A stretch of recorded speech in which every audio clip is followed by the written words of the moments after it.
Shit. Oh, three. This motherfucker. I guess here we go. Guess who's back? Shady's back. Mr. G. Cramp here, dude. You got it's pretty cramped in here. Look, dude. Okay. Oh, thank you, O3. Look what we got in the living room now. Now we got my motorcycle, and my scooter in the living room. Motorcycle and scooter in the living room. Basically like a garage. It's like a scooter motorcycle garage in here now. Yeah, I had to get off the street. Nice, O3. Appreciate it, buddy. We are fucking. Let me grab a little bowl here with smoke. Most of the spots I'm at are no Wi-Fi. I'm on the government phone and I'm out of data. The fucking data on the government phone lasts like 10 days if I try and save it. And then I'm out. And I'm out after that usually. Fucking appreciate it, O3. Good to see you guys. I've been missing you guys. My only chat I've been talking to her say hi really is the Terpsky chat. Appreciate that, O3. Let's see. Boo, boo, boo, boo. Uh-oh. What you guys been doing? Yeah, I've been basically out of data. So a couple times I'll like swing by somewhere with Wi-Fi, then I'll download stuff to my YouTube so I have stuff to watch at night. But I have no night spots that are Wi-Fi. No night spots, but it's been rough, guys. But I think we're over a hump. So we had problems. Yeah, I'm out of data till like the 16th. So I guess that's not on 5 more days. 5 more days. I was trying to watch it. I'm gonna really have to turn mobile data off and use Wi-Fi only a lot more. And then when we're at Wi-Fi spot, then I'll just stream.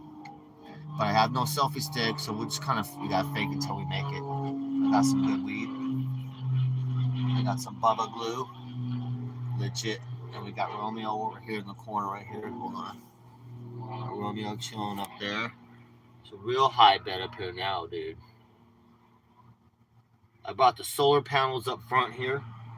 So in the back, we're kind of clear. We just got totes in the back right now. But I brought the solar panels up front, scooter, motorcycle, entire DJ system. We're fucking pretty loaded up, man. I don't even want to know. I don't even want to know what this RV weighs right now. I'm sure we're overweight. I'm sure we're like a torta. And we weren't overweight. We weren't overweight like a torta. We went in a little bit wide low torta. We went a little bit heavy. Like a torta when we go down the road. We be like boop, boop, boop. Like a torta. Go back and forth on the road. Hello, how are you doing? How you doing, everybody? Have a good night. Have a good time. Have a good time, everybody. And then Turbs and I not hanging out much. Turbs hurt his foot real bad. Otherwise, he'd be over here more often. But the only stream I've been on is Turb's stream. And not even a lot, because he was banned from on both platforms for a bit. But let's see. So we're having trailer issues. So I have my motorcycle trailer right here too. This is what this is. So the problem was the low point. This new hinge I put on there to secure it on there dipped low. The whole thing fucking scraped off. Last week, the whole thing scraped off, came off and shit. What's up, Tex? I'm surprised I got any members left in here. Fucking damn it. Appreciate it.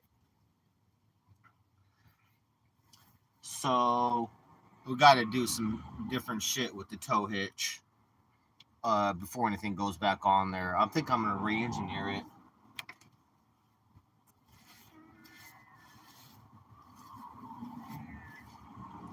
So I might take my rear bumper off. So basically, that tow hitch back there, that's on the RV, the actual piece that it slides into, it's such a low spot, but it's on a bar, so it's like it sticks out like that. So basically, there's a bar, and it sticks out underneath this bar. Okay, so this is the tow hitch. This is where you plug in here. This is the back of the RV. So it sticks underneath this metal bar like this. Well, I think I'm gonna cut it, and I can put it right above that and weld it. So if I buy a new one, just the box part of the trailer hitch part, and put it on top and weld it, will be good. But it's gonna go through the bumper, so it'll be like this, and it'll go on top of that, and then I cut that bottom piece out, and then it's even higher. And then I cut a square piece out of the back of the bumper. But I have to take the bumper off and all that. To take the bumper off to do that, obviously. So I think that's what we're gonna do. Shit's not going back on there until we do that. It's just too low. Shit's too low in the streets. When it dips down, my rear airbags don't hold air. I keep airing them as much as possible, but so we'd be dipping in the back, and we're so fucking heavy. I don't even want to know how heavy this RV is, but we are heavy. I try to put as much weight forward as we can, but this whole RV is overweight. But we're good now. What we are right now is completely self-contained. Even though I don't have a living room anymore, I don't have to worry about my shit. Because basically what I did was I had my scooter locked up just in front of a random apartment complex, tied to a tree.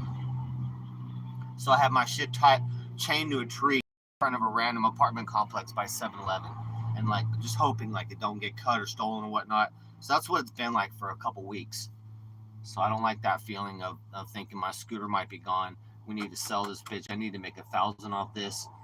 So at least we have everything on board and under control, and then I'll just be able to fix stuff and whatnot. So that's where we're at right now. RV running a little rough. Got some squeaking going on. I don't know what the squeaking's coming from. Power steering or air pump. I don't know. Romeo is doing good. He's a little stinky. I gotta give him a bath. It was good. Today it wasn't too warm. I have to park in a warmer spot because I like to give him a bath right outside. So I do nice hot water, and I have a little tub. Now I'll bring him outside in the sunshine. And today was not too bright. Hey, Patricia. Yeah, Romeo's doing good. He mostly will pee in his own bed. So he'll sit up and pee in his own bed, but he will get up to eat his food. He will get up and poop in the potty box, but mostly he won't go to his potty box and pee. So we just got to go through pee pads. So that's all. Not a big deal. But he's happy, and he gets up. He loves his food. He loves Costco hot dogs. This is his favorite, so he loves that every day if we get that. And then I was snuggling him and giving him lots of love and scrubbing him and biting his little face and nibbling on him. And so he's been happy, but he needs a bath. I need to give him a bath. But he's been doing good, so keep watching and make sure his quality of life is good, He got a lot against him, you know what I mean? Poor Romeo, 19 years old, blind, had a stroke like almost 3 months ago, He can walk again, but he's rough, So we keep an eye, but he's doing so good. I know, 3. I was like, shit, that's why I was like, let me park, because I just worked on my roof today. I had to work on the roof. We're having power issues, guys. It's getting so cold at night. My heater goes on. I have a propane heater, but the fan, okay, any RV is usually propane heat, but the fan to run that, the fan that blows the heater, that takes a lot of energy usually. So Honestly, guys, my heater's kicking on every half an hour. So every half an hour, boom, heater goes on again, running and running. So we run out of electricity power. Then I have to start the RV, let the motor run, whatnot, and then kill it and insulating. It's been chilly out, dude. What's up, Turbs? It's been chilly out. Turbsky in the chat. Turbsky in the chat, guys. Wanted fugitive. Injured. Injured. Wanted fugitive. Famous kick streamer.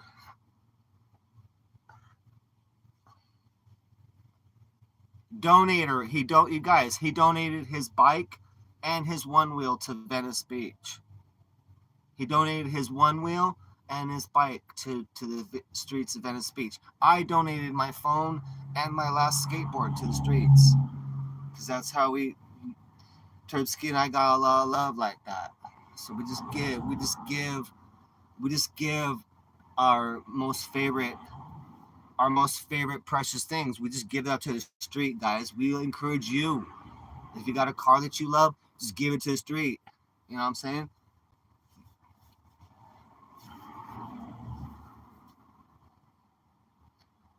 My scooter almost got donated to the street. You know?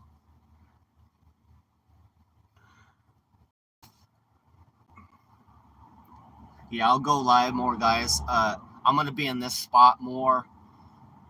I got a fucking badass Wi-Fi spot right here where I'm at. Obviously, I'm on Wi-Fi only right now, streaming. How's that even possible?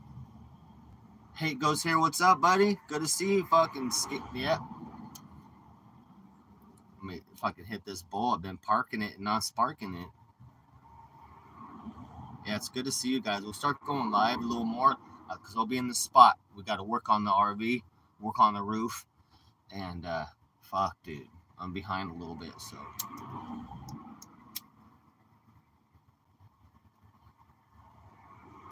I'll bring you guys up to date what we've been doing.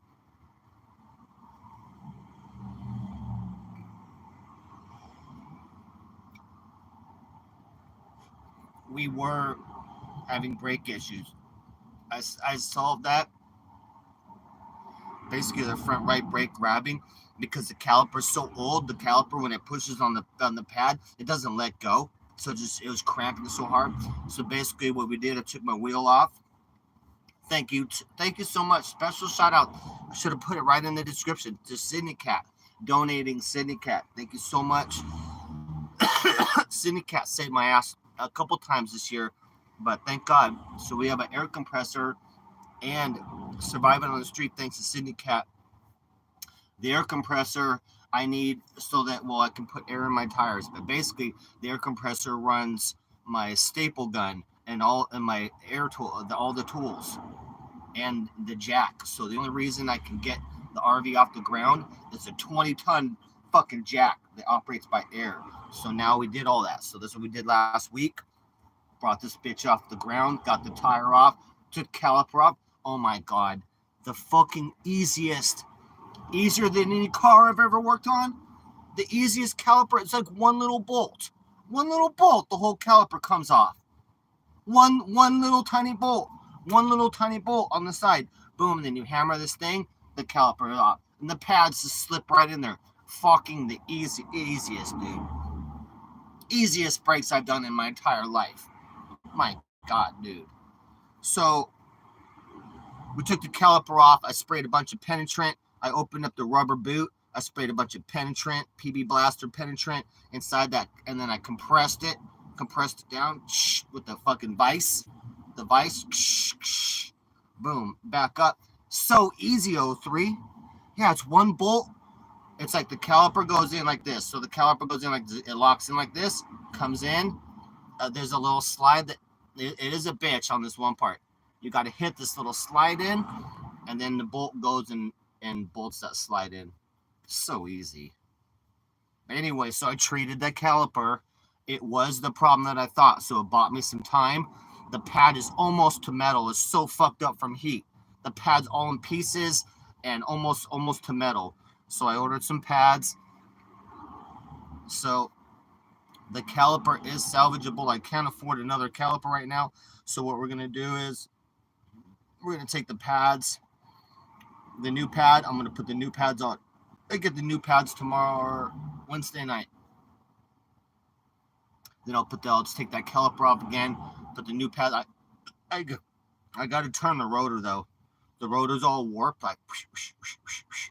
So it's like whoosh, whoosh, whoosh, whoosh. So hopefully the rotor's not warped so much that I have to buy another one. Another rotor's 150 or higher. So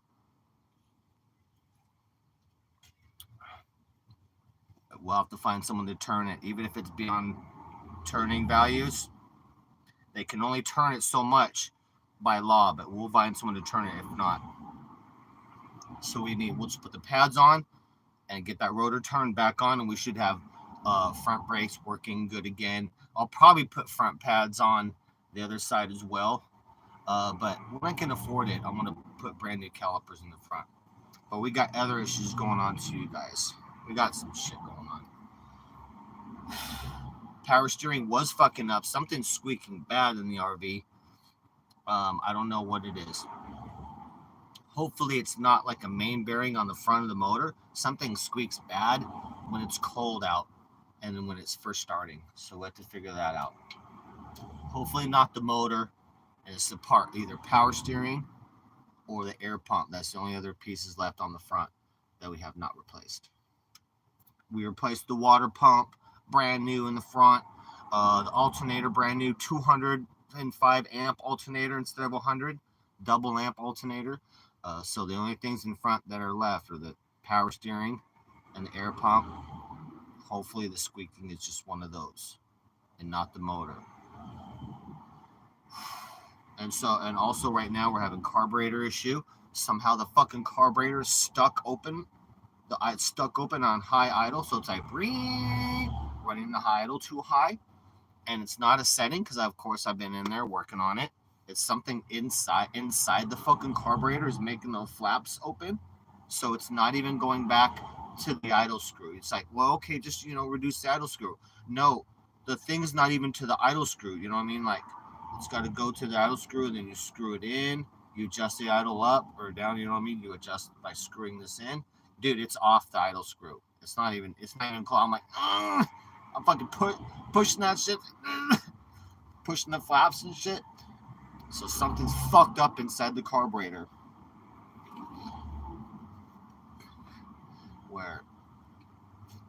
Where it's open, where it's high idle. So I don't know if that's fixable at all. So we have the fuel injection to convert to, so we might have to do that pretty soon, but that's bearable. Oh, also the brakes went out again. So now we're having a brake thing. The fluid gone again. I don't know if it's leaking out or whether it's just air or what's going on, but so we need to get a master brake cylinder. That's only $45, but then we got to go into the front, all the radiator again. So if we do that job, the master brake cylinder, then we also have to take care of anything else in front, like power steering pump, or I looked at the air pump. That's crazy prices. I don't even want to know that. $200 plus. Like, hell no, dude. That's for smog shit. I already passed smog. I don't need that. I don't need that item. But yeah, we've got some issues. But doable. Still livable. Still drivable around here. Now that my brakes are kind of weak, I'm not going on the freeway at all with my brakes fucking spongy. Yep, Bubba, we on that Obama phone. The Biden phone. We're on the Biden phone.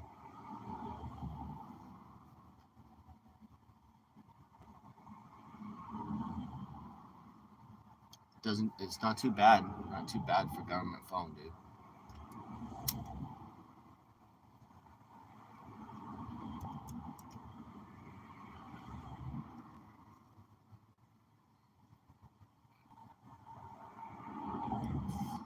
I did crack the bug out of it. So the corner is all fucked up. Good to see you too, Bubba.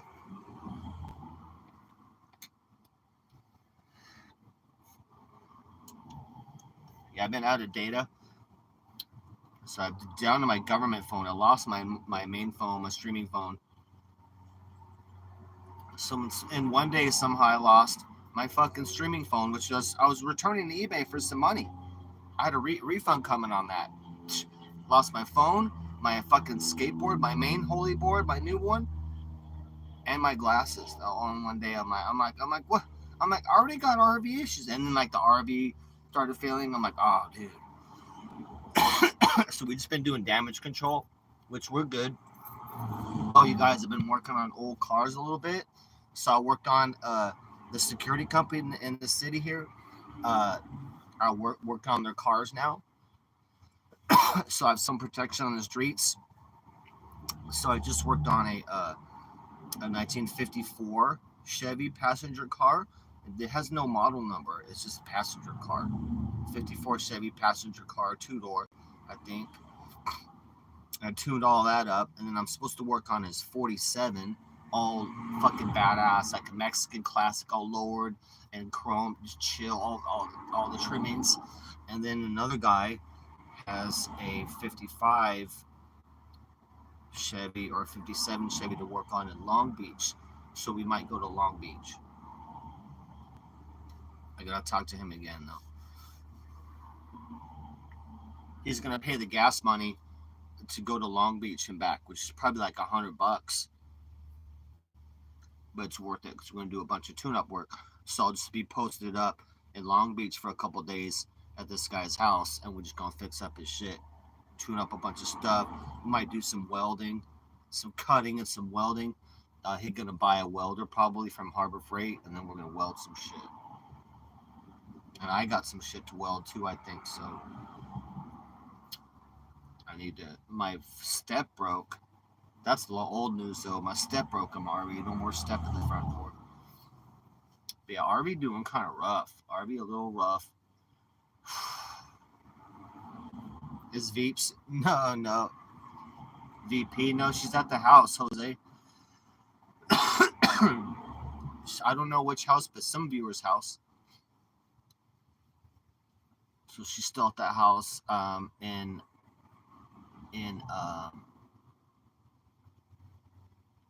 Tempe. What city is she in, guys? I just talked to her on stream like a week, and on her stream, I just called her like on the phone and talked to her. She's staying there for a few months. She's got that stable place, hopefully stable. She went and got her doggy, so she's just gonna be working, saving money to get another car again. But I don't know much update because my data's been out, and so I don't even watch clips. I can't watch anybody streaming. I don't have any internet. I've been raw dogging it out here on the street, like fucking no internet. Fuck. It's one thing to not stream, but then like no gigabyte, no internet either. Like damn, bro. For a streamer, that's like I'm like fuck, bro. I'm like, really? I can't even watch anything. Like I'm not even a watcher anymore. Fuck, bro. Not by choice. Fucking damn it.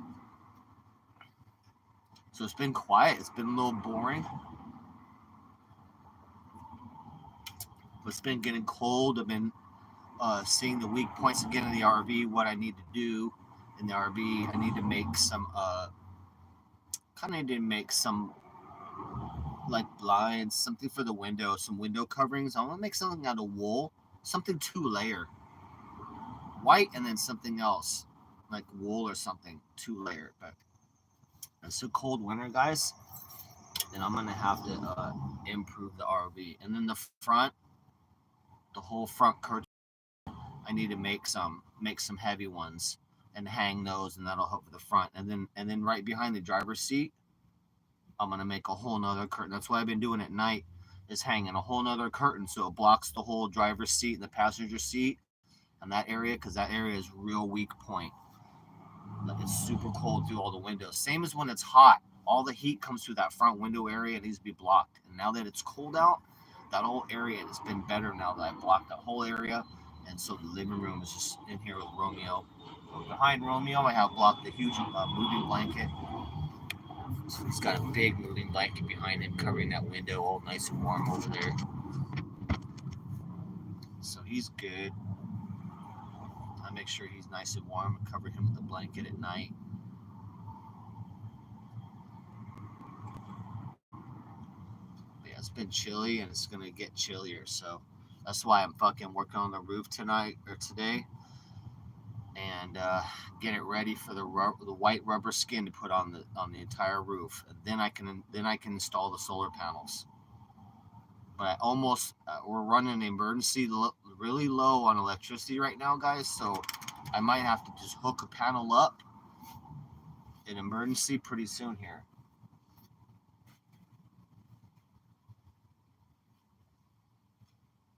Like I would just take one of the panels, put it out on the grass, and run the wires to it, and just charge. But really, we're real close to the roof. We're real close to the roof getting going. So.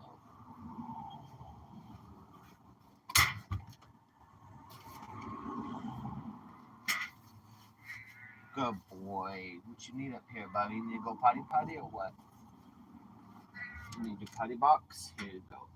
I don't think he does, but we'll see if he does. Oh, you does? Good boy.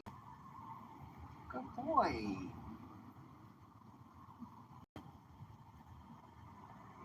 Good boy. That's a good. I didn't know you did so good. You did so good. Let's see what you got. Let me get you some fresh food. Get you some fresh food. Turn the heat on.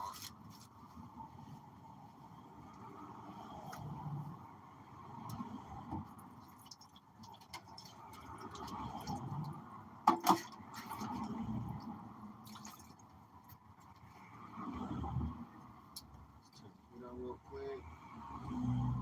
Let's see where we're at. 3 bars of power. Okay. Good boy. I'll make you some fresh food in a second. Oh, not yet today. Not yet. I've been having it every day though. They restocked it. I like that brownie bites one too. So when I fucking finish that toffee almond fudge, then I just start hitting up the brownie bites fucking roll too. You know, dude, Turbs, you know I'm like, for those 2 rows now, for the toffee almond fudge and the brownie bites, I am Whole Foods #1 customer. Like that is, and we're talking in the entire Santa Monica, Venice area. I take care of those rows for the people. I take care of those rows. Okay, so usually those rows are empty. I take care of all those rows. It's right here. It's right here. It goes from the community, and it goes to here. From the community here, though. The ICL, we're always DJ Darren RB always wins ICL. We're always RB standing at all times. You guys, I'm trying to get somebody might be sending me a phone. So if we get a phone going, oh he hasn't. If I get a phone going, guys, then I'll take over for the homeless shelter. We'll stream every day, and then I'll get the IRL Pro, and we'll have TTS and all that. I have speaker already, so I already got this little fucking speaker right here. But I'm only one phone away from streaming every day. What's up, DJan? Area 6. Psh.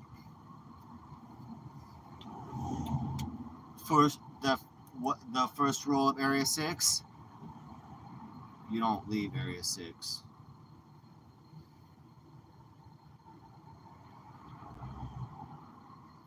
You don't leave Area 6.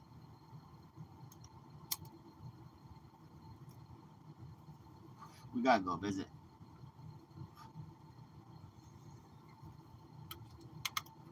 Yeah, what happened to Muppet? Nubo, I am trying to get work right now.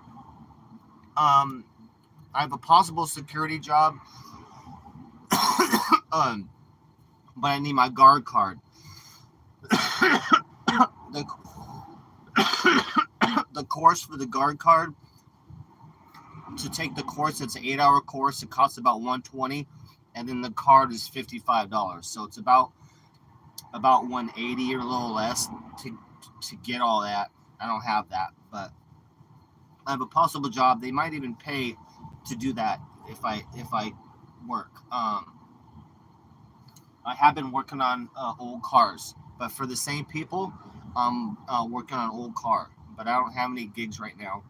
I'm supposed to work on a car in Long Beach, and he's going to pay the gas. So right now, yeah, I might start putting ads out and possibly do a old car mechanic.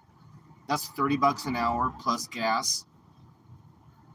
So that's a good job. I don't have a car jack or jack stands anymore because I gave that away with my car. I shouldn't have. But there's a couple things I need if I'm going to work on old cars again that I need. But I'll just have to fake it till I make it. So I will be working on old cars. And then, yeah, I need to also get my food handler's card so I can work in restaurants and whatnot. Yeah, what happened to Muppet, guys? I can't have firearms because I had felony as a kid. I need to get that expunged. That's another thing I need to work on, getting that expunged.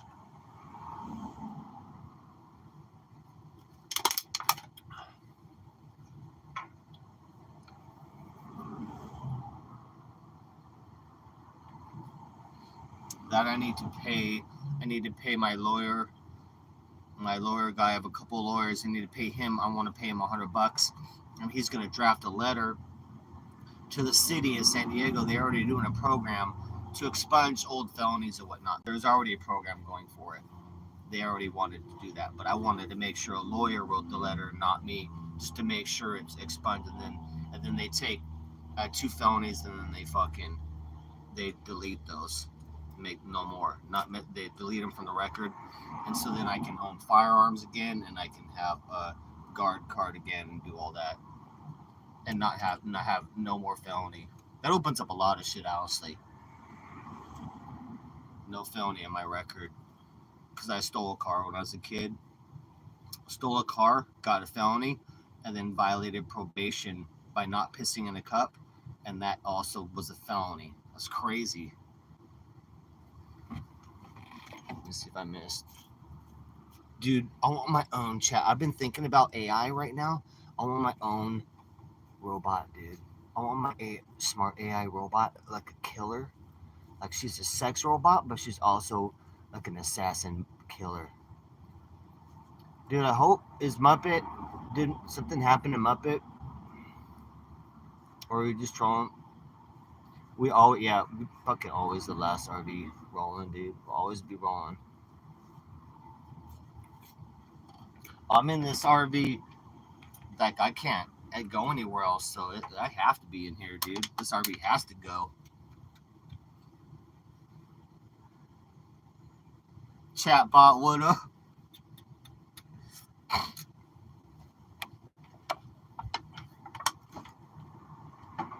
Dude, I've been watching some stuff on AI. It's just getting crazy. I'm pretty interested in that.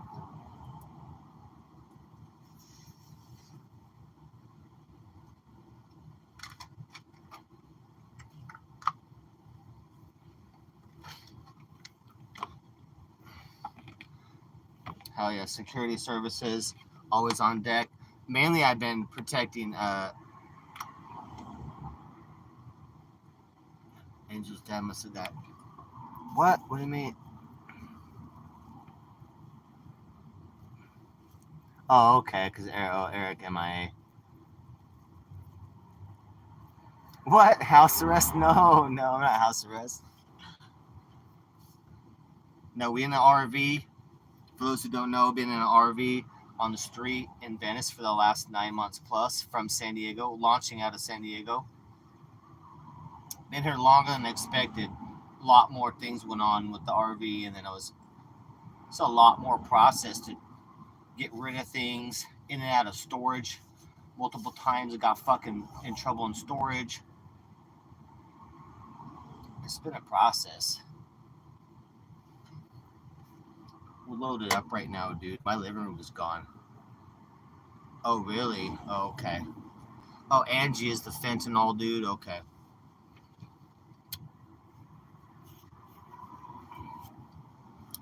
Yeah, if I was Angie's dad and my daughter was 25 on fent on the streets, I would not want her with homeless RV 44-year-old Eric. I mean, I would be intervening. I might.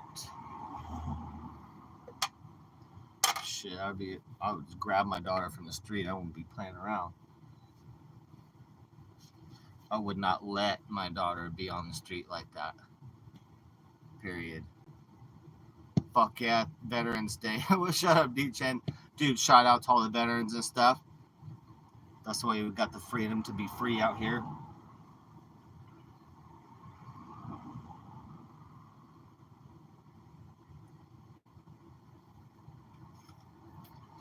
See, so lately I've been, let's see, hanging at the beach a lot, seeing Daisy every day.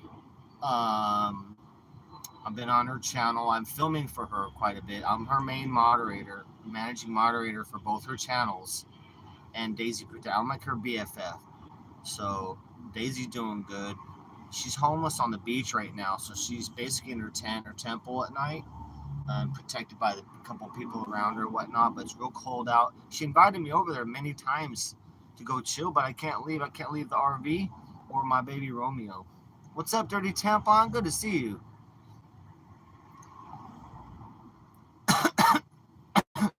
Dirty Tampon, did you have mixed feelings when the RV got towed away? I was glad, but then I was also like, ah. I invited her chatbot. I told her to. She's stubborn. She don't like to leave the beach area at all. But I told her to come hang out in the RV anytime. But she wants to be in the beach. Every time I see her, she wants me to come hang out and camp with her. I said, maybe. I don't know if I can't leave my Romeo. But maybe if I set Romeo up and get the RV all warm, and I'll go hang with her from midnight to 6 a.m. or something like that. But she's been begging me though to hang out with her at night and chill.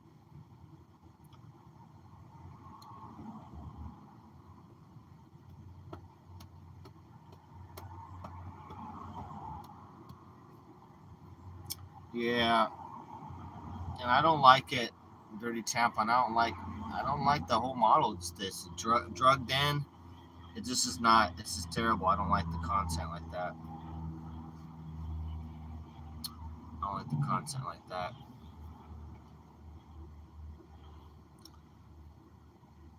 I reached a good point. At least I got all my stuff on board.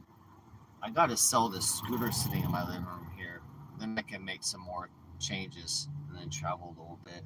But I'm kind of stuck in my area right now. We're fucking stuck in Venice a little bit until I process things.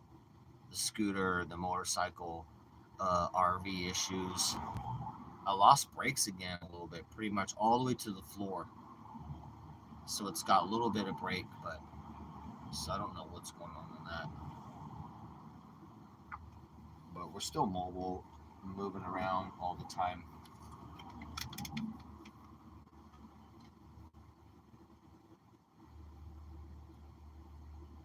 But yeah, so we'll be traveling in the spring then, most probably by that time. Call Jacob for quick mechanic repair.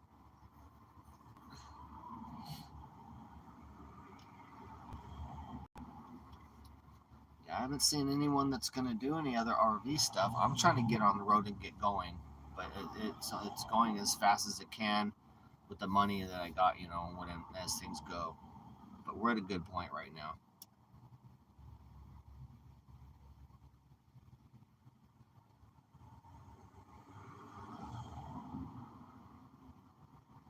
Yeah.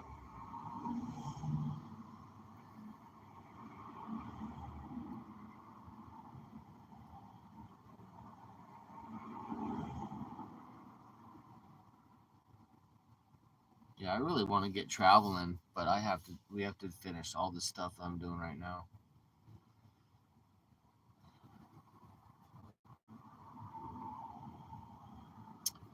I would like to jet up to Vegas though. I think once I leave this area, Vegas would be the first stop because I want to make sure I'm heading east. That's to the unknown. Vegas I've been to many times, but I don't want to go west at all. So I want to go east and north, but depends how what time it is. If it's spring, then we can go up to Salt Lake City and then Denver, Colorado, then come down to New Orleans maybe. We'll see. What's up, hi? Thank you, bud. Dude, this RV is a nightmare to drive right now. I wouldn't wish it on anybody. Slab City? Yeah, I do want to see Slab City. It's right. Slab City on the way out. Is Slab City on the fuck? Is that on the way to Vegas? I can't remember. Can't remember.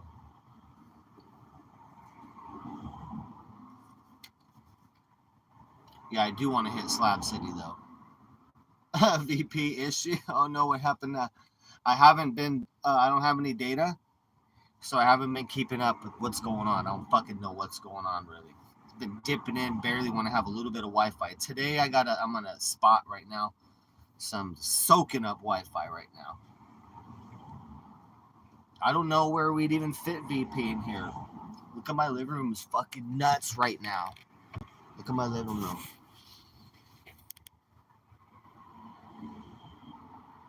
It's pretty good back there. I still got a full couch and a full king size bed area and the toilet and the shower is mostly open. I got to move some things for shower, but we do have my scooter, my full scooter in here, and my motorcycle, and also the motorcycle, the motor, the whole motorcycle trailer. We're having problems with the trailer coming off and whatnot, scraping off, dude. Basically scraping off.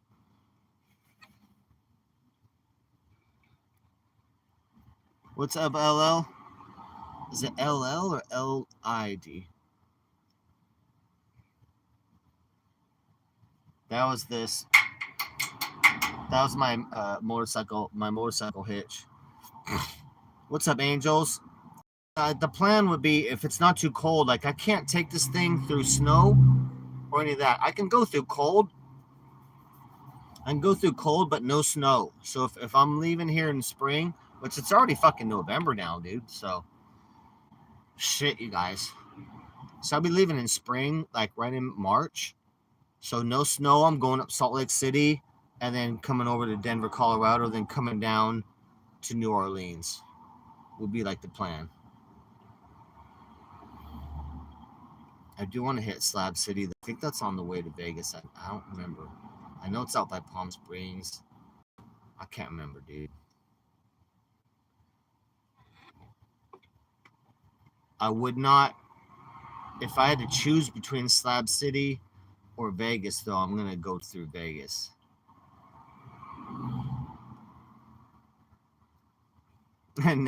No, can't trust Nano. She's a serious drug addict.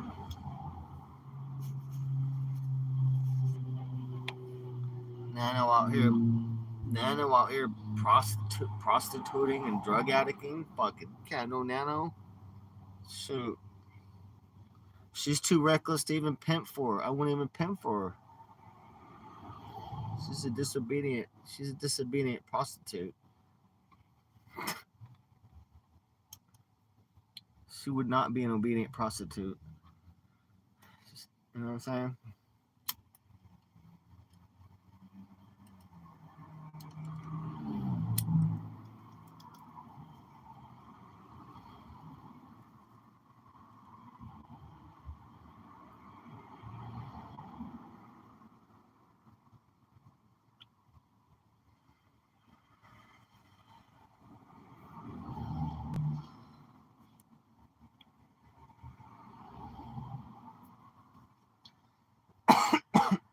Nice. Smoking on some Bubba Glue. Dope Town. What a name. Dope. Shoot. It's legit though. It's good stuff.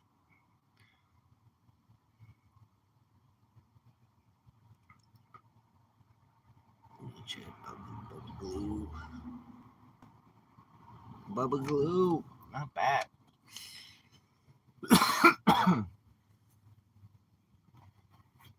So yeah, working on getting a new phone, and then I'll be able to stream every day, and we can really run it. And then new phone can have TTS, get the donos going, and all that. Then we can start building up stuff.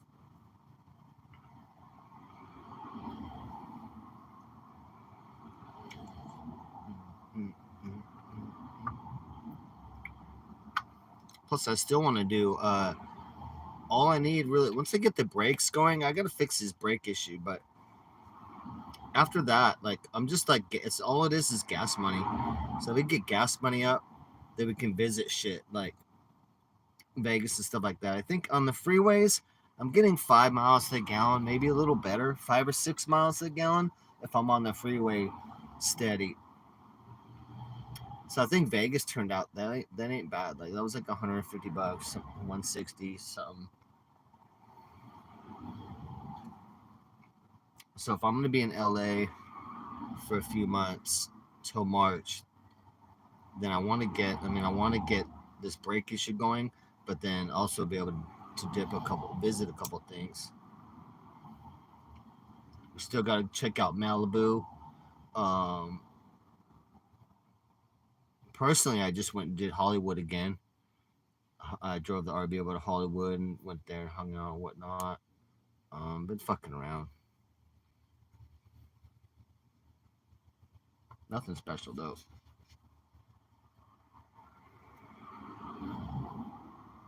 And then I'm not skateboarding. I built another skateboard, but it's my old skateboard, which I don't like. So I'm kind of not really skateboarding much. Because I needed another, since I lost my skate, I need to build another one. I need another deck. So that's kind of on postponement. I was tearing it up though. I was going every day. I was learning some new shit when I lost my skate. And I was skating with my favorite skateboard girl. She's so fucking cute at the park. This little Latina girl. Oh my god. She's so cute. She skates so good, dude. She can mostly skate better than me. I mean, all the pull and coming up and but launching out, I'm better at that.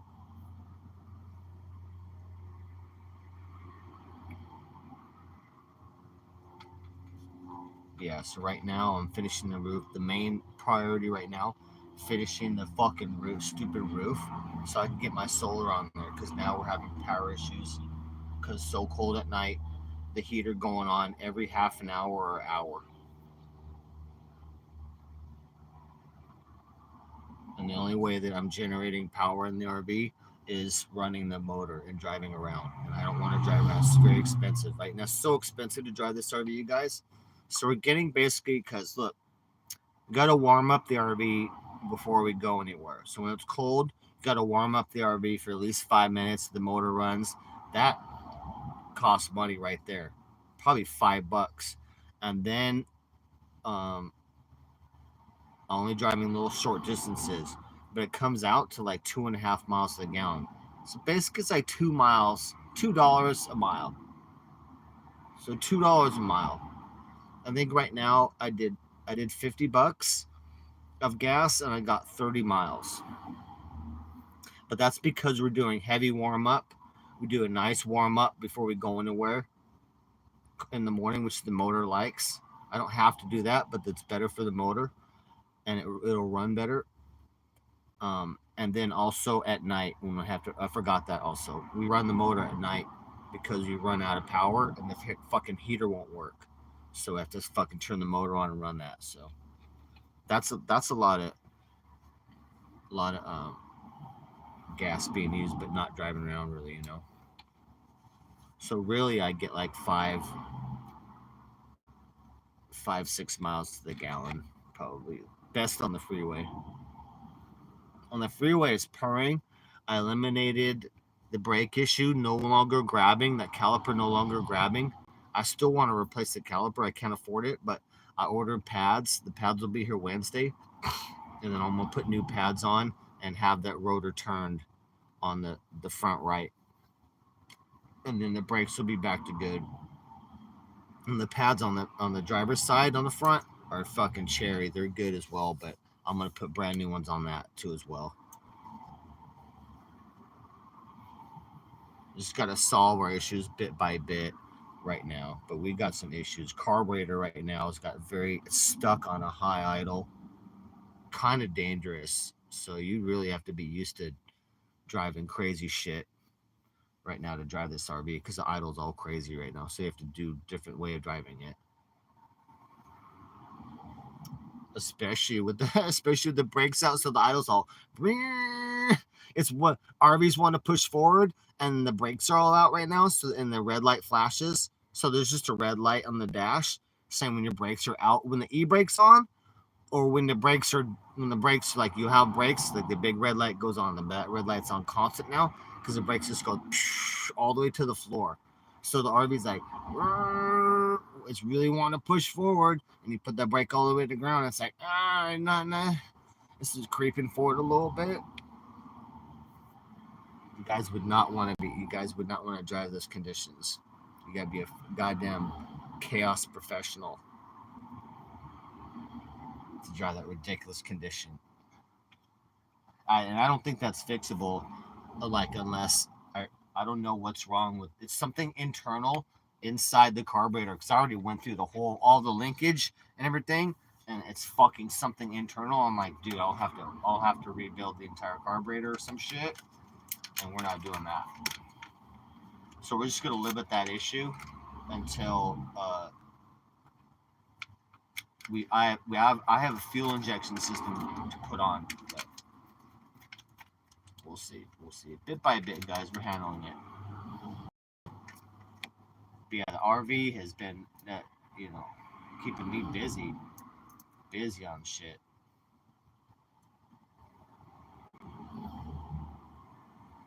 I've been kind of just lagging too. I've been not working on it a lot.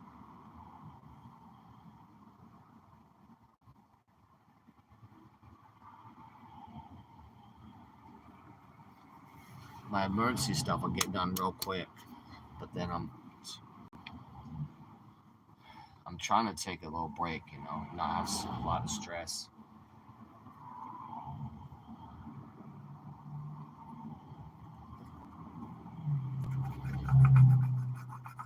Yeah, guys, we're one phone away, so I'm trying to get another phone. Someone might send me a phone. Let's see, a Galaxy A15, and then I have a battery bank and all that, so I'll be able to stream. I'll be able to do 12-hour streams, and that's a newer phone. It's a new phone, so it can do TTS. I'll use iRoll Pro, and I'll have TTS. We'll do the media and TTS and all that. So that's what I'm working on right now, so we can stream all the time, and it'll go out too. You know what I mean? Of course, we'll be going out IRL, but at least they'll have the stream will be on. It'll be like a chat room, just like Homeless Shelter RV. The stream will be on. I want the stream to be on 12 hours a day. 12-hour stream, like I was doing pretty much almost before I lost my phone.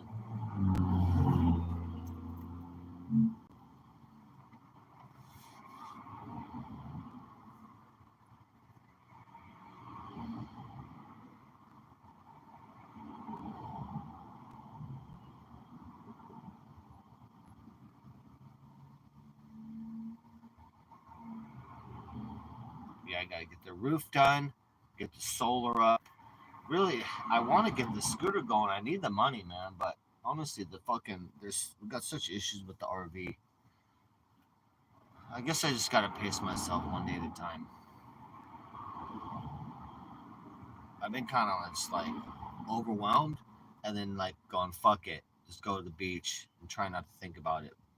You know, I mean, problems don't get solved by just going and getting high at the beach. I tried that, you guys. It's not working. Like when I come back, my scooter's not fixed. I'm like, what?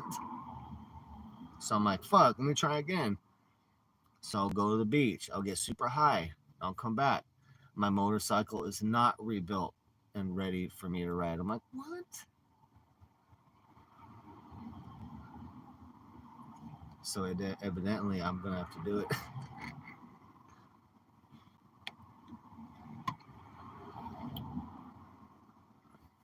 It's getting chilly. It's already chilly out, guys. Shit. Let's see what we got in the chat here.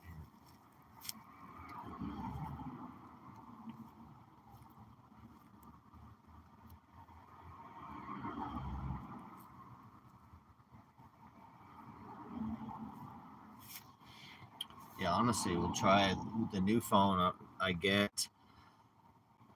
We should try and I'll try and make it 24-hour, but you have to cut it right at 12 hours and then restart it. So probably just make it like that. We'll try. I'll attempt it. We'll see if the phone can handle it.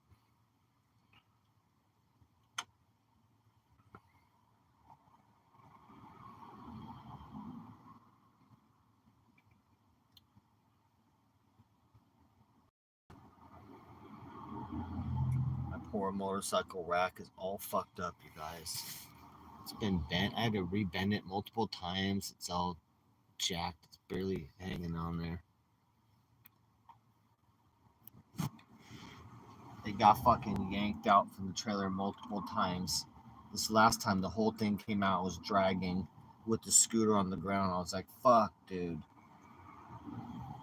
So I had to fucking, my scooter's been chained with a big ass lock and chain. I'm in a big ass lock and chain.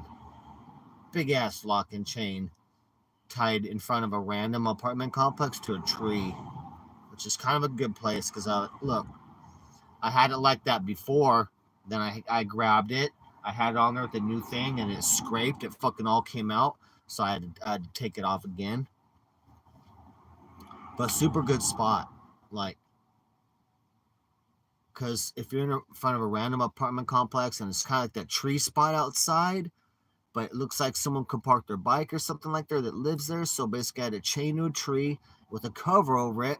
So it looks like someone that lives there is parking something there and locking it. So no one really fucks with it. So I kind of found like a little glitch in the matrix like that. Like that's kind of a cool spot. So good to know for the future. It depends on what complex you put that at, whatnot. But if you do it at night where people don't see and it's chained and it gets covered, it looks like someone that lives there chained their shit to the front. You just have to do it at a place that wouldn't look too nice, so that the HOA would be like, want to do, like they would think it's someone living there, and then they would want to tow the scooter or take care of it because they'd be like, hey, we told you no scooters out front. But they wouldn't know it's someone that don't even live there. But I had to do that twice. But I don't like living like that and thinking, okay, my scooter might be gone. Someone could just cut that chain, one big bolt cutters away and take my scooter. So I was tired of that. So I had to make a decision and make some room in here, some more room, raise Romeo's bed up. I brought my solar panels up front here. So I moved the boxes back. That way we have room for the scooter right here. It's the scooter right here, motorcycle stand, and then my fucking motorcycle. But at least we got control of my stuff and no one's going to take it.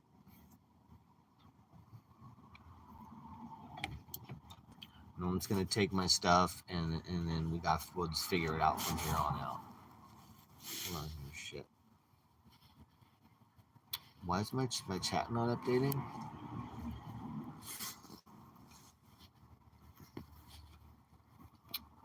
Hold on, dude. Dude, my chat has not been updating. I have to let me go back here.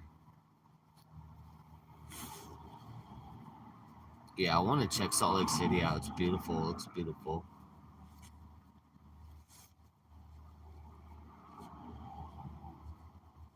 Hi, yeah, my car's gone. Cop car I sold a couple months ago. Went through the money already. I don't. I should bathe Romeo more because he gets dirty from of his pee pads laying in the pee and whatnot. No, he can't clean himself too much. Boot track. There's no boot tracks on my flag. Hell no. It's like it looks like the shadows or something. Because look at my dude. That I added when I visited my mom. I was like, yeah, I'm gonna put it against the window, and now it illuminates in the day, so you can see from outside too as well. But the light comes through in the day. I love it, dude. Flag's like just supposed to be there now, dude. It's natural addition. Poverty? What? What?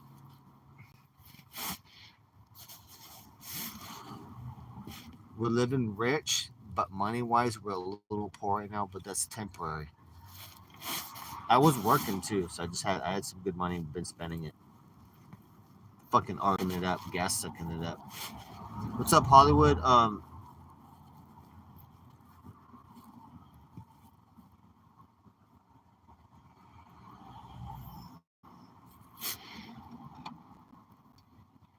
Yeah, just been chilling. Been at the beach with Daisy every day. Today I worked on the roof. Fuck yeah, S Bang. What's up? Puma Power, you know what's up? Hot dog gang in the chat. Hot dog gang in the chat. We got no selfie stick. That's why I've been running. So we on that stolen Wi-Fi, government government phone. No selfie stick. Let's go.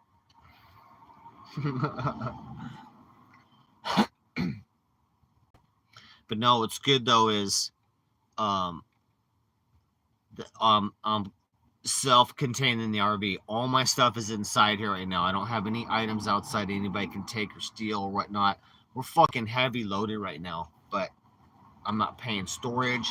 Nobody's gonna steal my scooter, which I'm just about done, fucking ready to sell, dude. I was not liking my scooter be on the street. So like I said, we had it on the back and it scraped off. The whole fucking hitch scraped off a couple times. So, dude, we have to make modifications to the RV. It's pretty dope though. So check it out. We got a crossbar. We got a crossbar. Hell yeah, dude. Hollywood, we on the streets, dude. I'm working with the security company out here too right now, and they be running some shit on the streets. So now I'm protected in a whole different way now. But like I'd be out surviving without any protection. So that basically we got a crossbar hitch in the back of the RV. So this is the back of the RV with the fucking with the lights, and then we got the hitch on the bottom. It's open, right? It's open for the hitch and everything to come in there.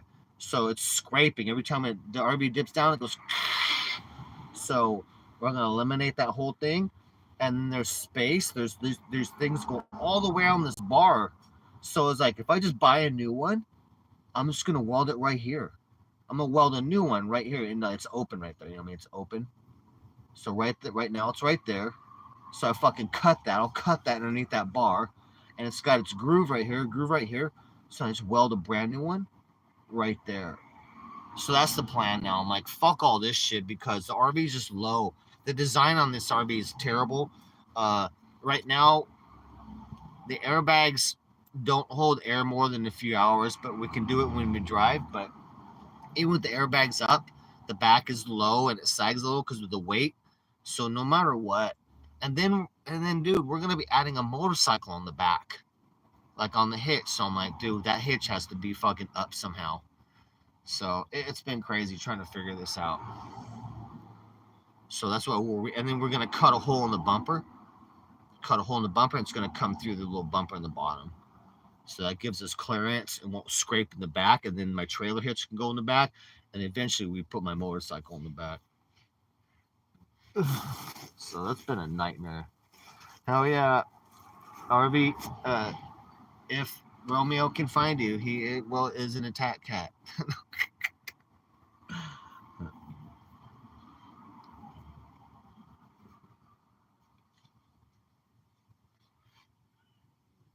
Yeah, this RV's got 46,000 miles on it. I've put 1,000 on it.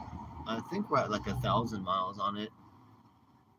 I only did like about 100 miles in San Diego. Not even that. Maybe a little bit more. That's about it. 100 miles, maybe 150 in San Diego, and then like about 1,000 miles up here in LA. It's been very expensive though.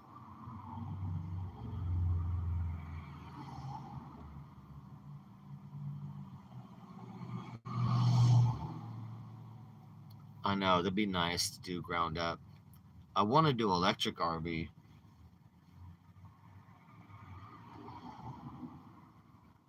I could do a electric RV if we had 5 Prius battery packs.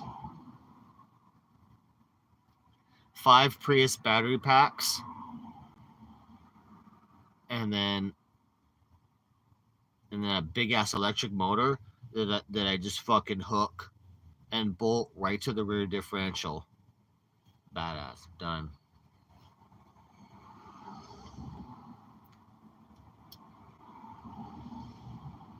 Uh oh. Uh oh. Uh oh. This RV, thank God, the parts are pretty cheap and made on a Chevy P30. So, like for instance, we got to do a master brake cylinder because I know it's fucking up, dude. They might be fucking up or not, but it's like $47 on eBay or Amazon. That's not bad. $50 for the whole, and I'll never see that again ever. So we're having to replace quite a bit of things that um, are just are overdue or never been replaced. And this RV is like what, 33 years old now, 88, 35 years old in the RV.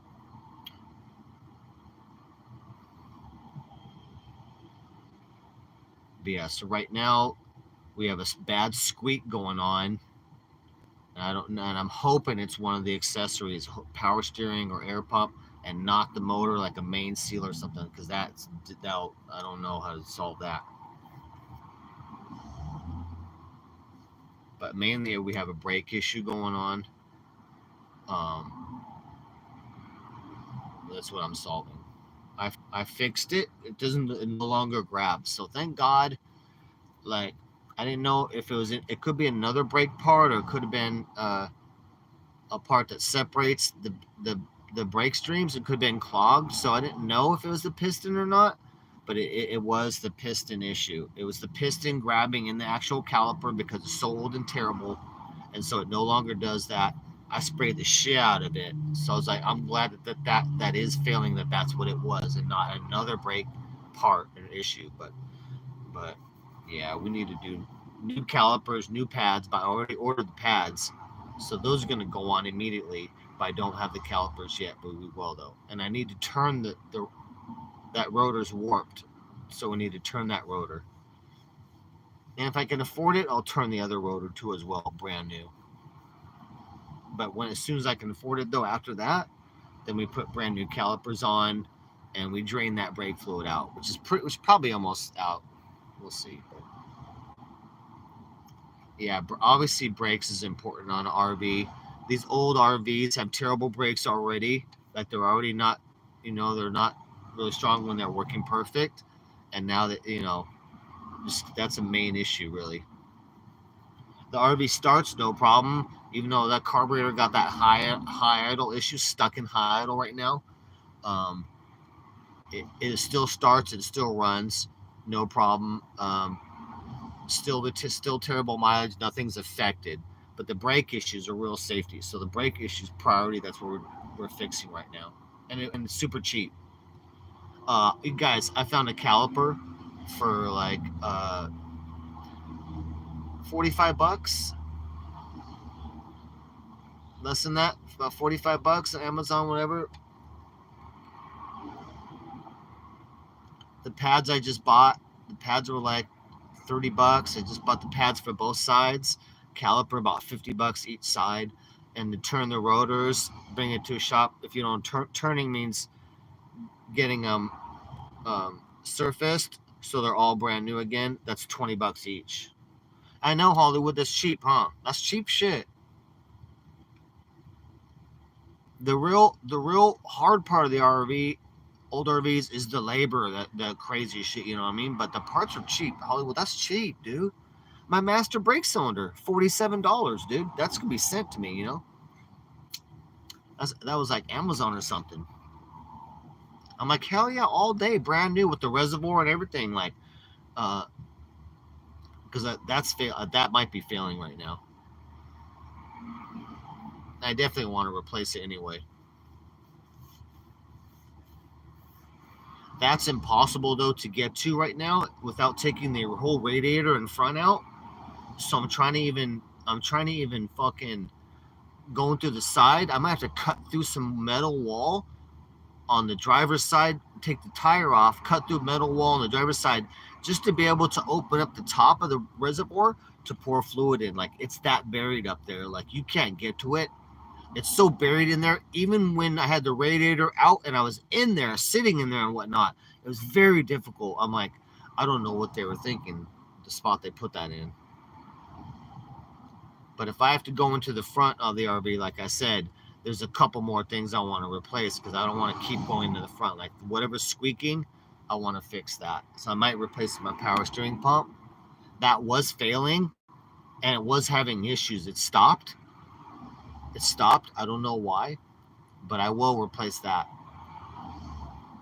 The smog pump, if that's squeaking, I'm going to just bypass it. So I'll get a different size serpentine belt. So instead of going around that, right, I'll take it off of that, but it'll be slacking. So I'll have to measure the exact belt I need and put a new belt on that's shorter, because I'll no longer be going around the air pump pulley, which is for smog. You don't need it.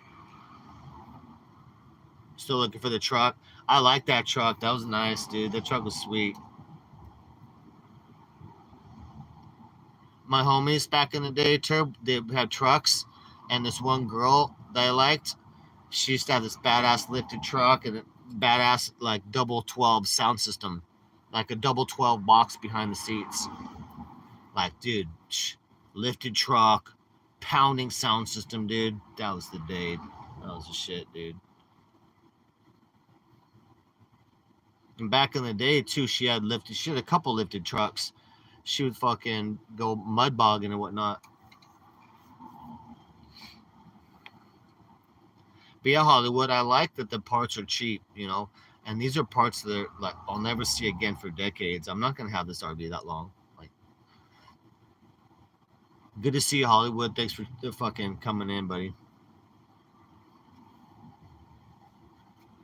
Yeah, I'll be live a little bit more because I'll be in this spot working on stuff, and I get internet right here, and I can download movies and whatnot to my YouTube so I can watch stuff offline, so I don't go die of boredom.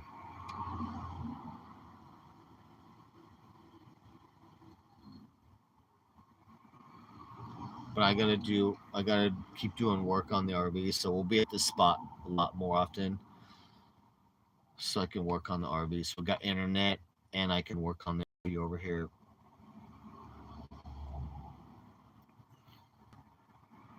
Really just knocking out the roof, really, so I get solar run. I need power super bad. We need power real bad.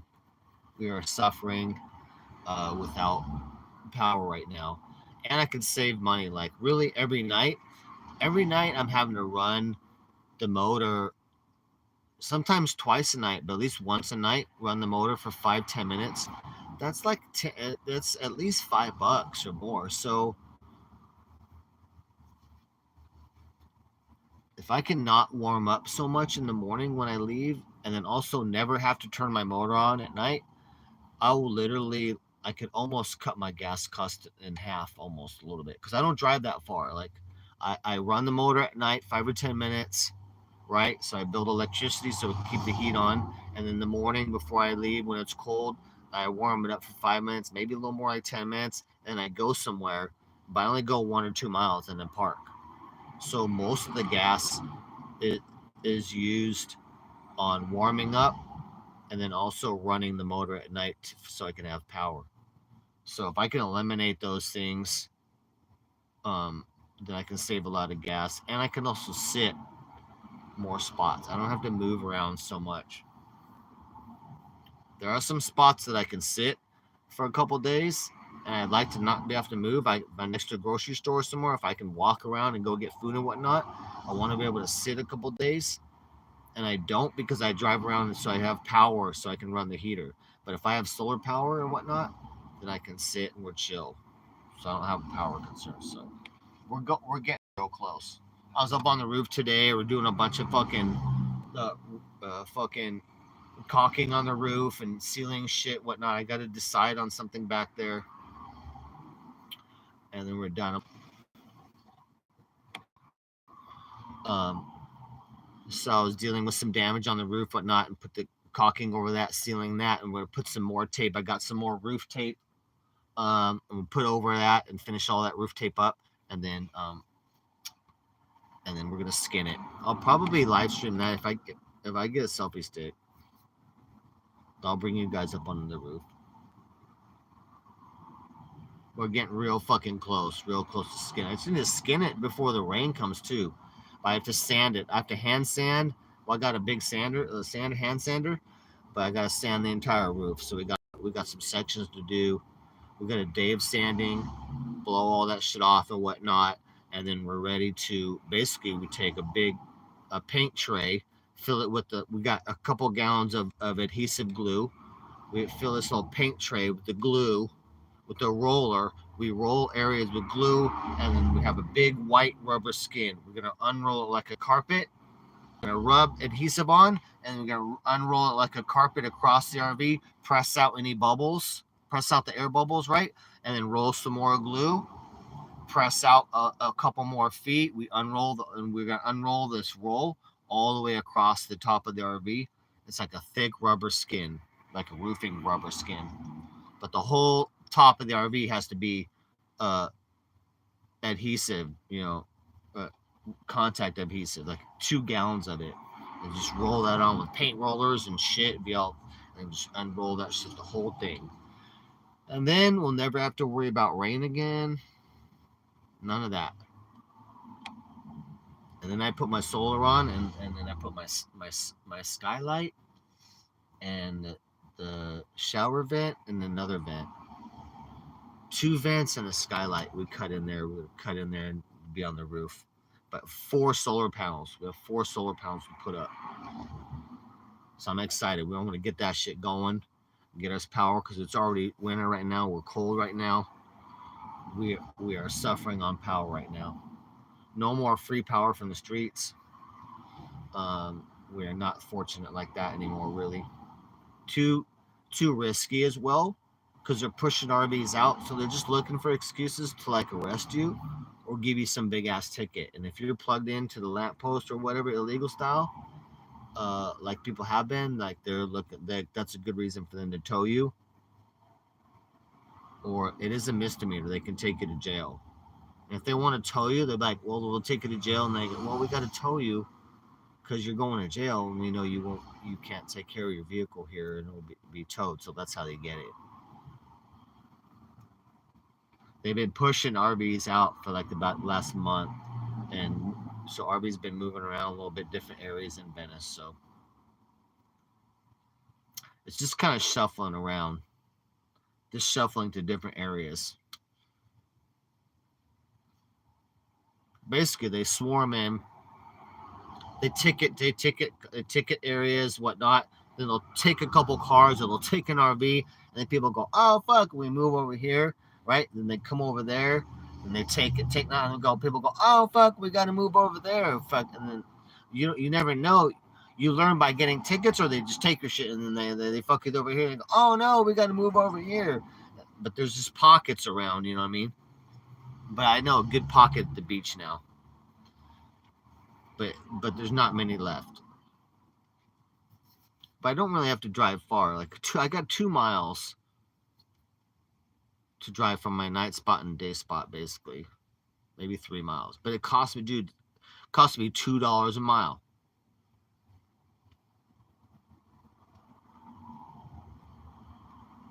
It cost me $50 to go 30 miles. What I just did, I was like, holy fuck, we gotta. As soon as we fix the roof and we get these brakes going, get the safety concerns, whatnot, because we'll fix the gas shit later. You know what I mean? We got emergency shit like power steering. We got to get that fixed. We need the brakes working good, obviously. Fucking brakes going all the way to the floor. Red light going on, going, you ain't got brakes, bitch. That's the red light, the no brakes, bitch light. Then we'll get to other stuff.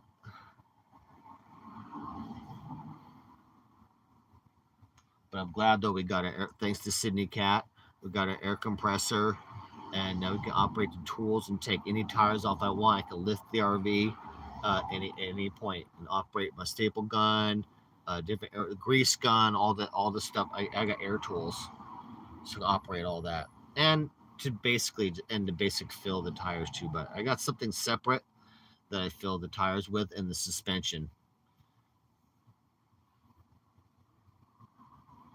But I got brake pads coming, so I'm gonna be doing new pads on the front. We got emergency too. It's almost metal on metal in the front when I took the pad off. Terrible, all cracked and damaged. Looked terrible because it's been all hot, glazing, all fucking burning hot, grabbing forever. But now that the caliper is moving again, I'm just gonna put brand new pads in there and we'll be okay. That'll be safe for now. That'll be good too. Safety shit is always priority, of course, you guys, especially when you're rolling. This RV stock weight is like 15,000 pounds, and I got a couple thousand pounds of shit in it, so we're looking like 17,000 pounds down the road. And you want brake. Like I said, these old RVs don't have, even when the brakes are perfect from the factory, they're not that good. Room for improvement.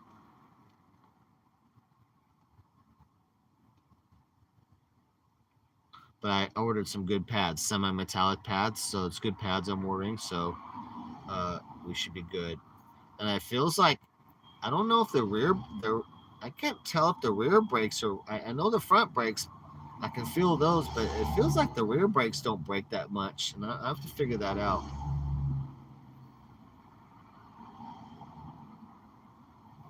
And I believe they're disc in the back, I think, and I think when I checked, the pads were good. I don't know. So we got to assess that too as well.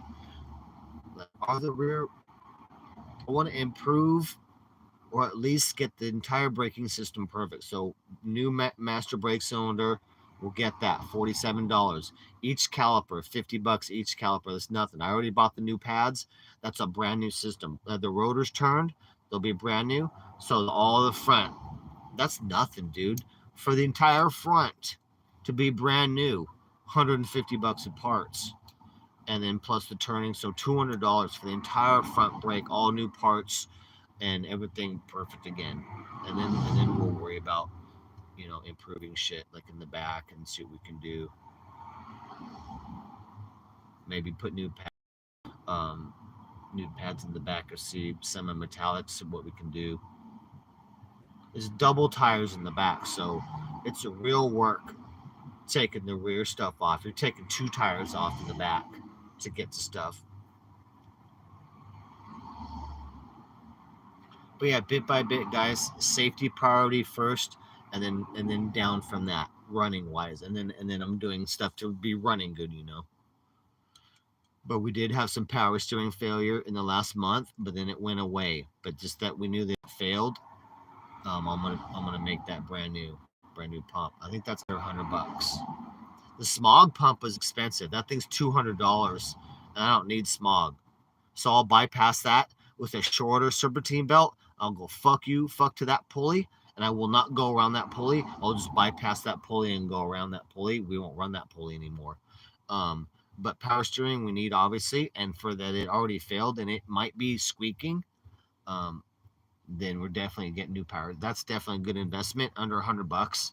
I don't think it's cheaper, like $70 for new power steering pump. So that'll be all brand new, and we don't worry about that. But we want to make sure that we have all the parts when we take off that whole radiator again, drain all the front. I have to go in the front and tear everything apart again in the front. That I don't want to get back in there again. Like Whatever parts I need, let's put them all in there. Even if we don't need, just replace them anyway. Everything in the front brand new, so I don't have to ever fucking take that radiator out again and get in that front and all that bullshit, dude. It's bullshit work. To get to any of the front of the RV, you have to take the entire radiator system out and all that just to get to the front. And then you got to crawl in there, dude. You got to crawl in there and sit inside there like a fucking hobbit.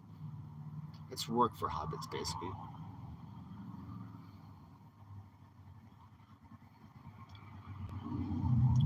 But I am enjoying the RV still. We're still having a good time. It's been rough on the streets, guys. It's been rough. But still doing good, making progress. I did enjoy working on the old cars, so I'm going to start working on old cars, try and get some money going. I do want a job, but I need I guess I got to get a food handler's card immediately.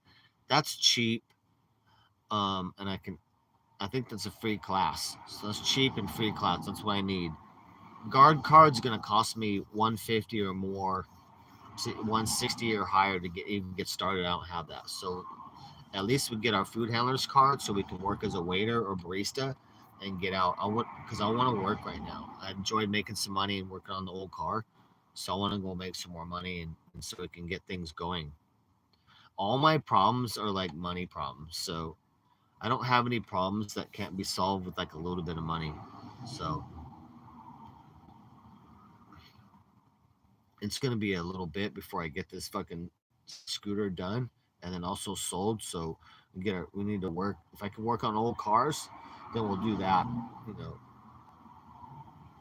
but if I'm not doing that, and I need to be a little jobby job.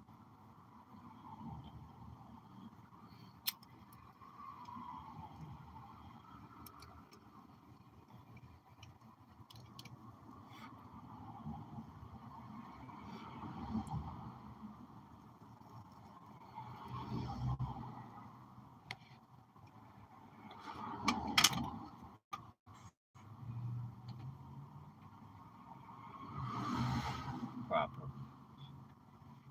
Let's see if I missed some chat here.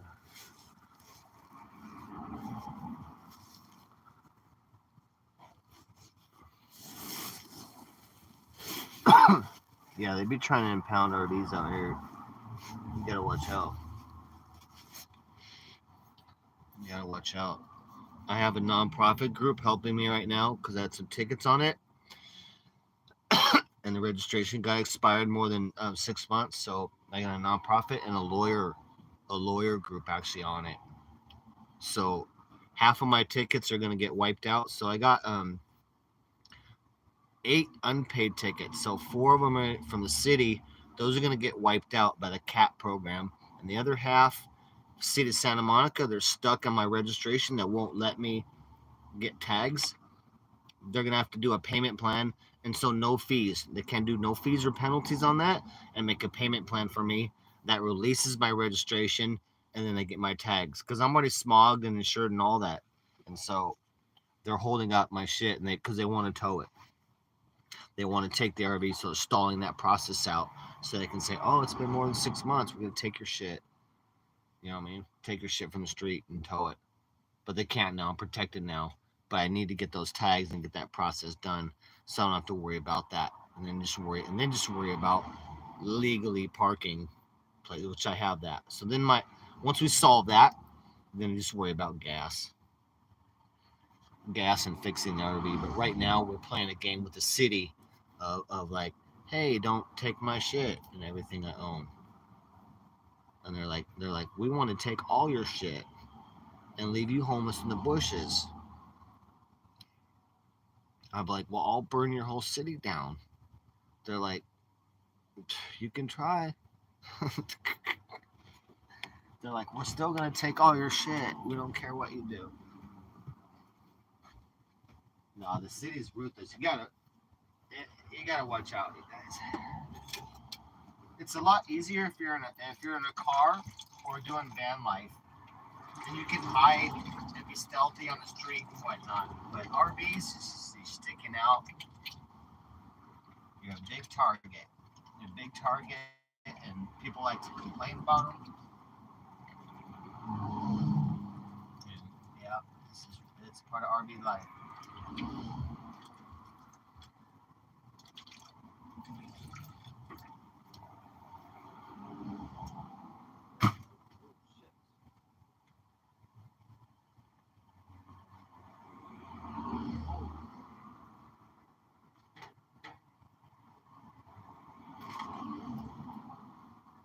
Okay, make sure we got everything, our windows closed. Feels like there's still a window open or something. I'm gonna do a quick perimeter check.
My ladder's still out there. Oh boy.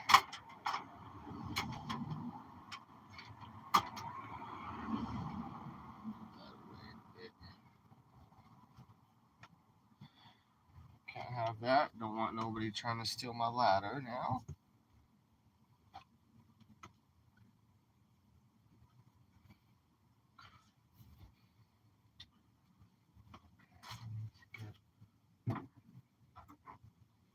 Water. Okay, got a little bit of water. All right.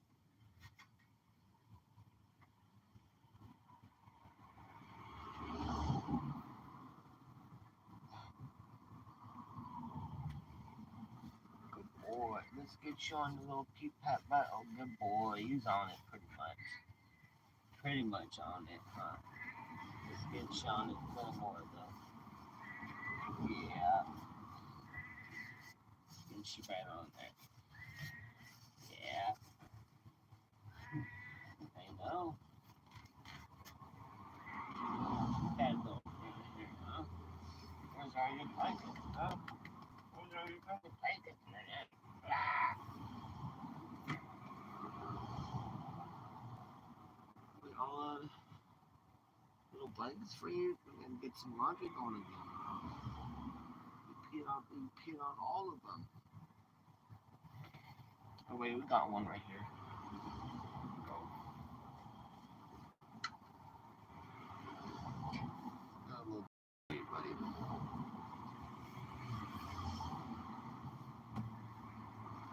We're covering Romeo with the blanket at night. So he stays nice and warm. There you go, bud.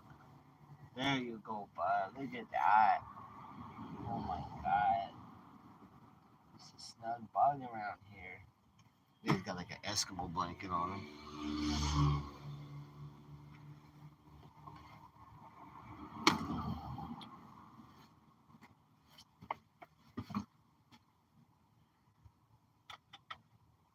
So I can be in this spot until 11.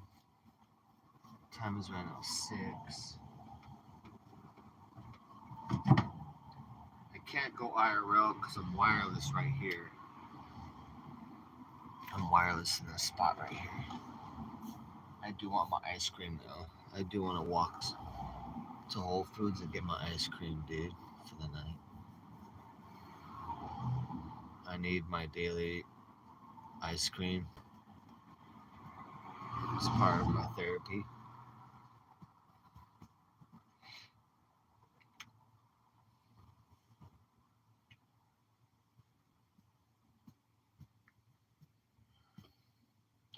It's so packed in the living room. Oh my god. It was nice though. For when I was moving shit, the living room was open.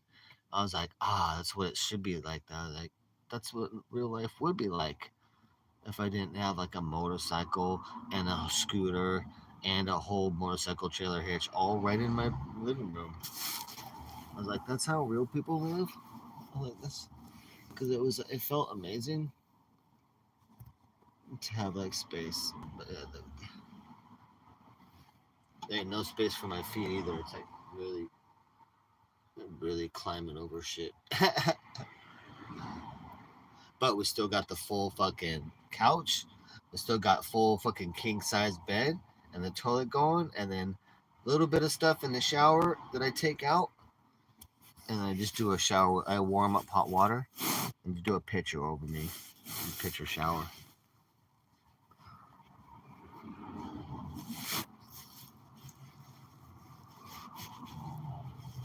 Fuck, get hungry though.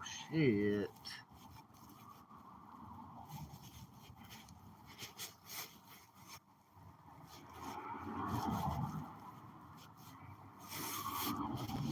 Let me check, make sure that shit's updating here because it has not been. Ooh, it's broken right where this button's at.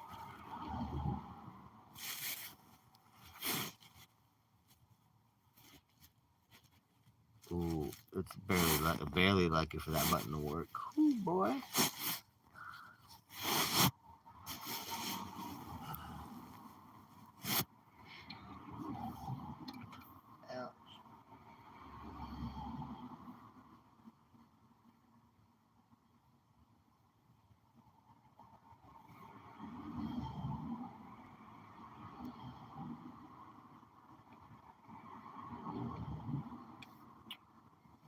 I just got stuff drying right now on the roof. So tomorrow I got 4-inch fucking roof tape. I'm gonna use all that up. I hope I got enough. So I got this basically 2-sided roof tape, 4-inch, but real heavy, black fucking asphalted rubber. Like it's crazy. It sticks shit. It's you can't get it off anything.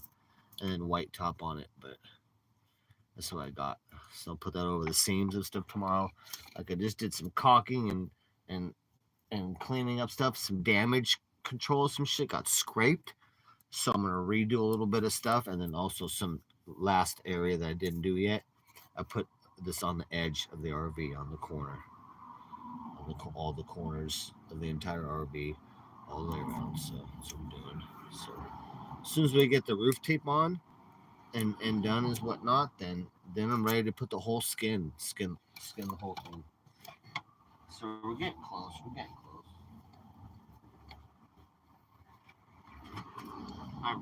We really gotta get that going quick because we need power. We need that solar right now. We need power. Uh, we are fucking dying. It'll save us some money too. So I'm probably, let me think. It costs me at least $5 to warm up the RV at night.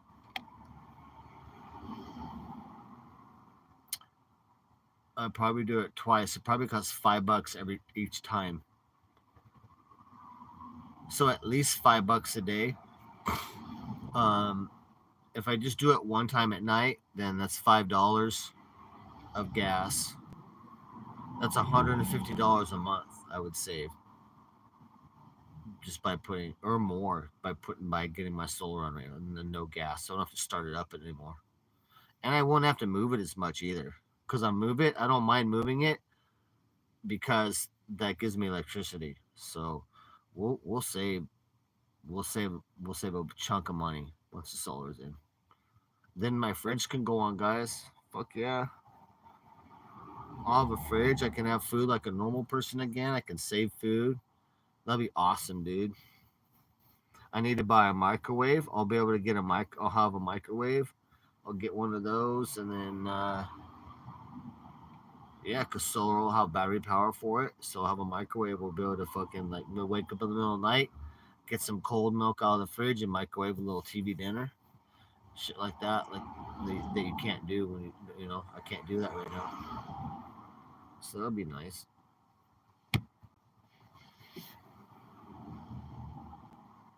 Shit, I'm probably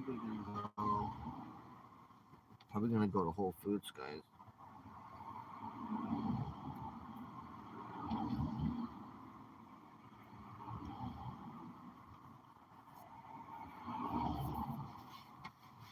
Probably go to Whole Foods.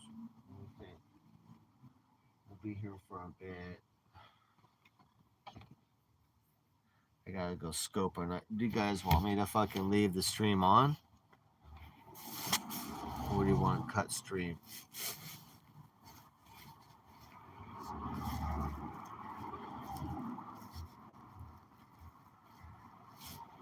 I could leave the stream on and build a little bit of watch hours because I've been lagging. But I already get enough watch hours to be remain monetized no matter what. I'll just leave the stream on. I guess as long as we're here in the spot and I'm not like at night relaxing and want to watch YouTube and shit, my little movies, then we'll just keep streaming.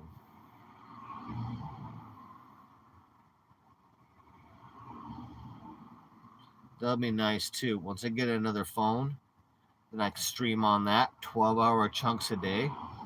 And I'll have my government phone as backup and be able to do stuff on that. And that's awesome, dude.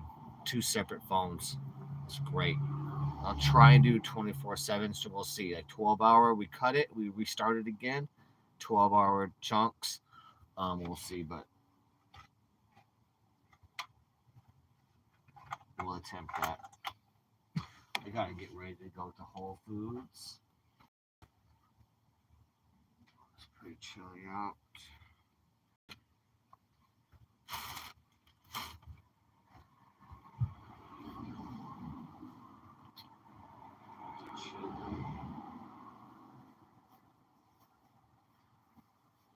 I'm just gonna walk it. It's a lot safer. I miss my old skateboard, you guys.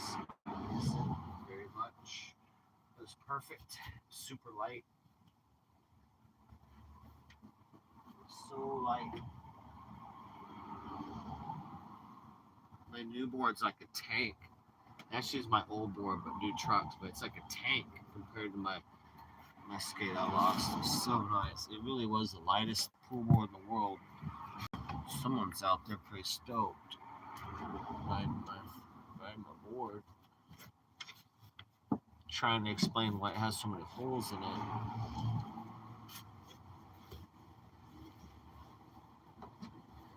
Alright, where's my beanie? Ouch. Ooh.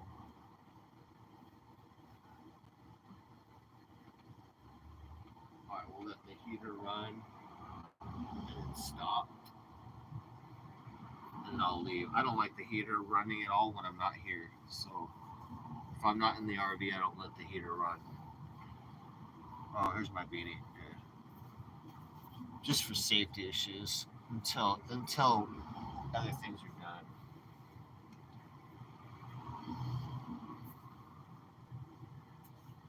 That's why I never leave Romeo. I never leave the RV for very long. At night, especially if it's cold, but at all really.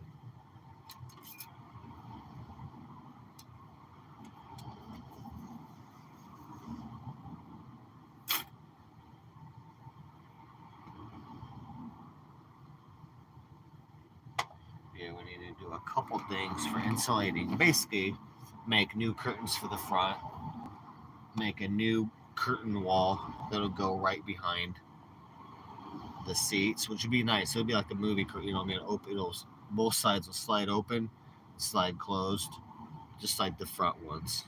But it'd be thick. It'd be thick, maybe made out of wool, and that'll be nice. And then I need to make wool curtains for all the windows, different type of covering, like a two layer covering for all the windows. Something that'll let the light still come in, but that'll be thick, like maybe wool, like a light colored wool, but then a white sheet sewn together, so it'll look white on the outside, but they'll be thick, and they'll be blocking the cold, because all the heat loss goes through the windows.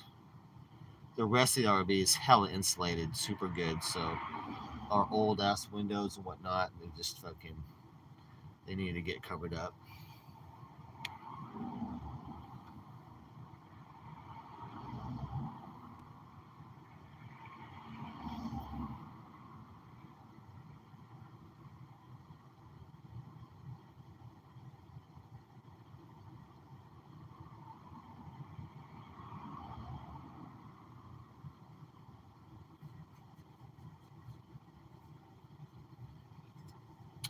Oh, I got that. Okay. My keys, bro. Jeez. Oh.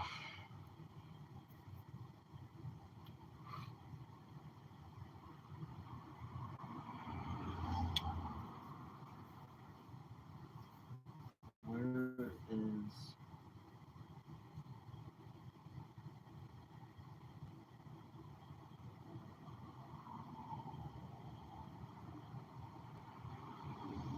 Is all that stuff? Oh my gosh.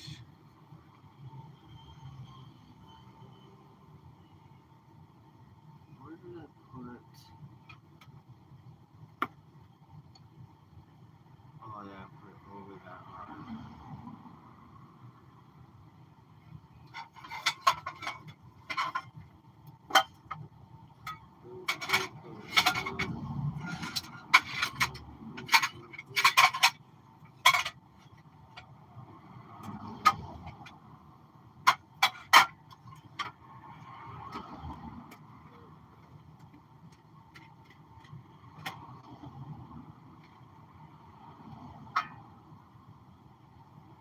Yeah, guys, I'll try and go. If I'm at the spot, then we'll go live every day.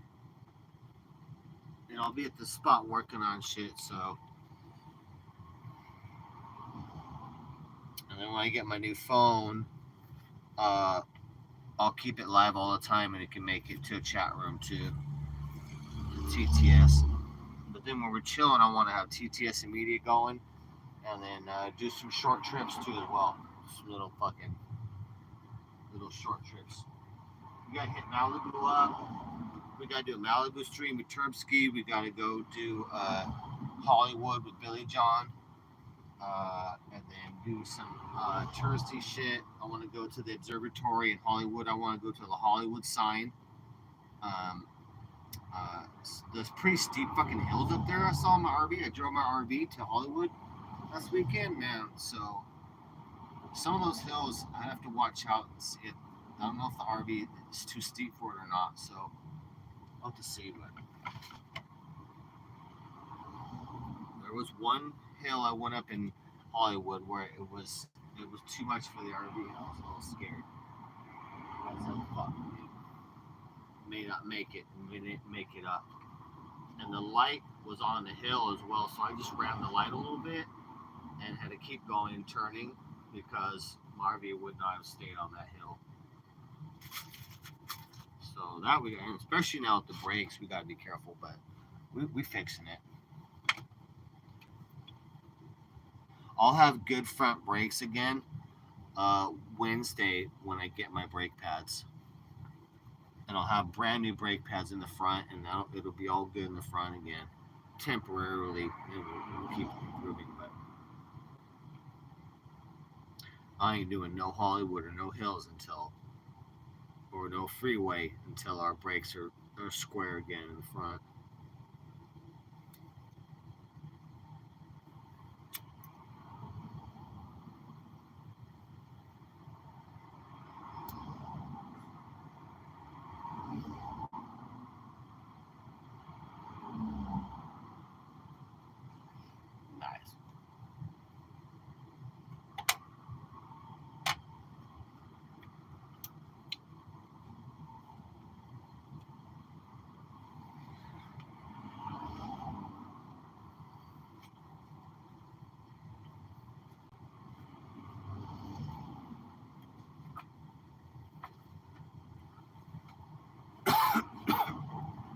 Guys, I've been rocking my new favorite hoodie. I ground scored this hoodie in the new town I was in Yorba Linda. It's actually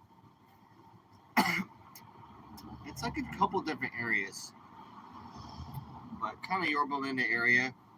Anyway, one spot I was at by the skate park, I was staying at night. Um, Back by these commercial dumpsters, on a fence. This hoodie was chilling there. It was brand new. You guys are gonna laugh though. So I got this brand new hoodie. It's almost too small, but it's not. So it's perfect fucking size, perfect small tight fit. I'm like, all right. But you guys are gonna laugh at what it is. I've been rocking the shit out of it. I love it.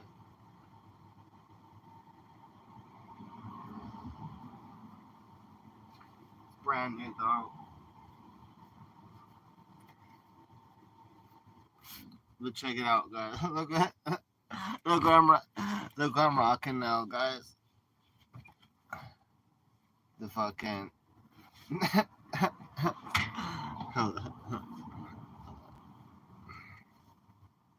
I'm rocking now. I guess this is from the new tour, Erase tour. Anyway, nice hoodie though. It's been keeping me warm because it's been chilly out and shit, but I guess now I'm a Swiftie.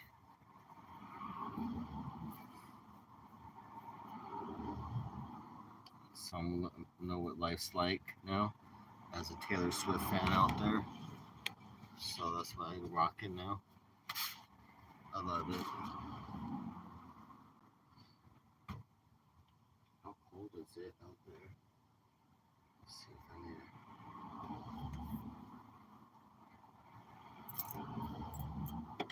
a hat.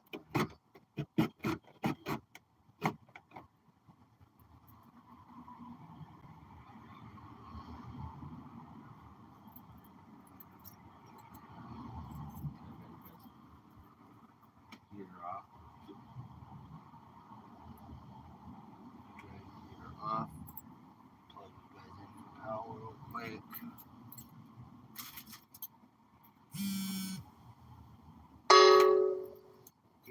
Power on.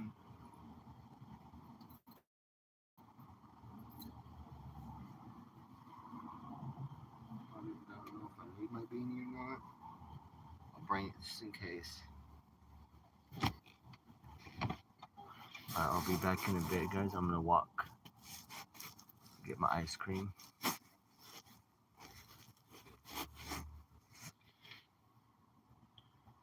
I'll be back, guys. Let's see.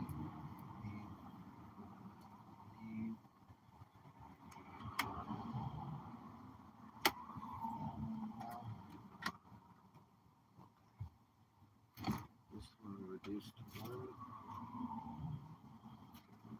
There. This is closed. Okay.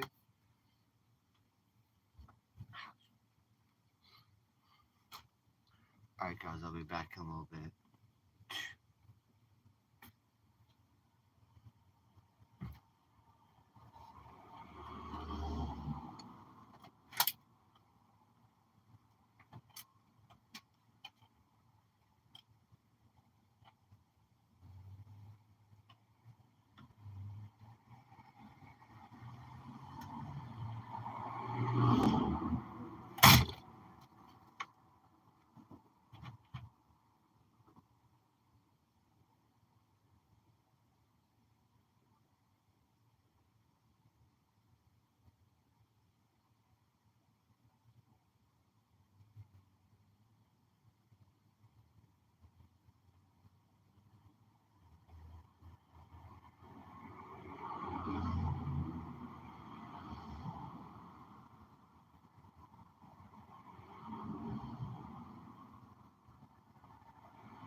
tried to save some for you, chat, but I ate most of it.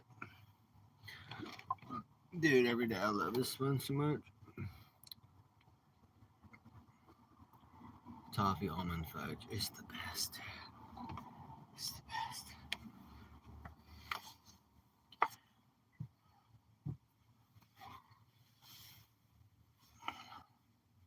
And if they're out of that, then I get the brownie bites. That one's good too.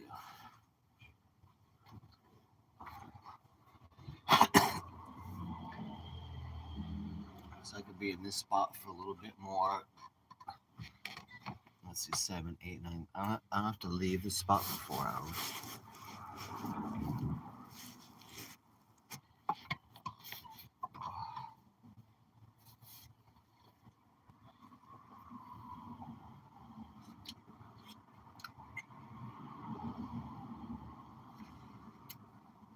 I ran the first way, guys. I ran there and then I walked back fast, but it's not, my cardio is good right now. I don't know how. I guess from skateboarding a lot, but my cardio is top notch right now.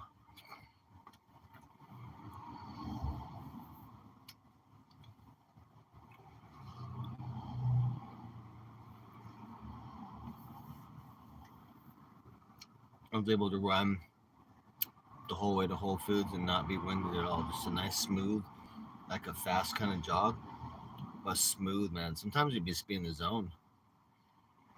I could run forever like that. You just don't feel it. You don't feel it. I don't know why. Could just run forever in that zone. It's nice.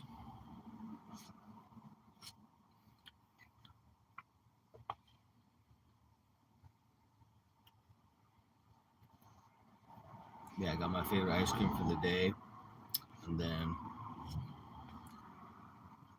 I'll move to my night spot in a couple hours. Ooh.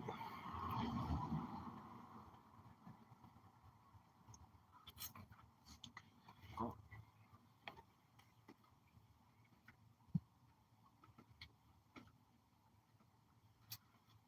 Some chocolate, and then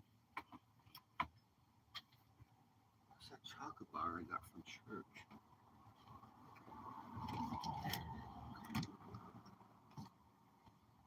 Check that.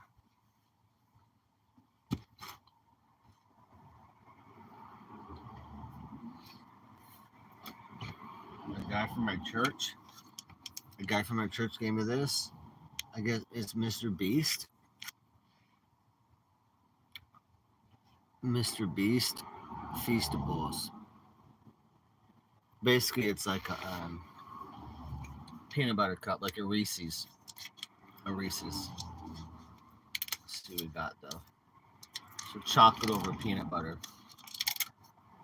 Yeah, Mr. Beast from the internet. So let's check it out. Let's see how it is. Taste test, guys. Mr. Beast Feastables. How is it?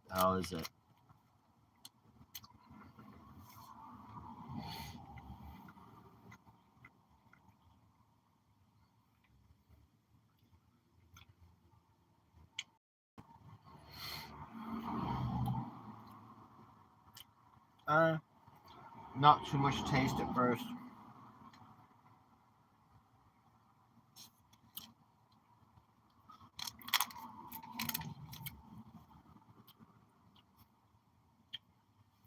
Pretty good. I would say not as good as a Reese's.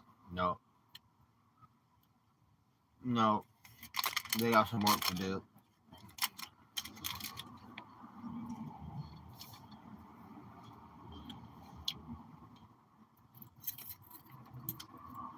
It's good, but not like a Reese's peanut butter cup. No.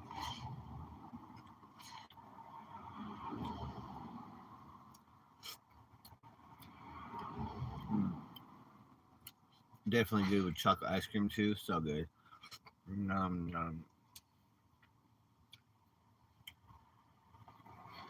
really good.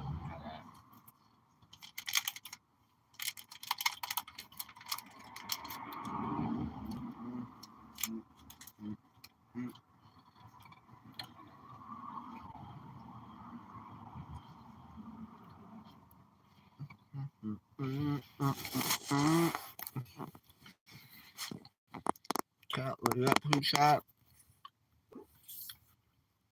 That's not updating. That must be a YouTube thing.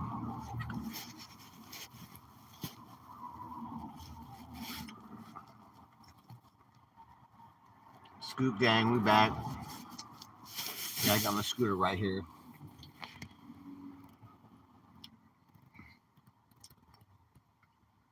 Right there. Some mirrors and the handlebar. Scooter, full scooter, then motorcycle body, the whole body and the engine, all that, and the whole motorcycle hitch carrier.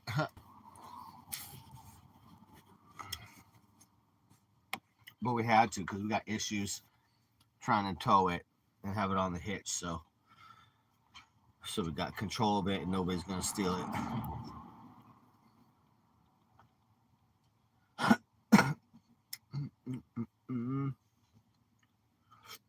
Oh, dude, that was good.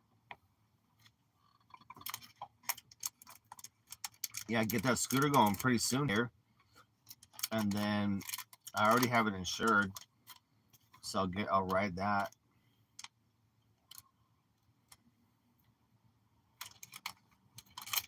We'll do some scooter IRL, moto IRL. We'll scoot around. I'll tape the selfie stick to the scooter, then we'll be able to cruise around.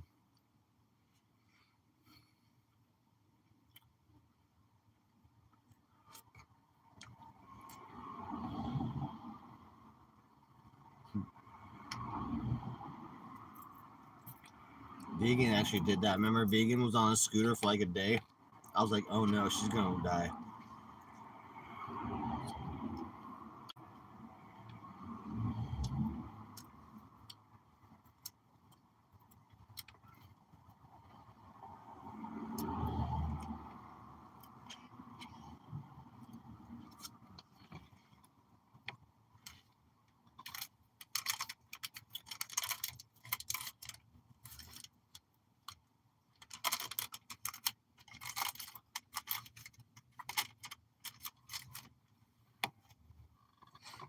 Nice.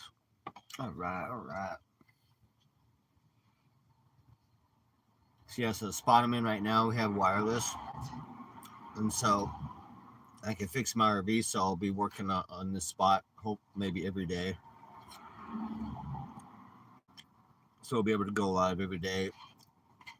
But I got to be working on my RV though. But I have a spot all day and night, not overnight.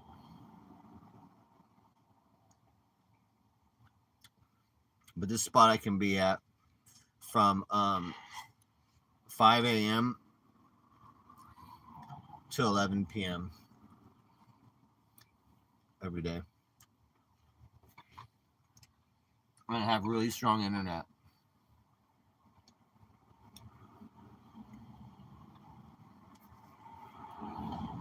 So we'll be here a bit.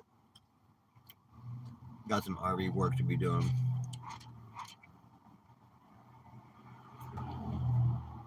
Got my brakes. I'm waiting for my brake pads coming on Wednesday. And I'll fix my front brakes. It'll be good.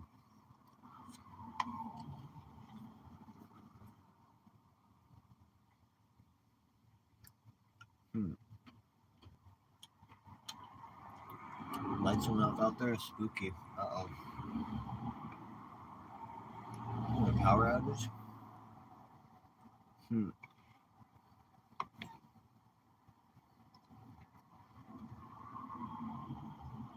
Where's my lights now?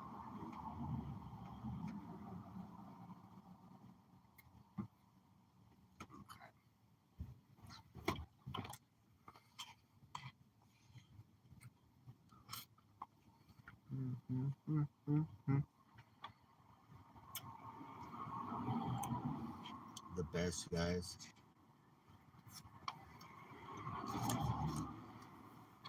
Only $259, dude. $259 for a big ass quart. So good, dude.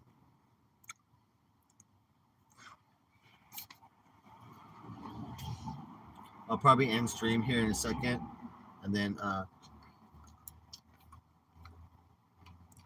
gonna watch a movie and then move to my night spot.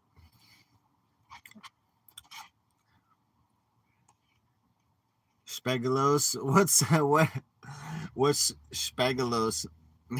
I like that name though. What's Spegulos?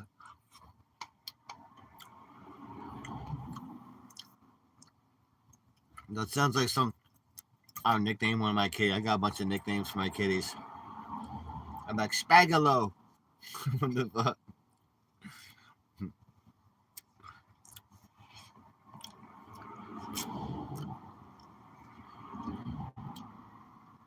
I'll probably give Romeo a bath tomorrow, so I'll live stream that. But I have no selfie stick, so we'll kind of figure it out. We'll have to figure it out. But...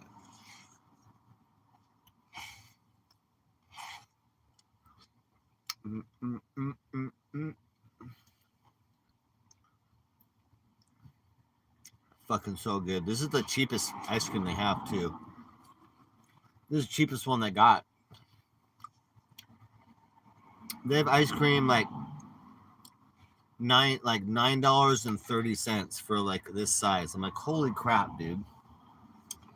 This is actually a Whole Foods brand, and it's the cheapest one they have in the thing. That's why it goes pretty quick. It's really good ice cream, but I love it, dude. I've been having one every day.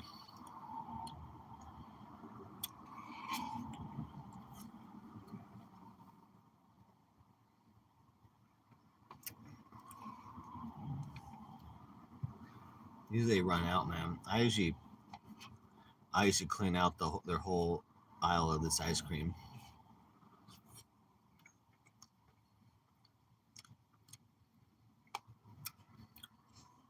It's so good, dude.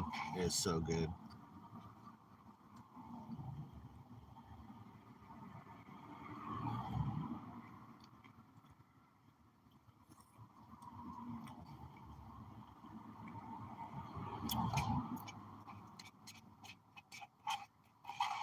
Yeah, I'll try to go live every day. If I'm in the spot I should be, work on the RV, doing stuff, I got to get back to work on it every day.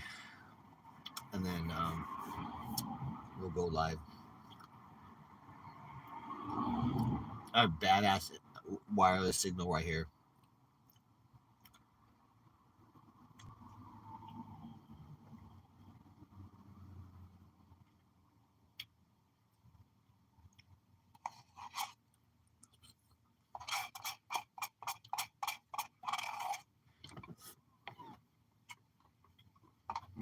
That's so good.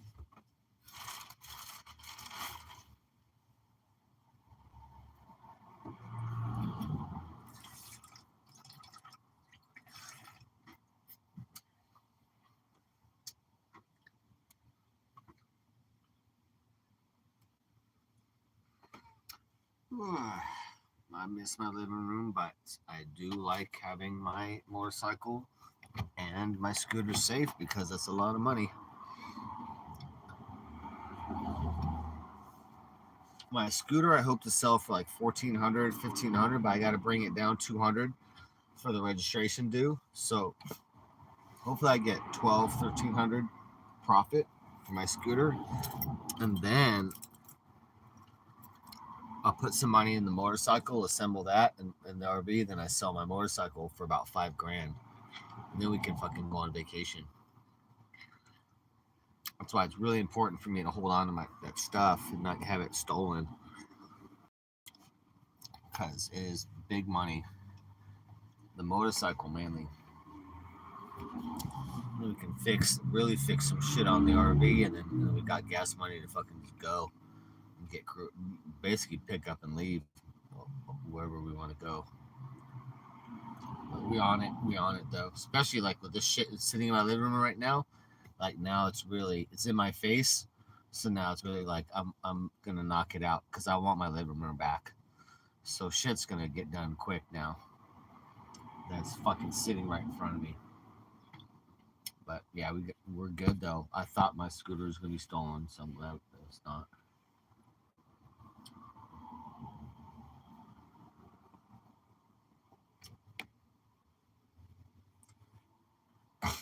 some lights going on outside. What's up, WW?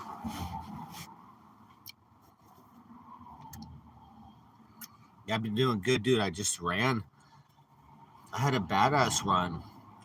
I didn't even know what my cardio was. I just ran the Whole Foods the whole way, and it was like nothing. Like, I was like, fuck, dude. It was like floating. So that's good. I'm in good shape still. I've been hanging out with Daisy every day.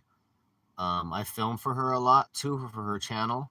If I'm hanging out with her, I'll film for her. But hanging out with her, and then some skateboarding, and then. But I need to get back to work on the RV, really knocking out fucking RV work. But we're low on money, but we're gonna fix the things that we can do, like the roof and stuff like that. Get the solar so we have electricity. Big problem with no electricity right now. Hell yeah. Veterans Day today. Shout out all veterans. Able to, so we have the freedom that we can have in America, even if we're not doing, wars for America or whatnot. We have in the past, and our strong military keeps motherfuckers. They don't even want to attempt to invade America. So I appreciate the freedom of that. And as fucked up as America is the last bastion of freedom in the world.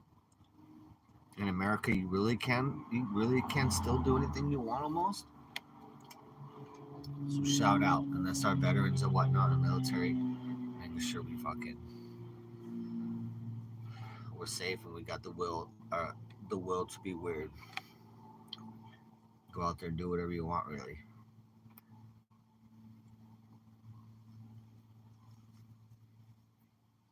Yeah, it would have been good. It would have been good for me. Would have been Army Special Ops would have been good for me out after high school. The Navy SEALs wanted to get me. They had picked me up from high school. They had picked me up from work, or not work, but my house. They tried, but I was like, dude, I don't like cold water. Canada has, I know, WW, because I remember all that the trucker protest and shutting down and getting the bank accounts, and trying to tow those trucks and getting the bank accounts and retribution and all that. I know. I feel for you. Fucking Trudeau. Ugh. Hopefully Trump will help. Just America being strong and then Canada being so close. Hopefully that rubs off and the deals we make loosens up some of that liberal shit. I know. Hopefully Trump is able to affect Canada. I bet he will, because Trump ain't go for that. He wants more democratic shit. So hopefully some of the deals he makes can fucking can stifle some of that liberalism. I know Canada's gone way. It's fucked up. All liberal. I've never been to Canada though. I lived in Seattle for 5 years and I never crossed the border to Vancouver. I should have.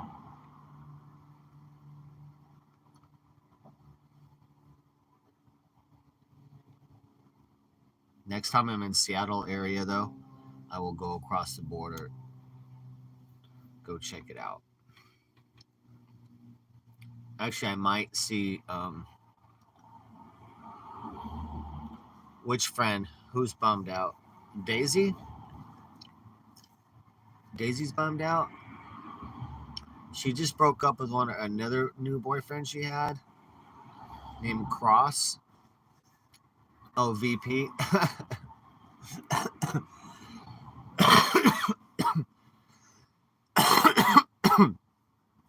Yeah, I can call it VP. I haven't been I don't have data, so I haven't been watching anything. I don't know what's going on because I have no data. Like right now I'm on Wi-Fi and whatnot, but it's rare. I'll be at this spot every day now, so I'll be able to fucking be updated now and stuff, but I don't know what she's doing. I don't. Last I saw, she's in the house. And a guy, roommates was yelling at her for smoking weed in the garage with the door closed. So she's getting in trouble for smoking weed and breaking the rules there. Some shit.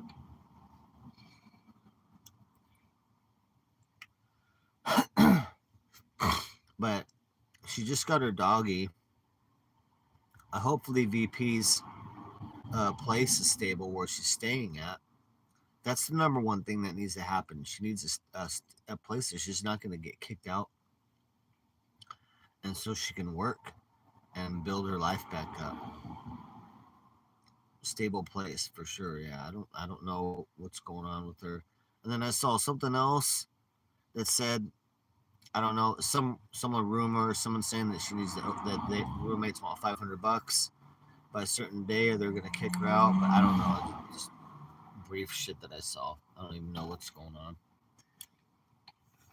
Like I said, I have no data and I haven't watched anything, but it sucks, man. But I'm gonna be at this spot now, so I'll have Wi-Fi every day, most of the day and night. Yeah, I'll call BP, see what she's doing. But as far as like last time I talked to her, she was planning to stay there for a good 4 or 5 months, be stable, save up, get a car going or get a place, and then maybe I don't know if she wants to go back to LA. I know she likes LA. LA is pretty fun. LA is pretty fun, you guys.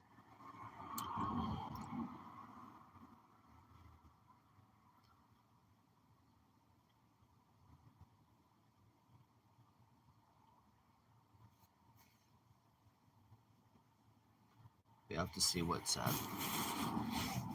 Let's see what's up.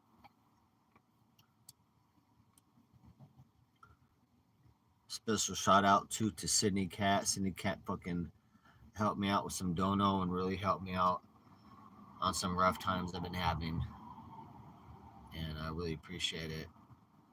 And I was able to get my air compressor so that I can operate the tools so that I can lift my RV up and change, get the wheels off and all that, and do the brake work. So it really helped out. Sydney Cat really real blessing, helping me out on just money help and support him all the way around. But yeah, I definitely got that this little survival cash. But yeah, I definitely got. I remember a few months ago too. She helped donate for the battery charger that I use, that I still use when I'm plugged in, that charges my battery pack. So Syndicate really helping out and keep helping to keep this RV alive, and literally helping by the, like I said, the air compressor that it got stolen. A couple things got stolen when I moved up here off of my trailer. No, WW. Good news. So basically, I raised the RV up, got the wheel off. Once I figured out how to take the caliper off, it's so easy. The easiest fucking caliper I've ever done and brake pads I've ever done on any car or anything ever. The easiest fucking brakes in the world ever I've ever seen ever. Like, holy fuck, dude. Holy fucking easy and cheap.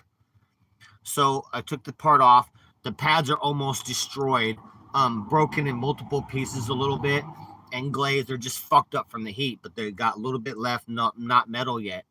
And then the caliper, what I did was make the caliper level, and inside the rubber boot, I sprayed the PB penetrant inside that whole caliper, and I pressed the caliper down, right, and then let it set. And so it sat. The penetrant sat in that caliper and whatnot.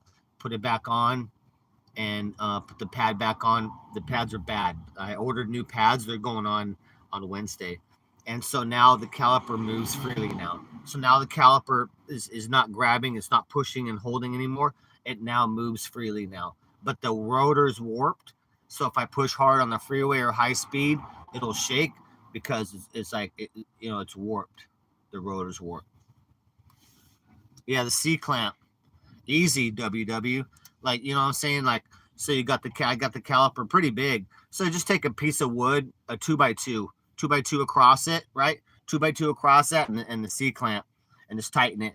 And I had to use an open end wrench I had to use a 1 foot open end wrench, hook that onto the thing, and be like, and push that, because that fucking that they might be the original caliper, and it is fucking stuck. It didn't want to be moving at all. Sprayed a bunch of fucking penetrant in there. That's wrenched it all the way fucking flat, and it pushed out, and it's just been moving and moving good now. Yeah, so it's moving good, but I will replace it. I found a caliper for $50, $50 each. I can't afford it yet, so I ordered the pads, and I'm just gonna put the pads on before it gets metal on metal, and I'm gonna have the rotor turned. So I'll pay $20 to have that rotor turned, put the pads on, and that side will be good. But when I got the money, I'll do both calipers. So both calipers will be new, pads will be new immediately, and both rotors will be turned, and the whole front will be all new. And then we go to the next stage where we have to take the entire radiator out. Again, the whole radiator, drain the whole system, take the whole radiator system out in the front, and so we can replace the master brake cylinder. Super cheap, $50. $50 for the whole unit, the whole master brake cylinder. $50 brand new. We're going to replace the whole power steering unit, brand new, and then we might eliminate the smog pump. So we might put on a smaller serpentine belt, because instead of going around the smog pump, we might just bypass. We might bypass that smog pump. Something's squeaking. Something's squeaking in there. If it's a smog pump squeaking, it's over $200 to replace. I'm not going to use it anymore. I'm going to eliminate it. So I'm going to eliminate that shit and just fucking bypass it with another serpentine belt. I'm hoping the power steering is what's squeaking and been failing, because it did fail, but then it's working again. So it's been having issues and also squealing and fucking up. So we'll see. But the point is, it's such a bitch to go into the front of the motor. You have to take all the radiator out and drain the whole system. I got a lot of expensive agents that I added to the antifreeze, like stop leak system, and also very expensive stuff that lowers the temperature of the fluid. So it's like $50 of liquids inside my radiator right now that I'm not going to lose.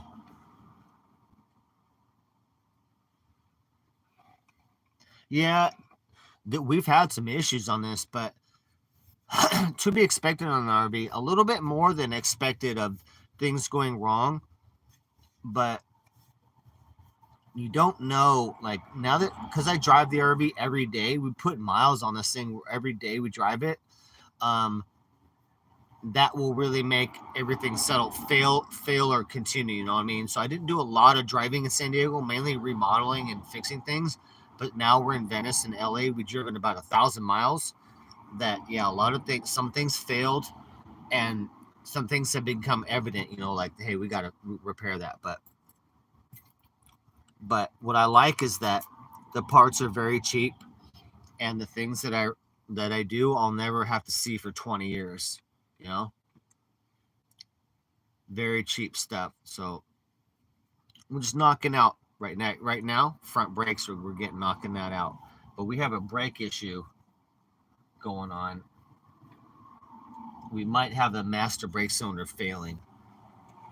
So we're gonna have to open up the radiator, all that stuff in the front first. So we need to be able to afford the master brake cylinder and the power steering unit when we go into the front of the RV. To do that, we're not going to go in there unless we can afford all the parts to replace everything in the front of there. So we never go in there again, and then we'll be good. It's very hard to get to the master brake cylinder too. Yeah, Debbie, I always run my stuff, always, try not to let it sit. And pretty soon here, like today, I worked on the roof, and we're almost done with that. So I'll get solar on that soon. So then I won't have to run the RV at night and be running this shit all the time. I'll be able to sit for a couple of days because I'll have electricity. It'd be nice. I'll save money on gas, and the RV won't have to run so much. It'd be nice. Oh, Romeo's so cute. What you doing? You guys gotta see my cute boy. You guys see my cute boy. This is my cute boy over here. My cute boy. Brombies. Get Brombies. What? Uh-oh. Brombies, what you doing? What you doing? Huh? What you doing? Mm-hmm. Maybe your ears in your eyes? Yeah, what? What? You can't see right now.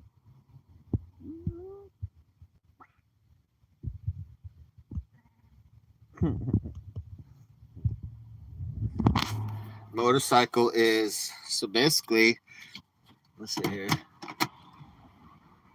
So basically, you're looking at okay. This is my 4 solar panels.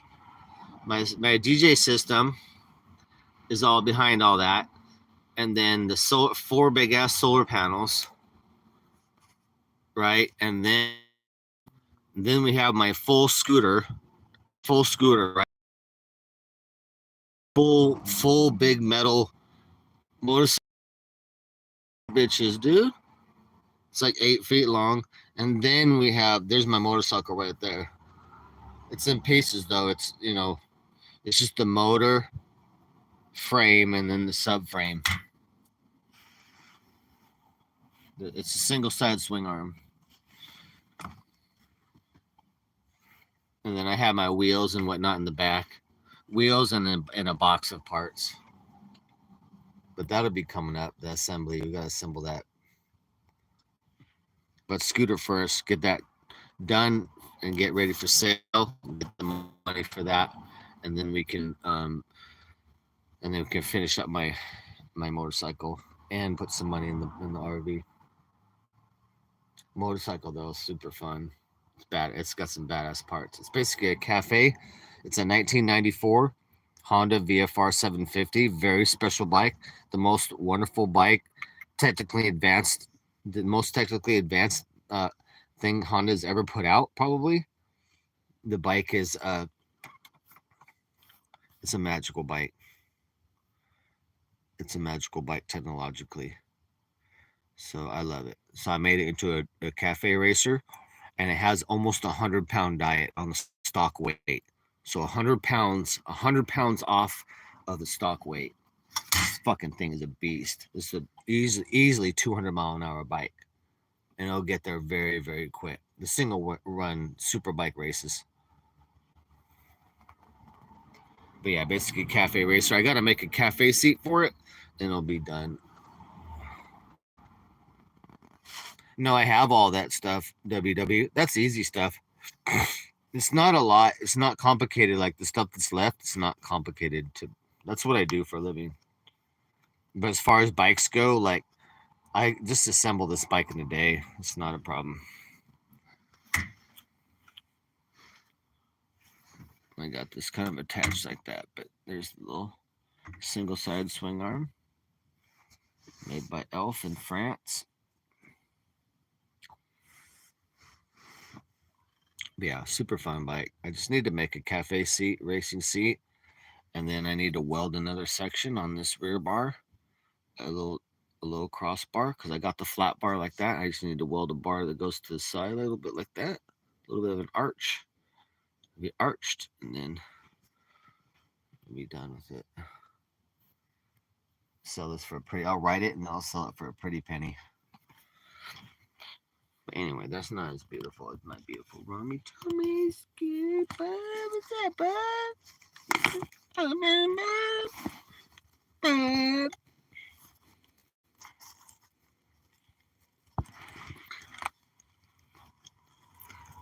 Tommy's on. This is a cute bed. He's all in his warm bed. He loves it. Uh-oh. We're doing a little bit of tight living until we get rid of the scooter. Then I open up room, and then we'll get the hitch fixed. I'm gonna re-weld a new hitch thing onto the RV. So, and I'll go through the bumper, so it'll be higher up, and then we put the motorcycle on the back of that. But it'll be fun. We'll have a 1-day stream. It'll be a motorcycle assembly stream.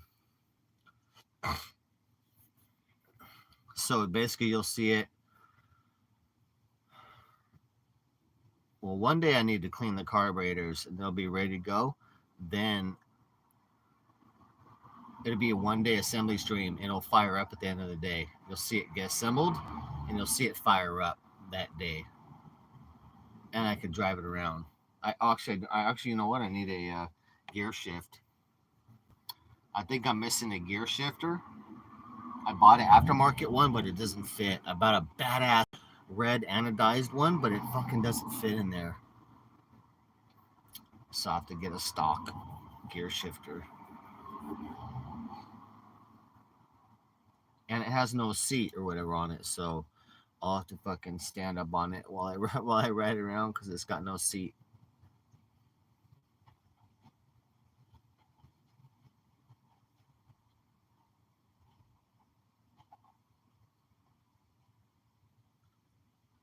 But yeah, it's good to go. It's not very complicated.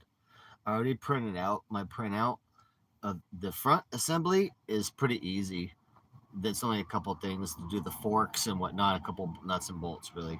But the back assembly is pretty gnarly because it's a single side swing arm comes around, so it's an all gnarly assembly of washers and all sorts of shit to assemble the rear wheel because it's only held on by one side. So I have a big blow up of those, the diagrams of where each part goes, and I have a bunch of new parts as well. So I have all factory parts that I bought, brand new shit to assemble stuff with. Any rubber stuff is all brand new. So it'd be nice. Put all that back together. And I think a bearing or two. I'm not sure if we're doing bearings, but for now, we need to just get the scooter going though. That's the next thing really for project wise, other than the RV. That's my money. I need that money too. What you need, bud? You need to go potty? Oh, okay, let's get you into your potty box. Let's get you to your potty box. Good boy. Good boy. I know you're gonna go potty. Good boy. I know you did so good. Look at this good boy. Look at this good boy. Look at this boy. His little toes. Your little toes, huh? You're hot. You're nice and warm in that bed. Shit, man. I hope you're not getting too hot in there. Huh? Not getting too hot in your bed? Mm-hmm. Hello, kitty bones. He's always been a real floppy boy. When he's comfortable, he's a real floppy boy. Good boy. Good boy. He doesn't always make it to his potty box when he pees. So if I see him going, I have to kind of see like, oh, is he gonna go? Then I put him in his box, you know. So I'm doing hospice for Romeo all the time. And if he doesn't make it, like he'll just pee his bed. So I gotta make sure I change the potty, change his pee pads. I wake up. Anytime I wake up in the middle of the night, I gotta go make sure change his pad, make sure he's cleaned up, and clean him up. Just like an old person, just like you'd be to do it at a retirement home or some real old person facility. That's like Romeo, only not so big. He only about 7.5 pounds of old guy. So I wipe him up, with paper towels and just clean him all that. I'm gonna give him a bath tomorrow. We didn't have full sun today, so tomorrow, if we have full sun, I'll give Romeo a bath.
tight fit, but we got the essentials.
Oh, this weed's so good. Not bad for a cheap weed.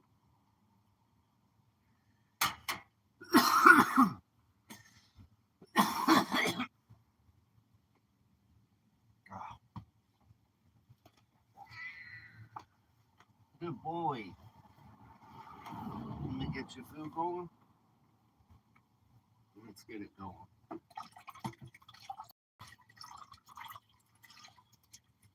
Let's get your food going.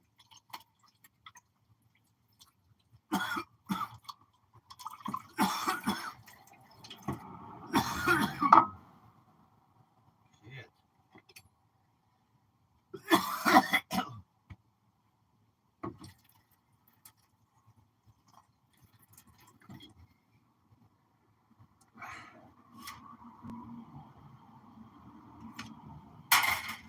Kids, don't take such big hits. Fuck.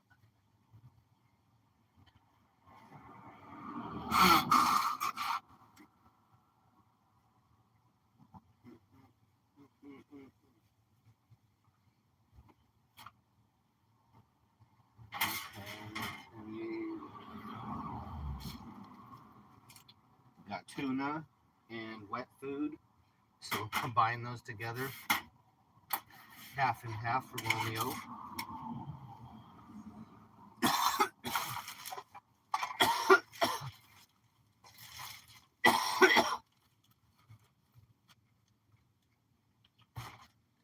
I had an interesting injury too, guys. Interesting injury.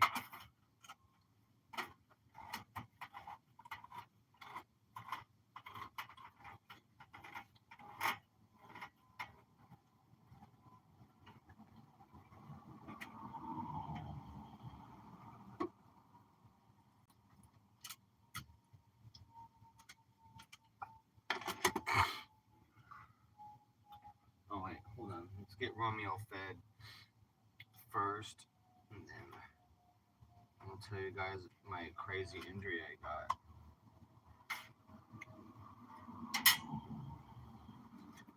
My body almost went into shock. I was lucky it did.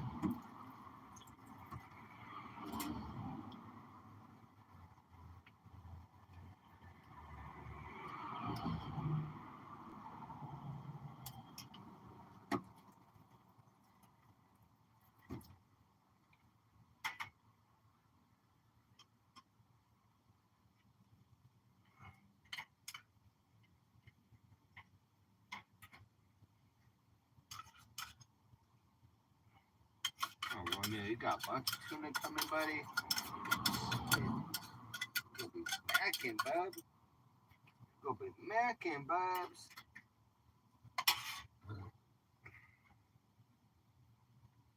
You gonna be macking, baby boy. You ready, Bubba? Good boy. I'll let him know that I'm making the food. He knows. Good boy, Bubs. Making food, Bubs.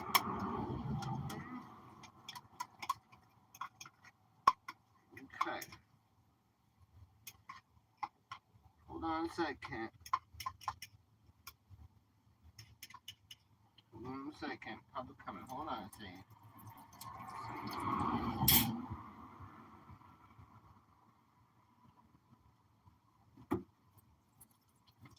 Okay. Oh, he loves this. Here you go, bub. There you go, bub. Right there. Here. Nah, right there, right. So you know where it is. It's your spot right there. Right here, look, look. Uh-huh. No, right there. And there. There you go. She's so stubborn. She's so stubborn sometimes, stubborn. Very kitty. Very kitty.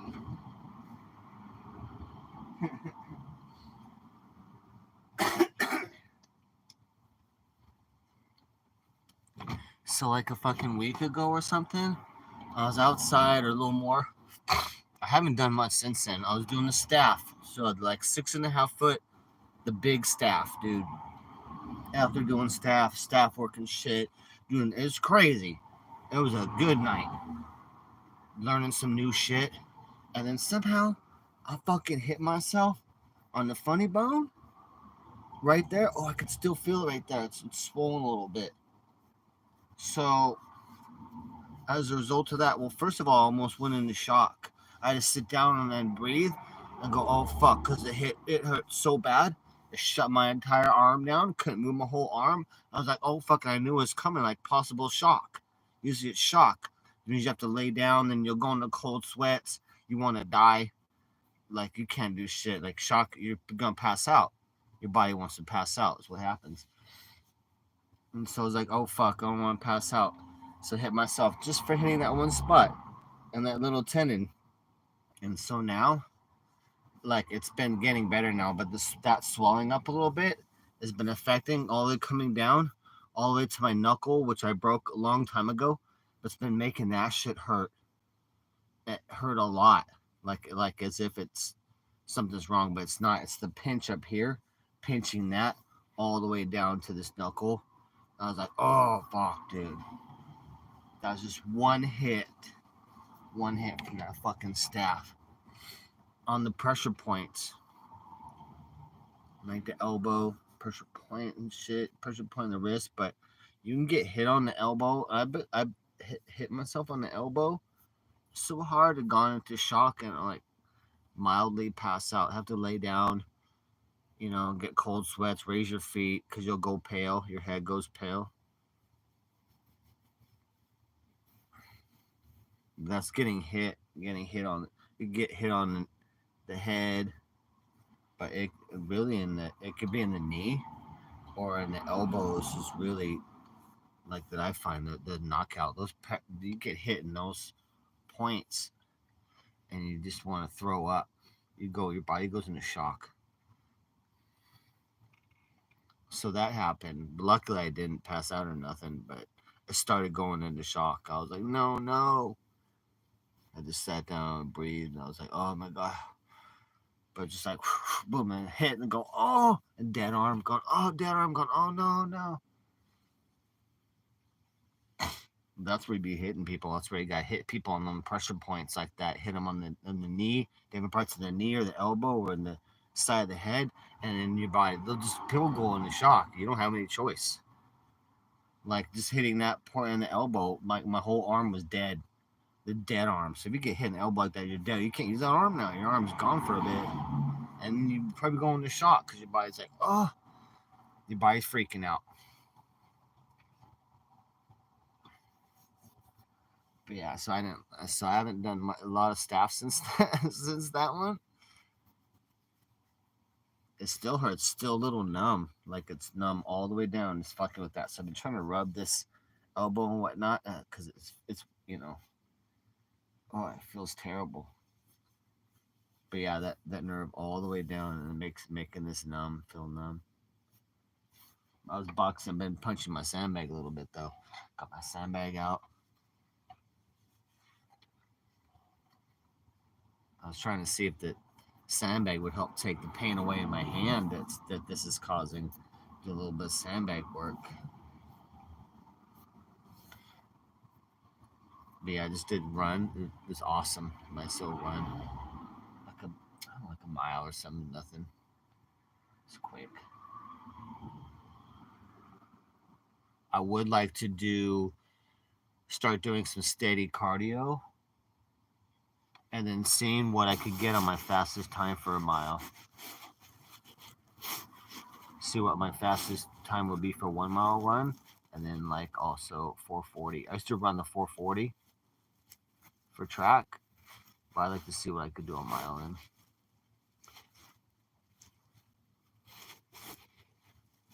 What? Oh shoot, it's not updating. WW, I'm sorry. I don't know why, if it's YouTube, but it's not updating. Hold on, let me look at this. What? This fucking doesn't update. I want live chat where it never goes off the screen. It stays on the screen, and it should be updating. Oh yeah, Chinese scooters are terrible. I'm actually having this Chinese scooter actually has a fault. I have to tie in the running light system, terrible, and the power to the blinkers. So I have to cut in wires from other sources to fix that, and it's just terrible. And yeah, but it'll be all good when I sell it. But yeah, Chinese shit's just terrible, dude. No, WW. Only Imagine Janet was the one fucking with me in Vegan's channel, and she had to finally put her foot down and tell him stop fucking with Darren. But I could be a mod on that. I could be part of a mod team, but it's just easier if I don't really right now. But yeah, he's not allowed to mess with me no more. But that was only happening when I was moderator. Then Imagine Janet liked to time me out, whatnot. But he started fucking with me while I'm just in chat as a normal person. So she's like, nah, she's pissed at that. And she had a falling out with him.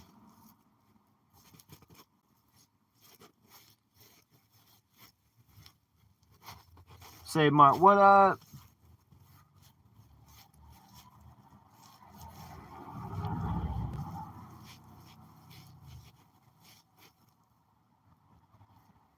And to do on this phone, I only have internet because I'm sitting in a spot.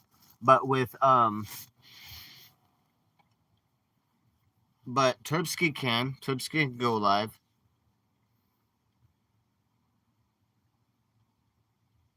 I don't like Janice just because he's always fucks with me all the time. No reason to. So I haven't blocked usually, but I think he made a new account and I can see that account now. Ever since he came back to the channel, but I don't care. Like I liked all the rest. The other mods are all cool. Like all the other mods are cool and actually people that I kind of like. That's why Vegan and I were talking. Like she wants me moderator on there, on the team. But Imagine Janet's the only one that has some weird problem with me, just being a weirdo all the time. He's be power tripping like it's his own channel, running it like it's his own channel.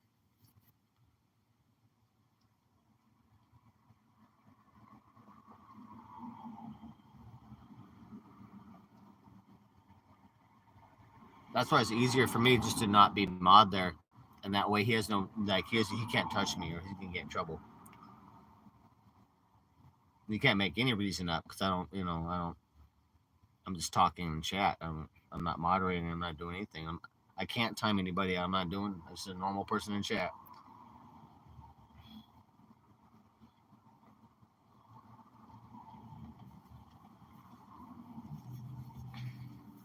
And also, like, I'm Vegan's real friend in real life, and like Vegan and I may go back and forth sometimes. Not really much lately, but we have in the past. Like, I'll be pissed at her or whatnot, but we'll always be friends. We'll always be friends, and we're friends in real life. But I don't think we're not gonna really go back and forth anymore. Like, not be friends anymore. That's not really. But we had done that a couple times. But Vegan and I will always remain friends. But now we don't. There's no reason to even have a argument or anything like that.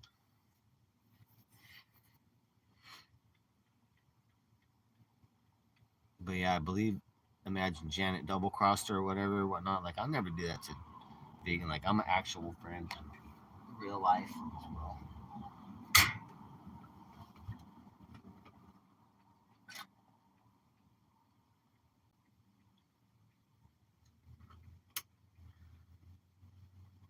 Yeah, I'll have to call her and see what's up. Somebody told me she's not doing good or depressed. I haven't been able to watch because I have no data.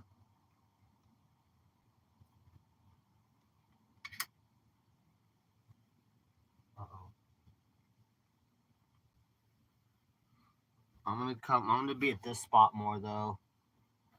So I'll be able to watch and be in chat now again. Ugh. And then this phone that I'm on, I get data back on 16th. So 5 more days I get data back.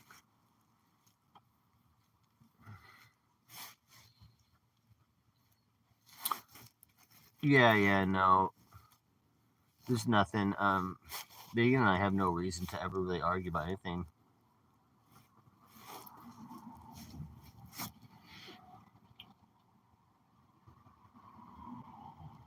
Or really to fight about, you know what I mean?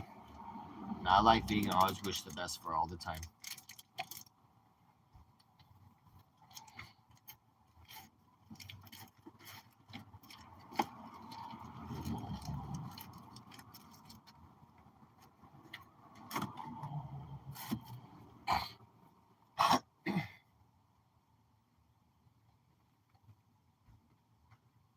Yeah, even I'm even cool with IBL right now too as well. I did not press charges, and I called and told the detective. I left a message and let him know I'm dropping charges. I'm not pressing charges on IBL and none of that. So there should be none of that.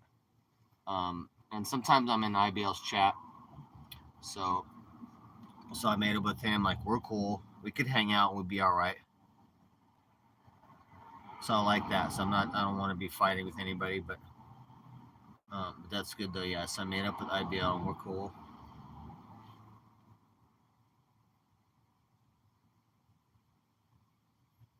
But my allegiance would be to Vegan because Vegan and IBL we've hung out in person a couple times, but Vegan we've hung out in person multiple times over the years, and Vegan that we've talked on the phone a lot and actual friends, like and talked about stuff and been friends and time tested. And Vegan's never really fucked me over, so that's why we'll remain friends.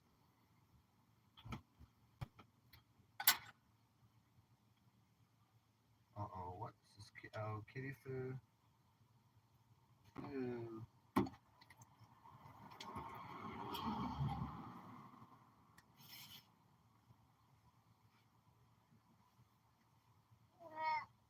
Bob, you getting in your bed? What you doing? Did you get into your bed? Need me to tuck you in and put your blanket on you? Hold on a second. He needs me to tuck him in and then put his blanket on. Yeah, I need to tuck you in, put your blanket on. I know. Let's get you in. Let's get your toes in. Nobody falling over. Oh, I'm gonna have to pick you all up to start all over again. Hold on a second. Hold on a second. Okay. Hold on. Here we go. Here we go. I'll put you right here. Okay, like that. And I'm gonna put your blanket on. I'm gonna put your blanket on you. Okay. Make sure your little toes is not cold. Sometimes the one little toe gets cold. One little toe be hanging out and getting cold. He's all tucked in. Oh, you ate? You all full belly now? You eat enough? I'm gonna have to keep putting food in front of you. Make sure you eat. I gotta keep making sure you've been eating good.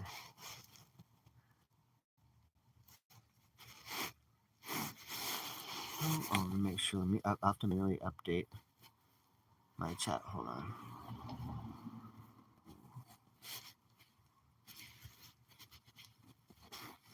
Boop, boop, boop. No. Ooh, I don't know if the touchscreen works on that part now. I broke one part of this phone on the screen. Ooh, that button doesn't want a touchscreen anymore. Uh-oh. Uh-oh.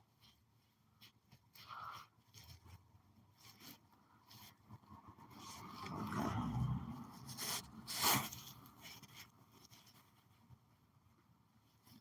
No, I'll probably call Vegan up tomorrow and see if she's doing okay. See how she's doing. But last time I talked to her, she had plans to be there for like 4 or 5 months coming up. But she likes LA. I think she'd prefer to be LA area. It's fun.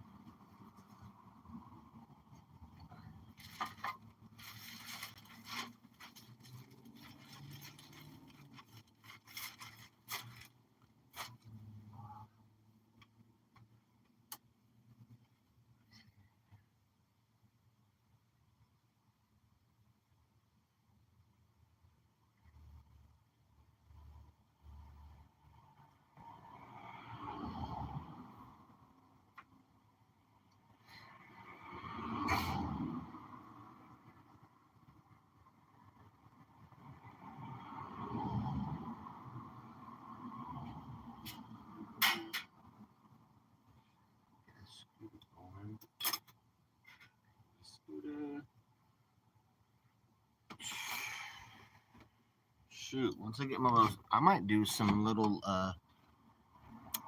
local food delivery on my scooter. Because I got the little food bags. I got the fuck insulated food bags. And I might do a little scooter delivery for food real quick until I sell the scooter. I can make some money like that. Like Uber Eats or whatnot. I'll have to see, but I'll just do it by scooter.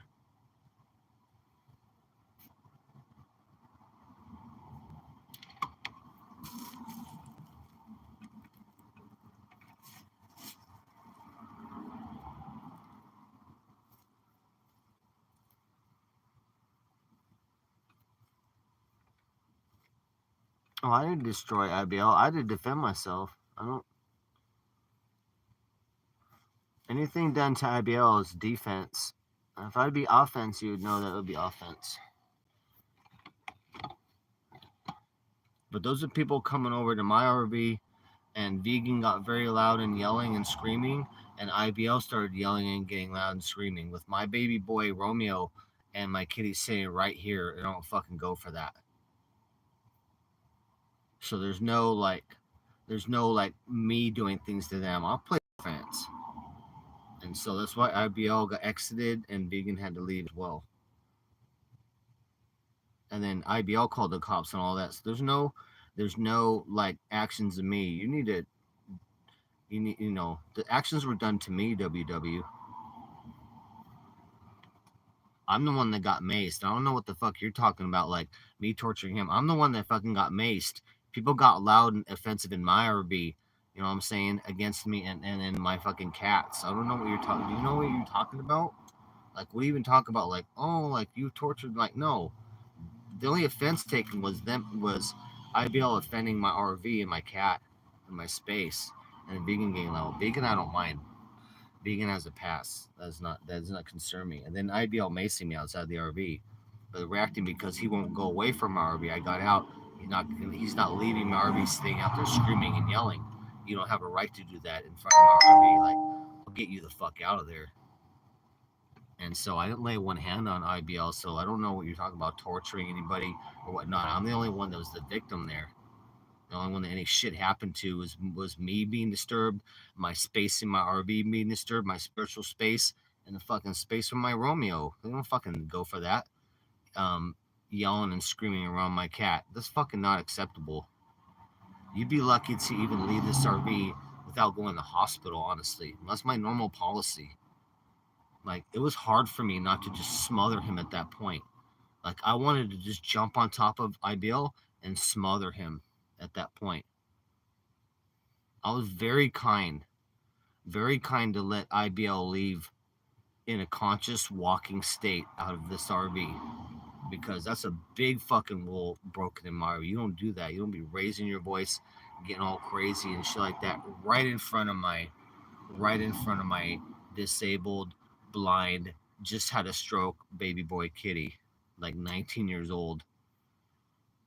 You know, like it'd be like having my mother my disabled mother be sitting. You might as well just consider my disabled mother sitting right here at all times in my RV.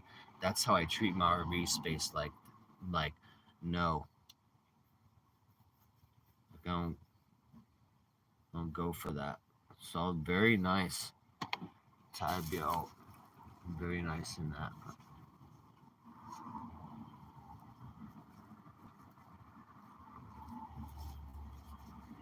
So no, you're saying I psychologically destroyed it. No, it's very nice. Very nice, and then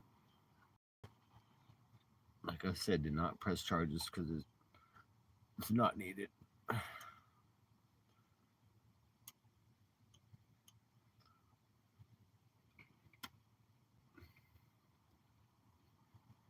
yeah, that was a big roll broken in my RV, which I responded very calmly to. That's because I've been going to church and really working on my anger. I got three things I'm working on: anger, violence, and depression. Trying to knock out all of those. So my normal reaction would have been to just annihilate IBL, and I wouldn't have let him leave. I wouldn't have let him leave the RV. It would have been the result, and then it would just been bad inside. But then with that comes police and all the problems. You know what I mean? And that's not how I want things to turn out either. Like I don't want to be an angry maniac and just be fucking choking out. You know, people. I want to be calm, as calm as possible. But yeah, you understand. Like if people in your personal space and whatnot, then it's different. And you got a disabled kitty, which would be like your disabled mother sitting right there. You're not gonna want to have people yelling and screaming and getting all loud right in their face. Like, no, no. No, I've been doing real good, uh, decreasing anger, violence, and depression. No, I have no beef with anybody. Honestly, I have no beef with anybody. No, no, what up? The only person that I had a beef with got beaten to death on the streets of Venice, and they died. They're gone. That was Debo. Debo was the one looking for my RV all the time, coming over, trying to be like, see if I'm there, always wanting to come steal my DJ system and shit. So he was like the only real security person that would be actively showing up or in a stolen car or bicycle, whatever, um, trying to show up like, hey, dog, you got some weed, dog? You smoke me out, dog? I'm like, nah, man, I can't help you, dog. Can't help you.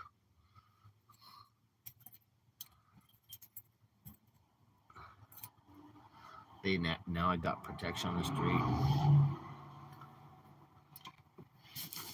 Yeah, just because I got the Wi-Fi spot right here. If I'm in the spot, I can stream.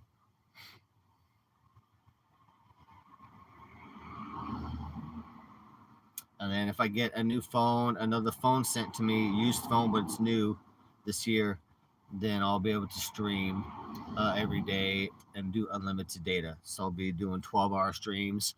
We'll get IRL Pro on it. We'll have the TTS and media, get all that going. But my government phone, I can't do that on. But for now, we'll just, when I'm in this spot, which I'll be here almost every day, then we'll do some streaming. Oh, wait, I gotta smoke over here. I forgot. So I gotta air out the RV.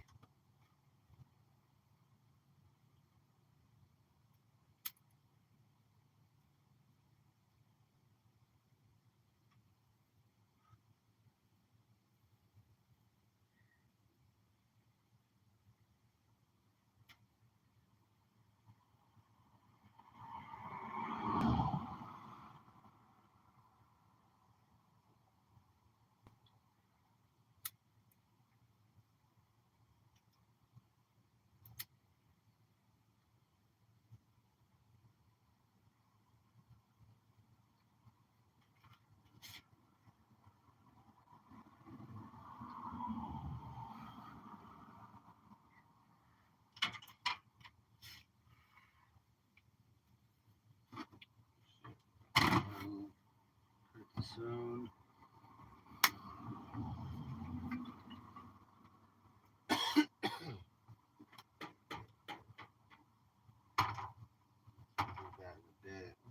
a lot of weight here.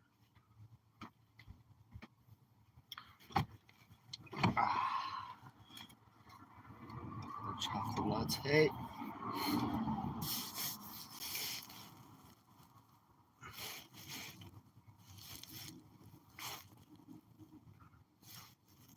Yeah, I'm trying to go take over for RV stream and have a chat room and all that, and the TTS media and all that. And then we go IRL. So we need to get another phone going. I think I'll have a phone being sent to me, and then we can fucking make that happen. That'd be good. And we can get some donations and whatnot, and then that'll speed up the RV shit, and then we can fucking travel and do travel stuff. Because I'd like to travel, but we got shit to fix though before this RV be going around.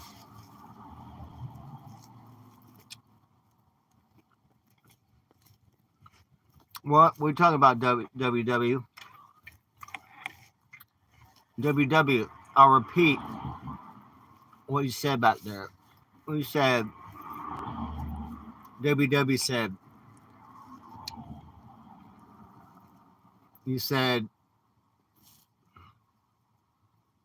you thought it was unfair to psychologically destroy a paranoid schizophrenic with intentionally causing more paranoia, and I told you I did not do that.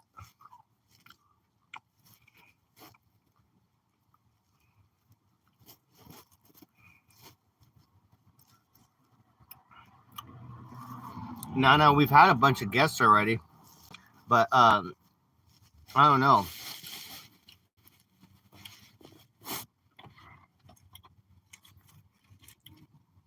We already had a bunch of guests already.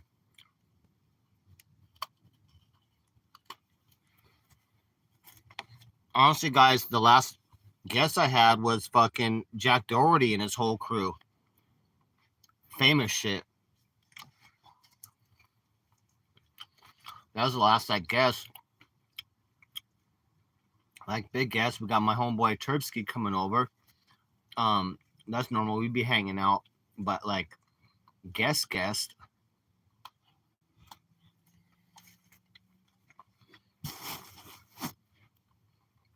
Thank you, Nana. Appreciate it.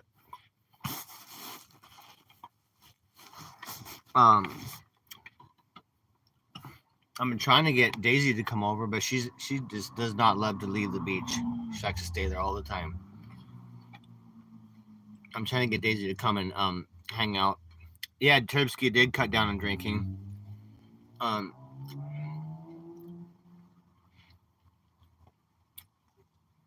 Yeah, considerably. I like to see him just do no drinking though at all, but yeah, he's cut down.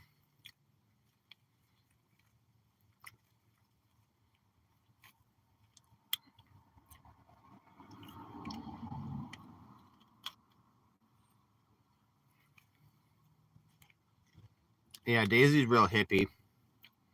She's like a modern hippie MILF.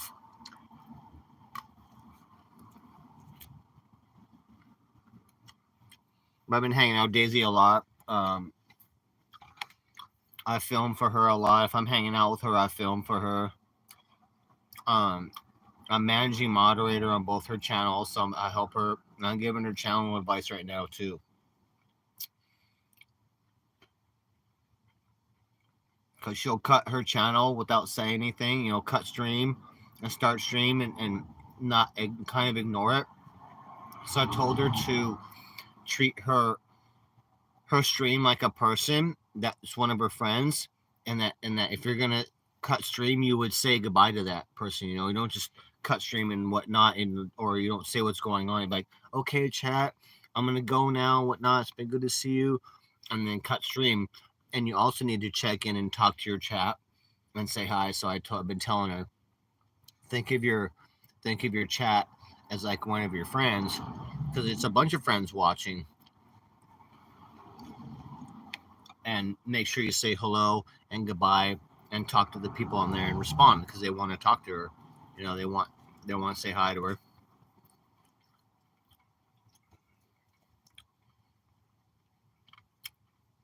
She kind of takes it for granted that she has a lot of people watching a big stream, you know, and famous. She's kind of famous.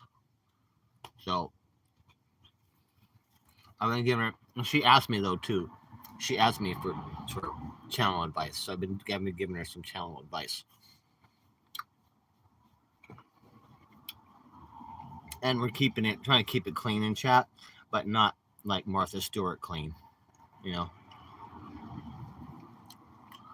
But Daisy likes it. Daisy likes a pretty positive chat, a positive environment. But we got a lot of IP2 people watching. I pretty much brought Daisy to IP2.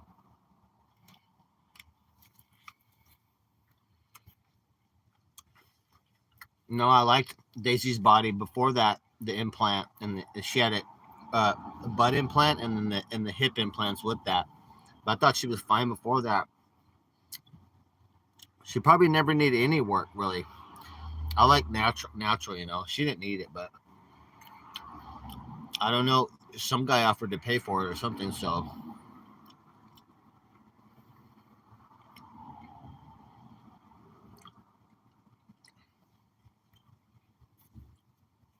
she feels like she needs to, you know, keep beautifying herself. She needs to stop though. She needs to stop.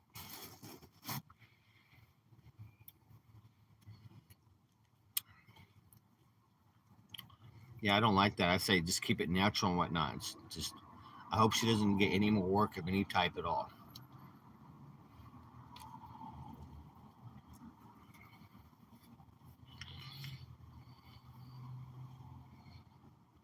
Mm-mm-mm. Yeah, tattoos I don't mind. I like tattoos. But I also like a clean girl too. I think I need like a clean, quiet um Japanese girl, or maybe if I can find like a real nice based Mexican girl like in Mexico City, I might go with Mexico City. I like a church girl though, honestly, bro. I need a church girl, quiet but strong church girl. I always wanted like a Japanese girlfriend because I like the culture, but side have to get the RV and stuff over and all that so far. But I was like, I could find a nice girl in Mexico City. That's not very far. I speak Spanish, some Spanish. I could make my Spanish a lot better with more study. Get my Spanish going a lot better. So I was like, to meet my next girl, like a good girl, a really good woman that I would want to marry and hang on to. It was like a lot easier to find that woman, I think, in Mexico City than try and go all the way to Japan. So I'm gonna go try and try and find a wife in Mexico City.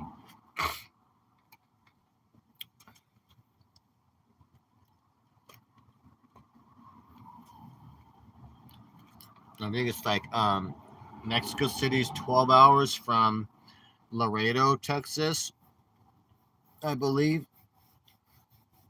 But I want to do it during Day of the Dead. So next year, I think the plan will be to head to Mexico City. I want to just be hanging there for like 6 months, as long as possible. So go get there in like July, spend like a whole half year in Mexico City.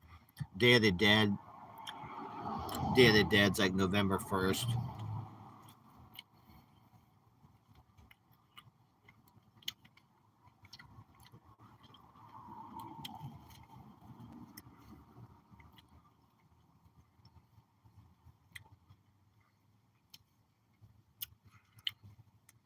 No, I could go for like a real traditional Latina girl, Mexican girl, the traditional Mexican family, with good values, and that church girl, you know. I would find that in Mexico City. So many people. Um, Mexico City's like 28 million, and then 40 million surrounding area. So really, the whole end area, like 40 million people, is so fucking many people, man. So I'm like, dude, I'll find a good woman. I can speak some Spanish. But really, I'd like to. Really, I was thinking Japan, but that's such an effort to do that.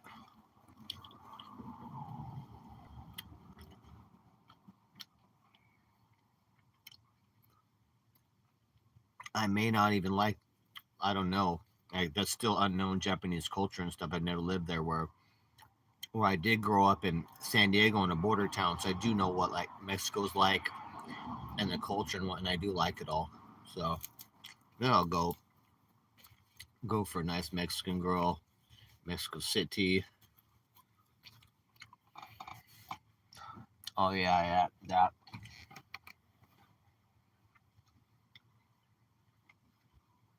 No, I think people just keep it naturally, dude. Mm, that's so good. Mm.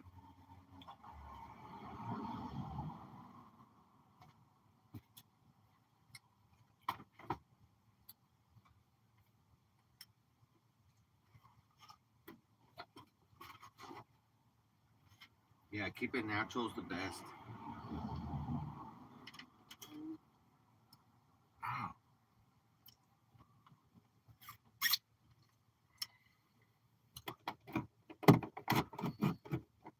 Let's see.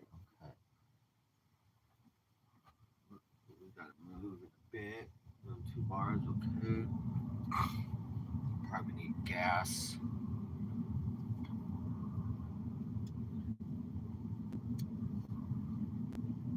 Probably need gas.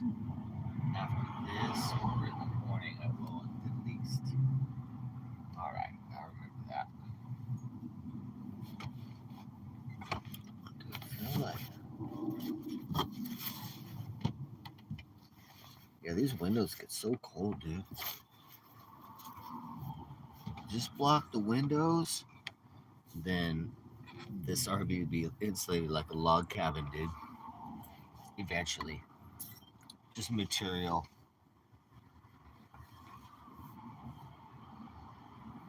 Ouch.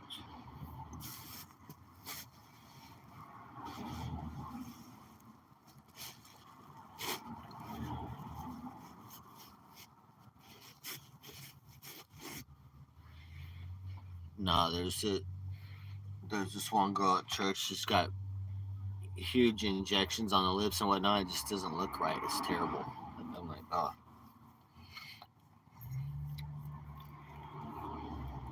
terrible, terrible. Some plastic surgery looks good and is done right, but most is like cosmetic overdone. It's terrible. Even tits, even chicks with getting fake tits, like that always gets so huge. Like, why are you going to go to such huge? Like, a girl will be like A cup and go straight to D tits. Like, why not just like do some heavy B's or like little C? Like girls be getting all crazy overdoing shit. Like less is more, dude. Less is more. But some plastic surgery is good and enhances people and makes them better. But then most of it, I think, is overdoing. Lips too big, things too big, and because people are paying the money, so they're like, the doctors are like, we'll make that money, we'll do it, we'll make you look like a duck. They're like, you're gonna pay me 20 grand, I'll make you look like a duck. Fuck it. That's wrong though.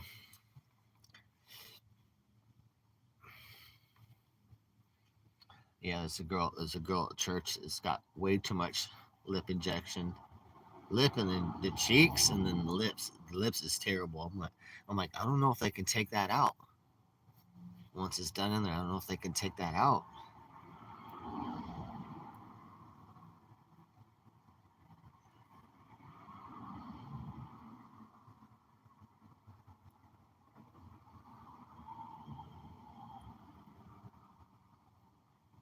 But yeah, I don't believe implants. We don't the butt implants and whatnot. That's not even needed because just go to the gym. That's why the hard work does that. You know what I mean?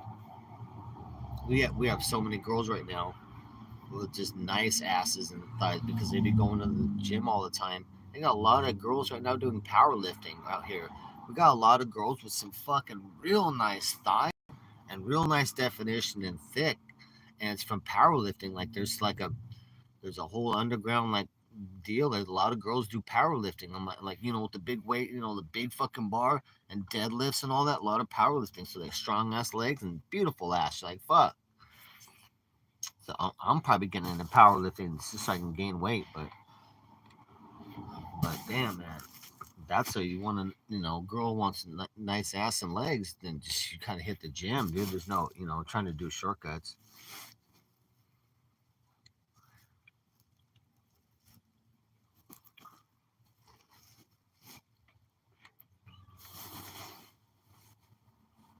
It depends. You got to see what's fixable and what's not for like body conditions and whatnot. Um, like even bags on the eyes. It depends on like diet and vacation and different things. Like things would go away. Different things.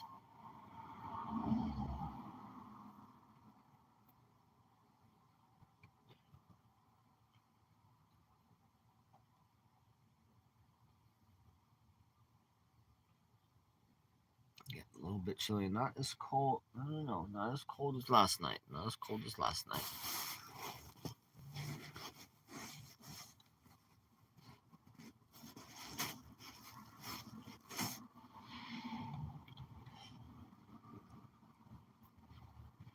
So I just need to gain weight. And I'll look better because I look worse if I'm thinner. I have more lines and more wrinkles if I'm thinner. But if I gain weight, then it fill in, and then I'll look better. Pretty soon, my roof's almost done. Then I'll be able to run my fridge. That'll be nice. Hopefully, I can run my fridge overnight. I don't know how much power it takes, and so I'll have to see. Kind of be experiment, but I'll have all my solar charging all day long. Fucking battery pack, so I should be able to run the fridge and all my stuff. Maybe not a big screen TV at night, but I should be able to run my fridge so I'll have food and all that. That'll be awesome. I'm gonna be pigging out. I want to do a weight gain. Start doing weight gain. I can do that kind of cheap. I can't afford protein powder and that, but I can do a cheap kind of weight gain. I got a lot of like uh pasta and different things like that. A lot of my EBT for food, but I wanted to get into powerlifting and try and do that. Gain some weight. Powerlift. I don't know what powerlifting. I don't know what the science is behind it, but I know it's you're just doing real heavy weight.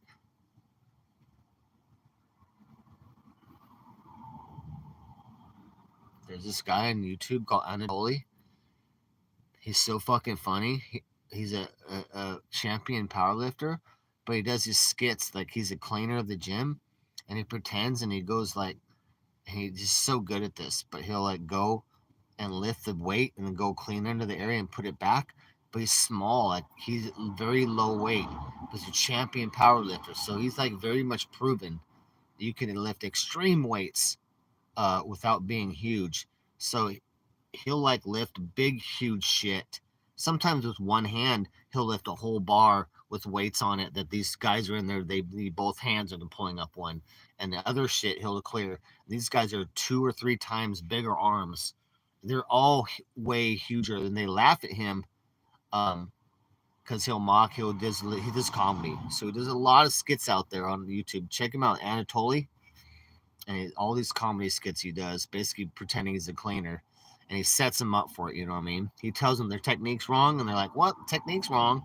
Like, yeah, they're laughing at him because they look skinny, but he actually outlifts them all of them. He outlifts all these motherfuckers. It's hilarious.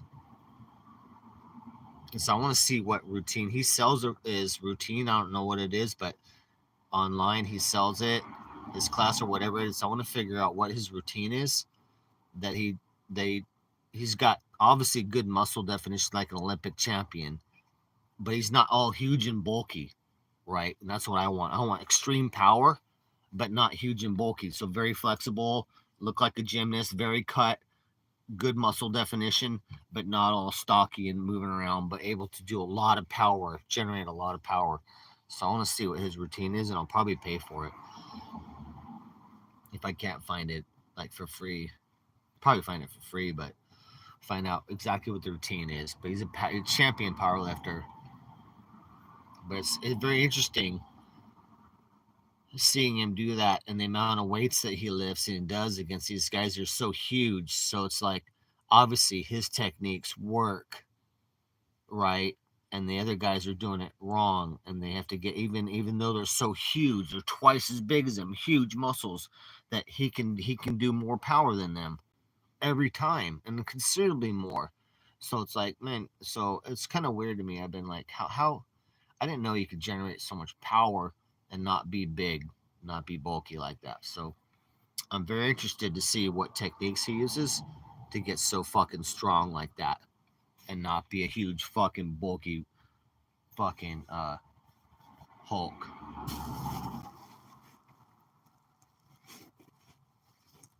Yeah, all my fridge is good. Fridge is ready to go. It's got separate cooling on the outside for it. So it should be super efficient. Super efficient. I improved the cooling on it on the fridge on the outside. I put a whole nother special vent on there so the air comes in the bottom and gets out the hot air from the back of the fridge, which will help it stay cool in the inside.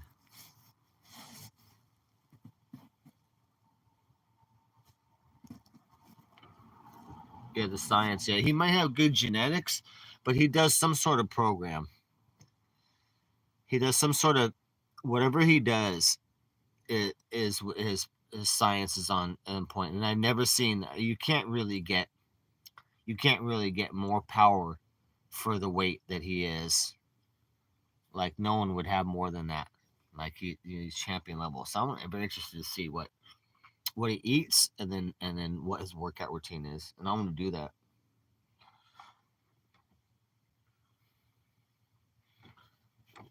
But he's been powerlifting. I don't want to try and do all like super champion weights. I just want to be just build my weight up and be nice and strong. But I'm not trying to do no champion powerlifting like because he's been doing that since he's a kid, and so like I don't want to be breaking my back or get injuries. So I'll be doing light, but doing his type of routine, whatever it is, because I do want to generate power. I like being really strong, but I don't want to be huge and big. I want to be nice and flexible, like Jean Claude Van Damme, perfect gymnast type build. Weight, I want to be like about 180 pounds and flexible. So right now I'm probably 135. So my normal skinny weight would be like 145, whatnot. So I want to get to 180 and be super flexible and power lift a weight. But after we get all the RV shit done and I can cook and all that and get my life stabilized, then I want to get my routine going. And we need money too. I need a job to be affording that money to be gaining weight like that.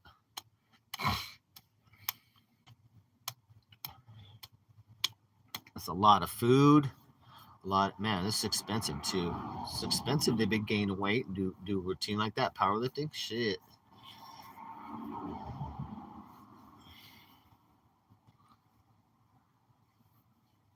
Yeah, a WW, and I think some of it is speed too as well. Like fast, using your fast muscle, twitch muscle too. I don't know, like it's like boom, quick. But I know there's different types. But I'm like, just from a mechanics point of view, I'm like, I've seen this weight that Anatoly can do. I'm like, how does he do it? What is he doing? I think it's a super heavy weight. I think it's low rep. I think it's very heavy weight and low rep. I don't know what it is though.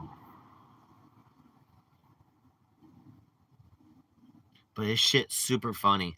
He wears a blue one piece mechanic jumpsuit and it goes around with a mop and he's got a wig on and headphones like mop, and so he'd be like mopping around the gym, and someone's filming like a film from a couple angles and he has a microphone on him. But you gotta go if you haven't seen, like, it's usually like little shorts, YouTube shorts, and some people make whole compilations, like an hour or something compilation of it. But look up Anatoly um, Kleiner. So funny though. But yeah, I want to know what the science is. How does he do that?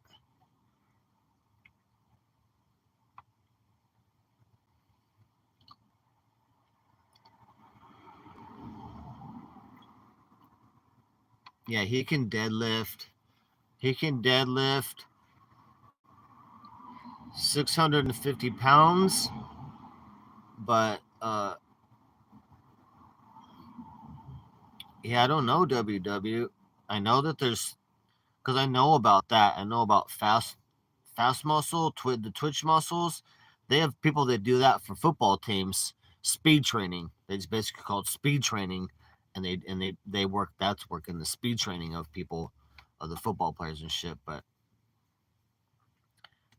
there's explosive workout stuff like that you can do quick, and then there's also just normal like push-ups, or you could just be like, quick push-ups real quick, or you can also do push-up and then hold it and just sit there and sit there like and hold it and then push back up. But I don't know what he does. I don't know what.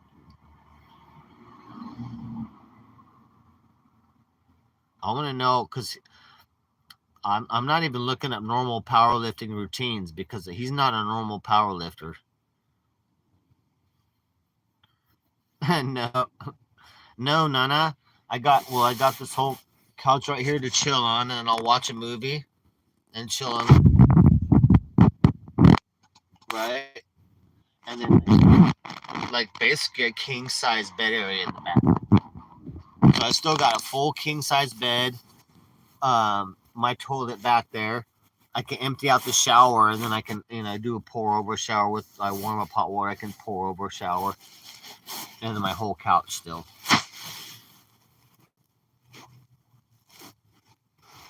Oh, it's already cold. I got a good heater, but the electricity has been getting low to run it, so we gotta finish the roof, so we got solar. That's why I'm on it. That's why I worked on the roof today.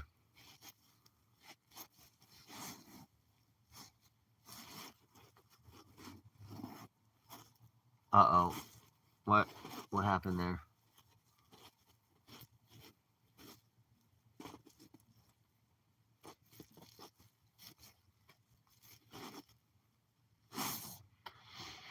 Nah, they need nah. You'd be out there scavenging wood all the time. I thought of putting a good wood stove, but you need a good amount of little area. But it's pretty efficient though. It's pretty efficient. If you had a school bus, I would definitely do like a fireplace. They have badass ones, dude. You can pull a lot of heat from that. A lot of it stays inside, and you can warm up tea and cocoa and whatnot on the top all the time. But always have that little fire going, and then it's got the stack all the way to the top. Very efficient as far as like a school bus, something like that. Very safe too if it's done right. Very safe.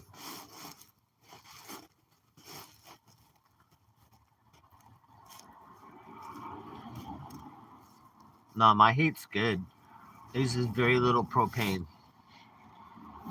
Yeah, I don't do no kerosene heaters, none of that. You don't do none of that inside. I got a legit. I rebuilt my whole heater.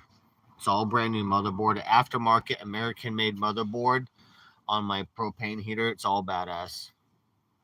All brand new parts.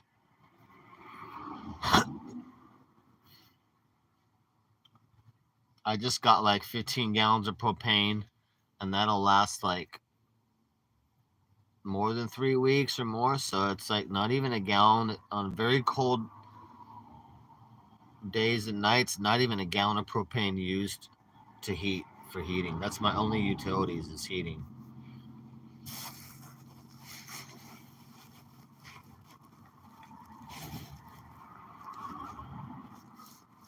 And I have all that. I got my in the back right there. So those things right there. I have a carbon monoxide heater, carbon monoxide, a fire alarm, and then there's my thermostat. But they're all brand new. So yeah, we got the fire alarm and carbon monoxide detector. All at all times, brand new batteries.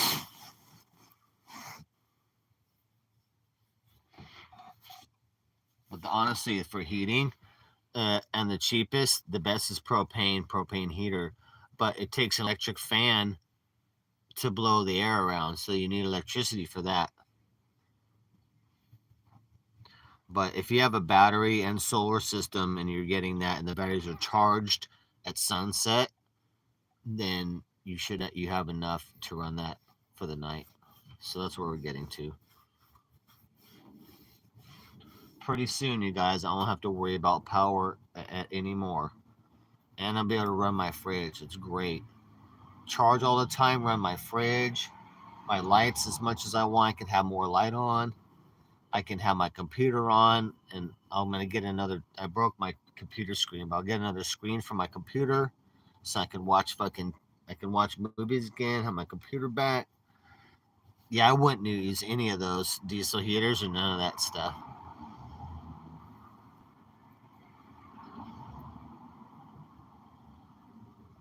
I wouldn't use none of those.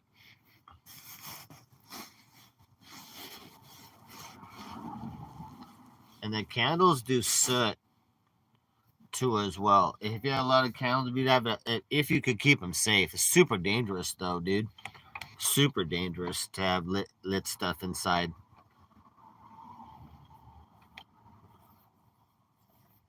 But they burn up oxygen, so you'd be running low of oxygen inside because you'd have to have the windows shut. If it's cold enough, then you have all the windows shut. Then the candles are burning all the oxygen and putting off carbon dioxide a little bit, and then CO2. So you'd be losing oxygen a little bit.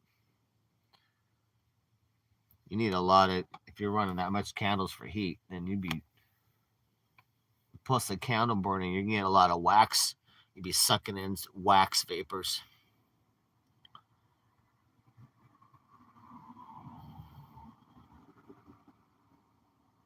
Yeah, candles are terrible, especially with an animal or anything. Anything could happen. Anything flies over the top of that candle, and now it's a fire, and you're dead. Everything's on fire. Candles, you never want anything lit in an RV or a fifth wheel. It's a terrible idea. My RV is eliminated. My whole system is eliminated.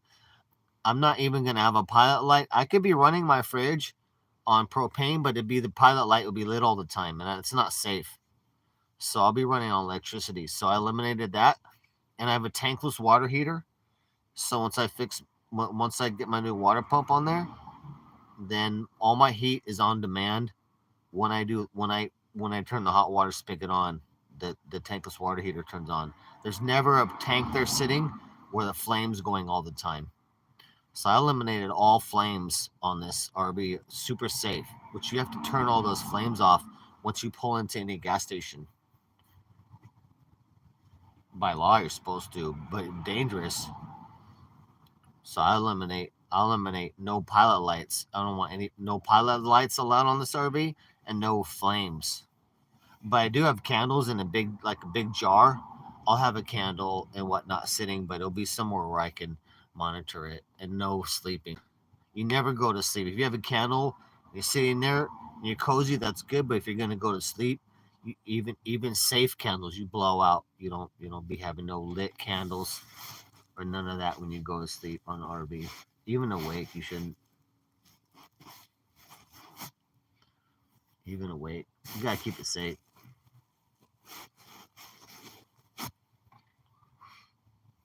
Now, I always got my fire extinguisher ready to go right on the sink at all times.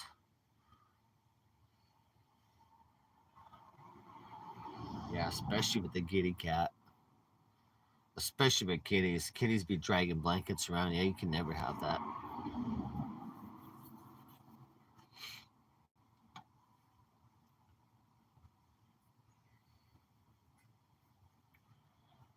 No, I did though. If I'm parked, I did have one nice container where I could. It was all glass, it was metal, grate, and beautiful glass in the middle, and then you put the candle deep inside that. That was safe, and I could put that on. That was nice, but it broke. I had that I would have on the table, whatnot.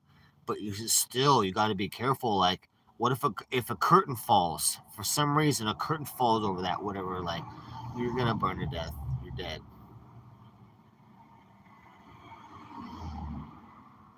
But I will have something safe like that, but it'll be while I'm awake and not sleepy at all.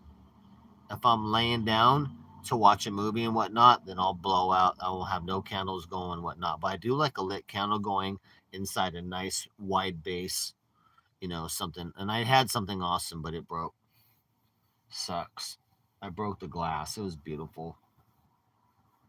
It was like a metal design, like open copper outer frame, and then a big red glass fit inside that, and then you put the candle down inside that and light it, and you could just put the little candle, keep putting candles in there, but so nice, lit up all beautiful, super safe, would never tip over.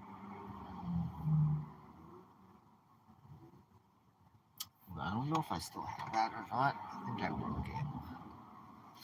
I don't know if I kept the frame. Maybe not. Maybe not.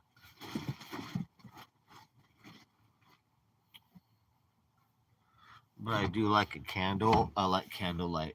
Super safe though. If it's super safe. Oh shit, 8:38. Probably move in 20 minutes. At 9, go move to the night spot.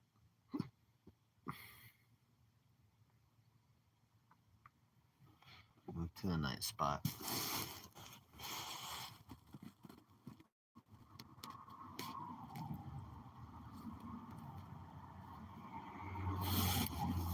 What? That's great. No, I like candlelight. It would save it behind something too, like a colored something. It's nice.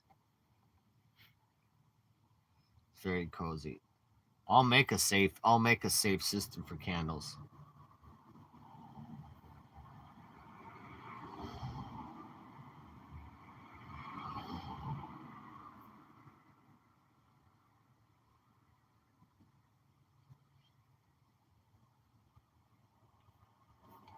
Yeah, but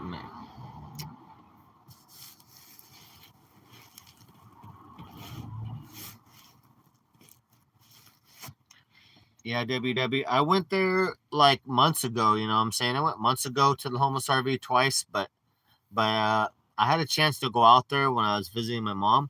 But I was like, it doesn't appeal to me. Full of drug addicts, meth addicts, and fentanyl. I don't want being around none of that.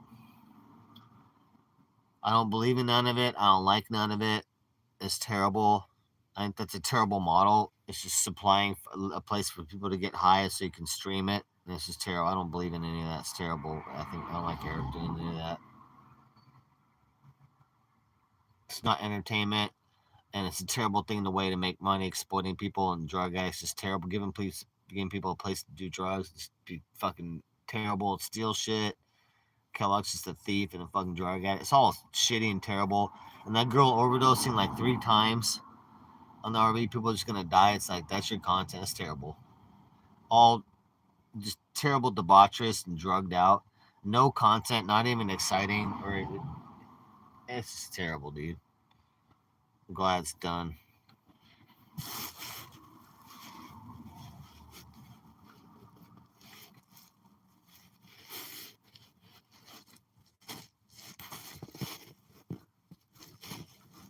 Yeah, I'm glad Dex is doing good. She seems to be doing good.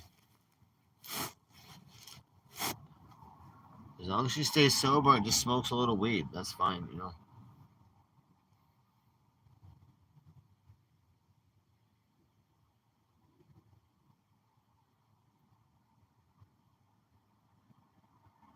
Wait, I forgot I'm on ramps. I'm on ramps. That's right.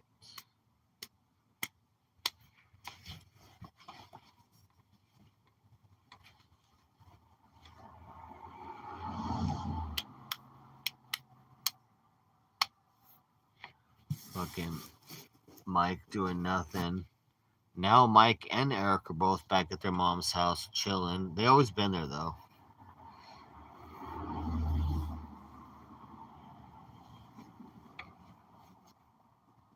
Mike went live a bunch talking shit just because the RV's dead now. But I don't know. I heard that they want to try to get another RV. But we'll see. We'll see. That's why I gotta get up and going. Fucking before they can try and get another RV, I'm gonna get up and going. Start moving. Gotta start moving around. If I'm gonna stay in LA till March, I want to at least take mini trips. It can should be able to at least take a mini trip, maybe to Vegas and back, and mini trips within the LA area as well.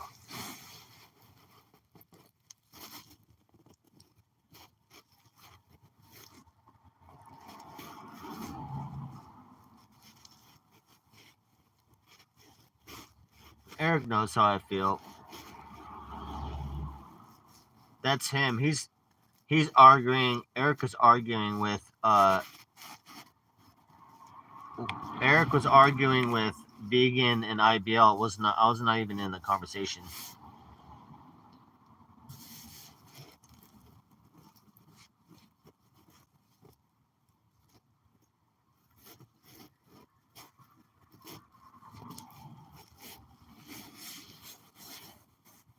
Yeah, both Mike and Eric. No, I don't like none of that shit.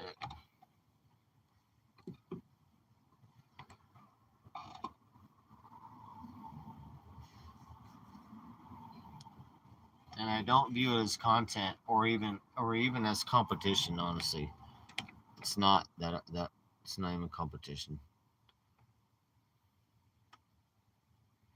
Because I've done a ton of actual real IRL content, a lot of creative shit this year, as well as me and Turbsky, the dynamic duo. This year, a lot of shit, and then my RVs traveled quite a bit around LA, doing different things as well, um, killing it. And my RV will never stop either. My RV trip will never end. And then if I can get a fucking decent phone here, then I'll be live streaming every day.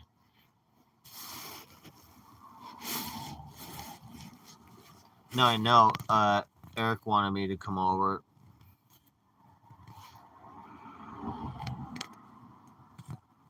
Yeah, I don't like it. Like, it doesn't appeal to me. It doesn't appeal to me. It's different. Like, I don't know. It's just different back in the cap and content days. Different type of people, but it's just like all homeless and methed out. And that's what I deal with already on the streets of Venice. Like, I get to deal with already a bunch of homeless people that are methed out, stealing shit and fentanyl. Like, I don't want none of to do with that. Like, even to promote my channel and to make money, which I would. Both of them, I'm like, no. Now I know Eric wanted me to come over there, and I did want to visit Eric. WW, no, you didn't say it right. That's why you didn't chat. It didn't sound right. Don't get crazy, WW.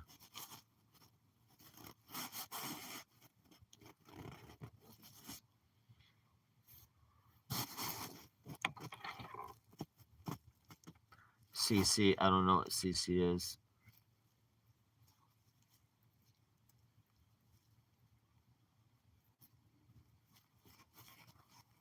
No, I'm glad I didn't go over there. I don't want to be any part of that homeless shit and the debauchery and the drugs and stuff. I don't go for none of that. I liked it more like Captain Content type days. Then I would visit. Then there'd be a purpose for me to come visit. I want to do that. You know what I mean? I wanted nothing more than to pull up next to another homeless RV, but not. They're doing. I don't like none of that shit, man. If it was Captain Content days, then that's like awesome. I just want to pull up with my RV next to another RV doing stuff, and then collab. You know what I'm saying? Back in the day, but I don't want to do nothing with that. The way it was, the way that RV was, or nothing like that. It's just terrible. Like we're in a weird part of IRL right now. We have to create the whole future now. So I hope like there's an RV or two out there more that'll start that are like cool that we can collab with and go meet up with and go collab with. I'm all about that. I'm all about that, you know. Like my RV stable and going. We're fixing it right now, and then once we get the basic things down, then we'll be leaving Venice. I'll have some money. We'll be traveling, then we'll be fucking traveling pretty steadily, pretty consistently. Right now we're doing repairs and whatnot, but we'll be traveling steadily once we leave here and providing content, IRL, all sorts of different shit and traveling. But I hope there's like another RV or two that's doing some fun shit. We'll see what's up. But yeah, I could have visited the homeless shelter RV. They're only like half an hour away from where I visit my mom. It's like about half an hour, 35 minutes down the road, and I could have pulled up right with them. It was too hot though, super hot. And I was like, I don't want to be baking in the heat with a bunch of tweakers and fentanyl junkies. Like, I got nothing in common. I don't want anyone to hang around and talk to them. Like, I can't stand listening to the stream and listening to tweakers like blah, blah, blah, blah. I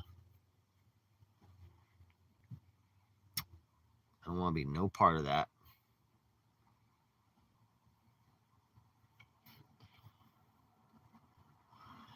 Yeah, SoCal is a great home base. It's good, and I need it to fix the RV. And it is a good little area too, weather-wise and whatnot too. But I need to be doing lots of fixing and construction. RV, like weather-wise, it's good and good content, good fun area, big metropolis, lots of places to go and sit, post up. Right now that I have everything on board the RV right now, I'm not tied to any position. So now just a little bit of gas money, I can change position. If I want to go hang out in Koreatown for a week, I can go do that. I don't have to worry about any of my shit being stolen on the street. Everything is self-contained and the RV runs and drives. So if I want to be in Koreatown for a week, I can be in Koreatown or here or boom. Like, that's why I like we're really good freedom right now at this point. No storage anywhere, no fucking scooter tied up to a tree in front of a random apartment complex by 7-Eleven, which we've been doing for the last month.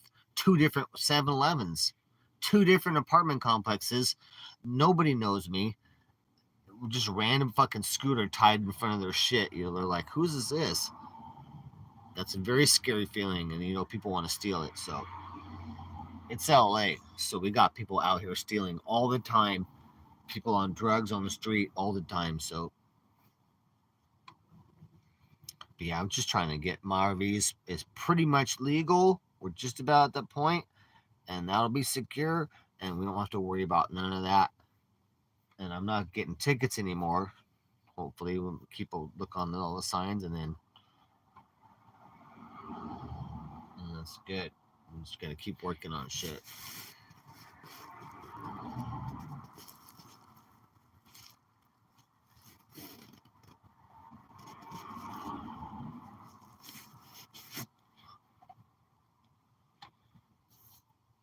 Yeah, that's what I'm in WW. I'm trying to figure out, like,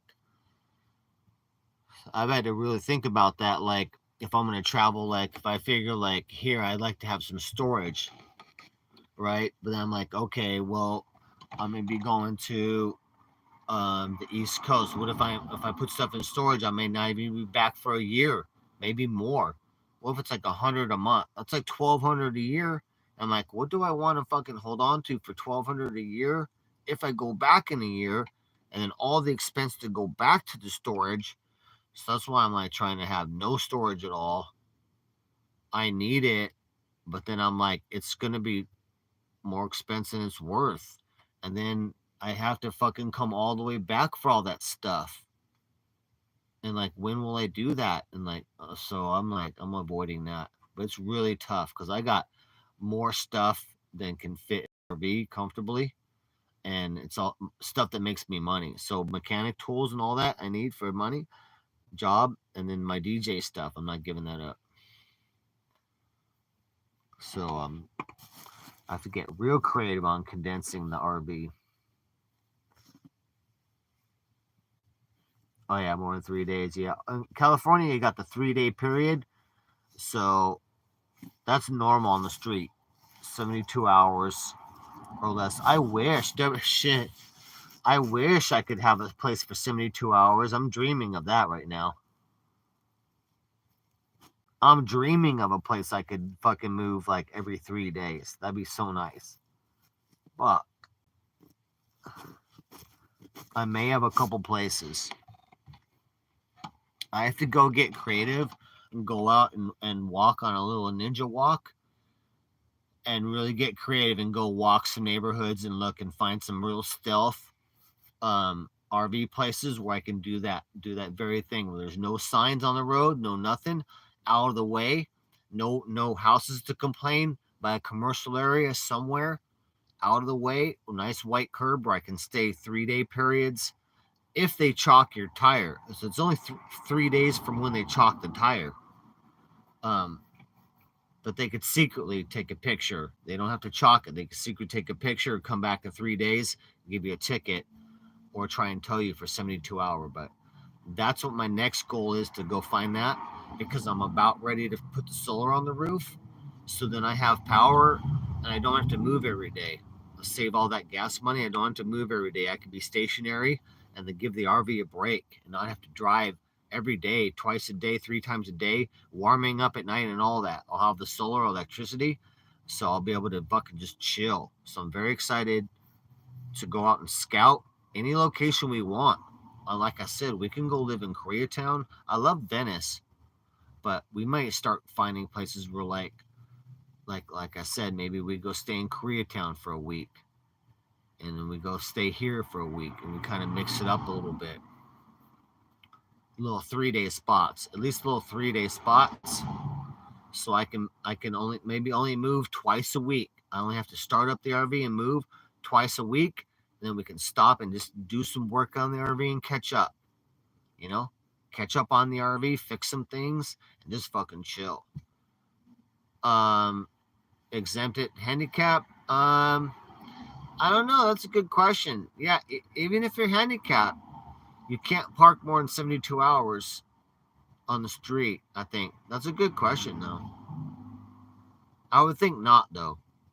It's anything, no matter what. You just can't sit on the street for more than 72 hours. Once they see it and mark it, then you have 72 hours from that point on. Yeah. No, I don't think so. Not exempt. Because then you'd have WW. You'd have all the, what, I know they wouldn't, because in California you'd have everyone that's retired or on SSI disability. You'd have all the crazy people on disability that would never move their RVs ever on the street, right? Or car, their van or their RV would never have to move ever again on the street as long as they're disabled. That ain't gonna happen. That ain't happening in California. You already know that can't be true, because if it was, then there would be everywhere. You know what I mean? You wouldn't have to move your RV or your van or anything like that. You'd just be disabled. At WW, you'd have a bunch of people out there breaking their legs so they could be disabled. I'm gonna cut my finger off, then I'll be disabled and I can live on the streets forever for free, right? Right? If I just lose a pinky, if I just cut this pinky off, like, oh, it came off at the skate park. Now I'm disabled, and now I live on the streets for free, forever. You know what I mean? You'd have motherfuckers getting disabled every month, WW. You'd be like, hey, come here. You want to be disabled? Like, yeah, bro. Yeah, I'm looking. Like, $500.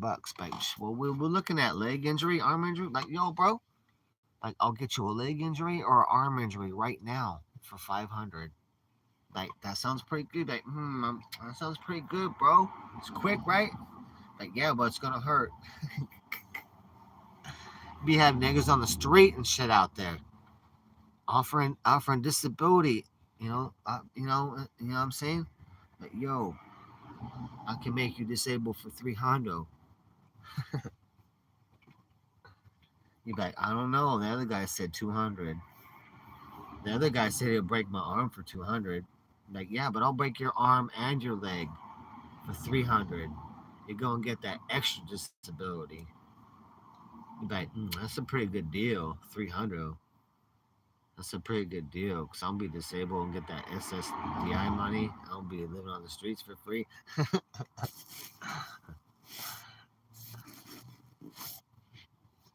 Yeah, WW, and those type of RVs nobody likes. That the homeless RV, the homeless shelter RV looked terrible on the outside, missing pieces. I mean, just the RV looked fucking terrible. And then having shit everywhere looks terrible. My RV looks super clean. I do have some damage in the back I got to fix, but it looks super clean. And I never have one item of stuff ever, no trash or no nothing ever around my RV at all. I clean up the trash too as well. So I keep a clean circle around the entire RV. All the lights work. All the RV is clean and perfect and cherry. Never no shit scattered on nothing, none of that. So that's rule number one. You need it. That's rule number one on the streets, really. That way you get fucked with less and less, because that way neighbors aren't complaining. Like the RVs that look terrible, they get more problems. You know, they get fucked with more. People don't want to see that shit. People don't want to walk down the sidewalk and have a bunch of crap everywhere around. That just attracts a lot of attention. You got to keep it stealth and as low profile. Your RV should look as good as possible, and not one item anywhere around it. Nothing around it. Maybe if you're hanging outside and you got your lawn chairs outside and you got a barbecue going or something like that, you're going. But otherwise, once you're done, you wrap your shit up and put it back inside. Nothing's outside. Nothing's cluttering. No junk. No bunch of bikes. That's why all these motherfuckers got all this junk outside their RV all the time. Bicycles and broken shit and trash and all packed on the top and the sides. It's like, oh fuck, dude. That type of shit ruins it for the other RVs, honestly. That the junky RVs, which is most of them, make it bad for the clean RVs like me. They just want to travel and work and not be fucked with. Unfortunately, 20% or less are nice RVs, and we're like working people. We keep our RVs nice. We just want to work, and for whatever reason we're in an RV, but we have jobs, we want to work, we go to school, we do shit, want to be productive members of society, keep a nice clean RV and not trash and not do anything problem. And we probably all prefer to live off street, to pay something somewhere, not expensive, but pay some more off street rent so it could pay in a parking lot, something like that, where it could park in a parking lot overnight and like live a normal life like that. Like that's the common trait of all the nice RVs. Retired or people that want to work, like normal people like me, I guess. um, they're not trying to be homeless. We're not trying to be homeless or do drugs or be degenerate. Or we want to work. We want to go to school, work on our trade, and have fun and travel, or just stay in somewhere, go to school, and really be off the street. Really be off the street. Any of these nice RVs, even like me, if they said, hey DJ Darren, we got a spot for you, $500 a month, 500 a month, and you could be off the streets and whatnot. I'd be like, hell yeah, bro. I want to be off the streets, get a job, and fucking don't have to worry about my shit. Don't have to move my RV. Like, fuck yeah. But like 1,000 a month, no, I can't afford that. I can't be doing none of that. But if it's like $500, then I could go back to a normal life and live my RV on a lot, maybe with some power or some sewer or whatever. But and then have a job and work and have an RV that's safe back in my private property where I pay rent. Even if it's a big parking lot, even by the city, a couple $100 a month, something like that would be fucking awesome. They should do that. Big parking lot with one security guard there at night, and then RVs could just park in all different spaces, and they have a bunch of RVs there parked and be safe and be like a safe RV parking lot. That's what they need, dude. Instead, they make a lot of money on um, ticketing the RVs. They make too much money on that.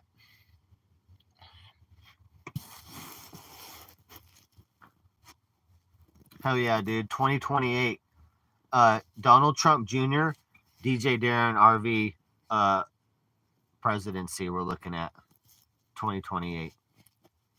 It's when we'll be ready.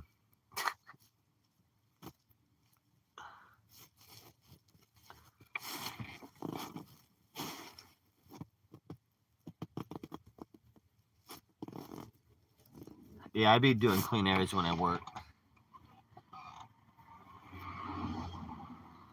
Nah, Tupski, but we need something set up by the city. The city's too fucking lazy to build an actual RV park. We need like at least a temporary situation, but they could charge a little bit of money, like an empty fucking parking lot. But you know they won't do that for free. But like charge $100, 200, a couple $100. All these RVs would be off the street and be organized in big parking lots and not be bugging anybody. It'd be a lot better.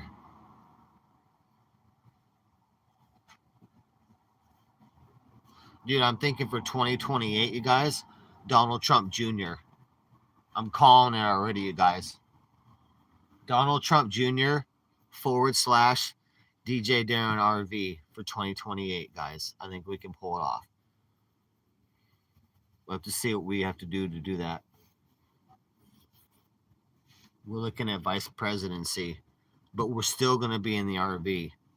I will be the first vice president. You guys, first vice president from RV. And I'll be like, no. They'll be like, DJ Darren, how does it feel to win the vice presidency? I'll be like, it feels great. It feels great. I'm not going to lie. It feels great. They'll be like, will you now? They'll be like, now that you're won the vice presidency, will you be now living in the White House? Or I'll be like, no, I'll be in the DJ Darren RV, streaming every day on Kick and on IRL on YouTube. They'll be like, that's amazing. It's amazing. You'll be making the decisions I'll be making all the vice presidential decisions from the RV. The RV will be flown in the big, military B-1 bomber planes, 2 different countries, but we will be representing in the RV. That'd be awesome. I'd just be like, I just go around, big military jets fly me around in the RV, right? And then we land. The RV comes off, like fucking Cambodia and different shit. Like my RV traveling all different places around world peace. Working on world peace with the DJ Darren RV. I'm having guests I'd be like, today, guys, like, yo, we're live today. Cambodian president, the Cambodian president, he'd be like on the RV with me, like, we have a talk. We just talk about how to solve shit like food problems and stuff. I'll be solving like world problems on the RV. I'd be like, today, guys, Cambodian president, Umbakalaka. He'd like be live on YouTube. You never know, you guys. We've got Trump president back. Where small business is coming back. We should have the largest deportation of all time. Small businesses should be getting help again. Trump said he could cut the gas in half. I believe he can. Back to where it was already. So I think he can do that. We'll rebuild a wall. Shit, guys. We might be getting that Trump fucking border wall money. We might be parked in the RV at the border, working on the fucking wall, hammering and doing shit. I'll go live every day. I'll be hammering and shit. We'll be sleeping right there at the wall. I'll be like, look, I'll be at the job every day on time early because I'll be living at the wall in my RV. I'm not leaving the wall. So I'll be on time. They're like, you're hired, DJ Darren RV. Boom, I'll be hammering and doing shit on the wall, making that Trump wall money. I'm looking for a Trump job, you guys. I need a Trump job. Yeah, looking for gas to go to half. Small business. Maybe my small business will go back to where it was. Biden economy killed it. Maybe I'll be able to be a mobile mechanic again. We'll see. But yeah, I am actually looking for like a little Trump job, maybe a wall job at the border. We work on the border. That'd be pretty cool. Like we travel along, and do it section by section. That'd be kind of fun, actually. We go through all the state and finish it up. all the states.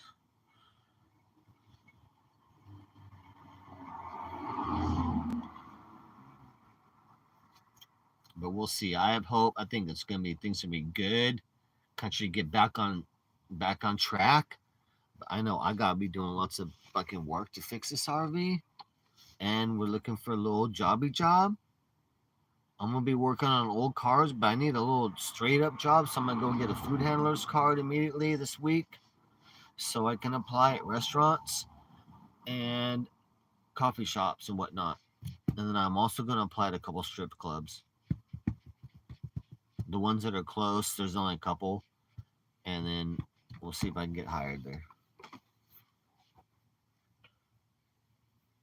I should eventually apply to all the strip clubs in LA, because if I get hired at one, then I will just move the RV to that area, and I will park the RV within a mile or two, or right where at that club is, and I will live where that is, and I'll just work and live right there.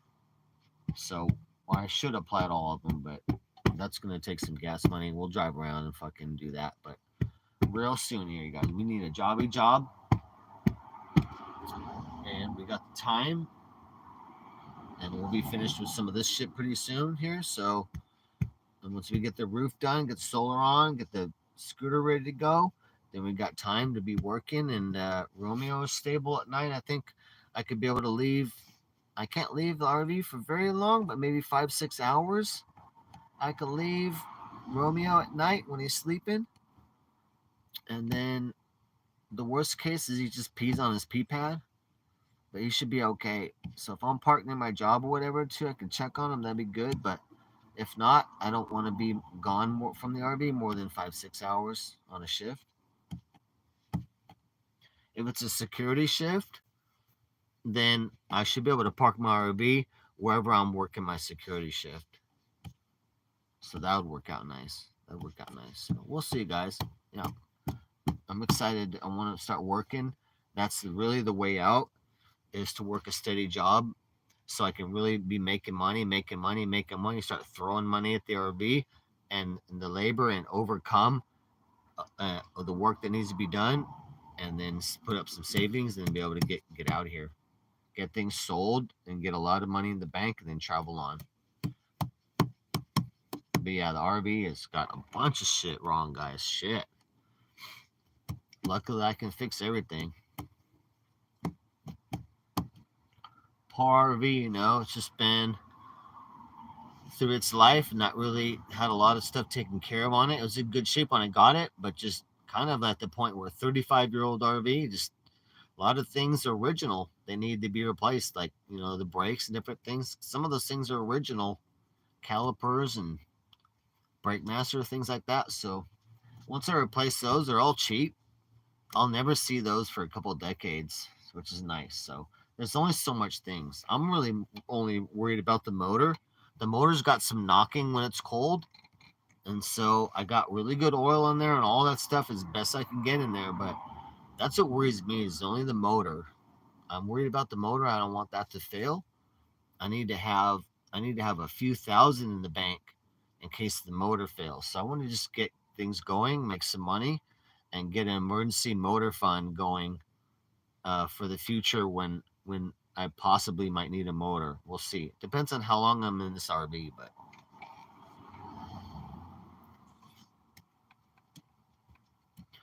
everything else is doable. The only thing that scares me would be a motor, and that's a serious situation. So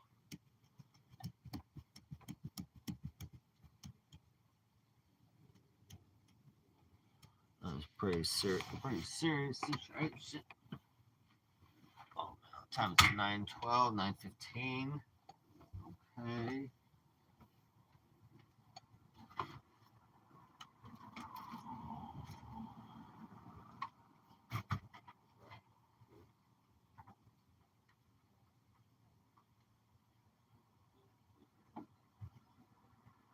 Get rid of this frame.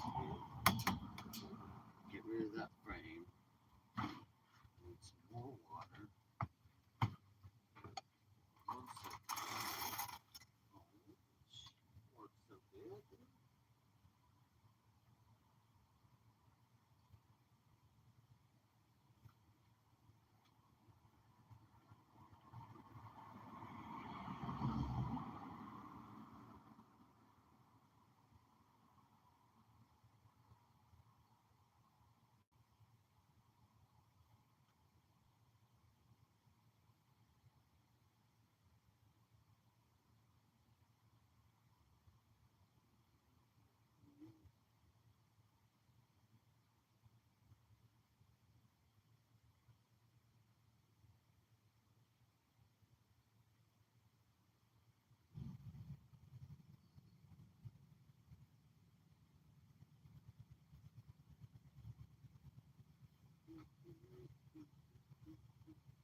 Make sure everything's secured.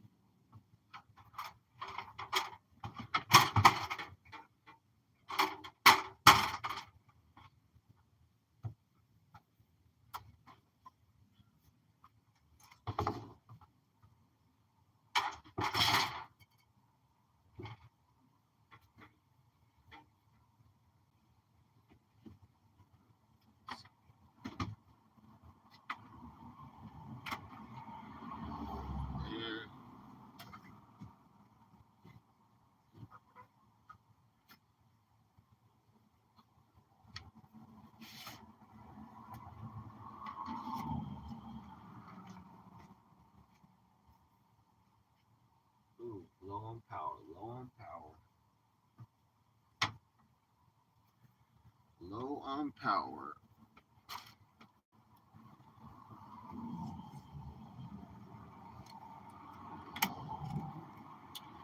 Gotta get ready to move to the night spot right now. Let's see here. Yep, oh yeah, everyone else has already moved. There you go. Yeah, it's because this spot's hot where I'm at now. I can't be here at night.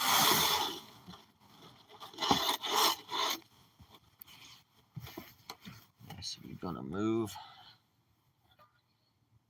spot.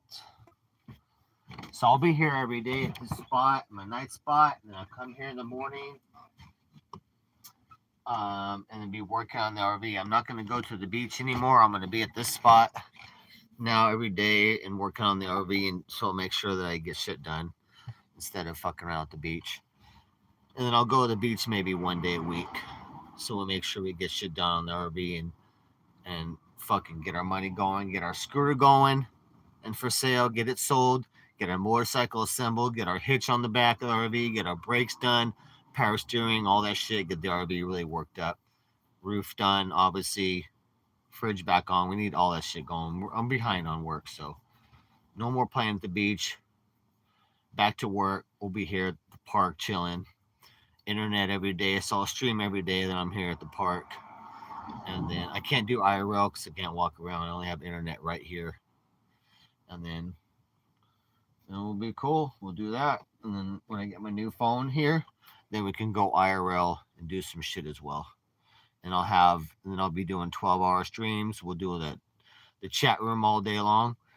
At night, 24-hour chat room as long as possible with the TTS and media and all of that. So new phone coming soon. Galaxy A15. Hopefully we'll see, and then hopefully I get that pretty soon. So, but appreciate you guys tuning in. But yeah, we'll try and go live every day that I'm here, which I should be here like almost every day. And then and whatnot. Just keep it live. Keep it live. All right, guys, I'm fucking out of here. Moving to the night spot. We out of here. I'll see you guys, Mignana Ninja Gang.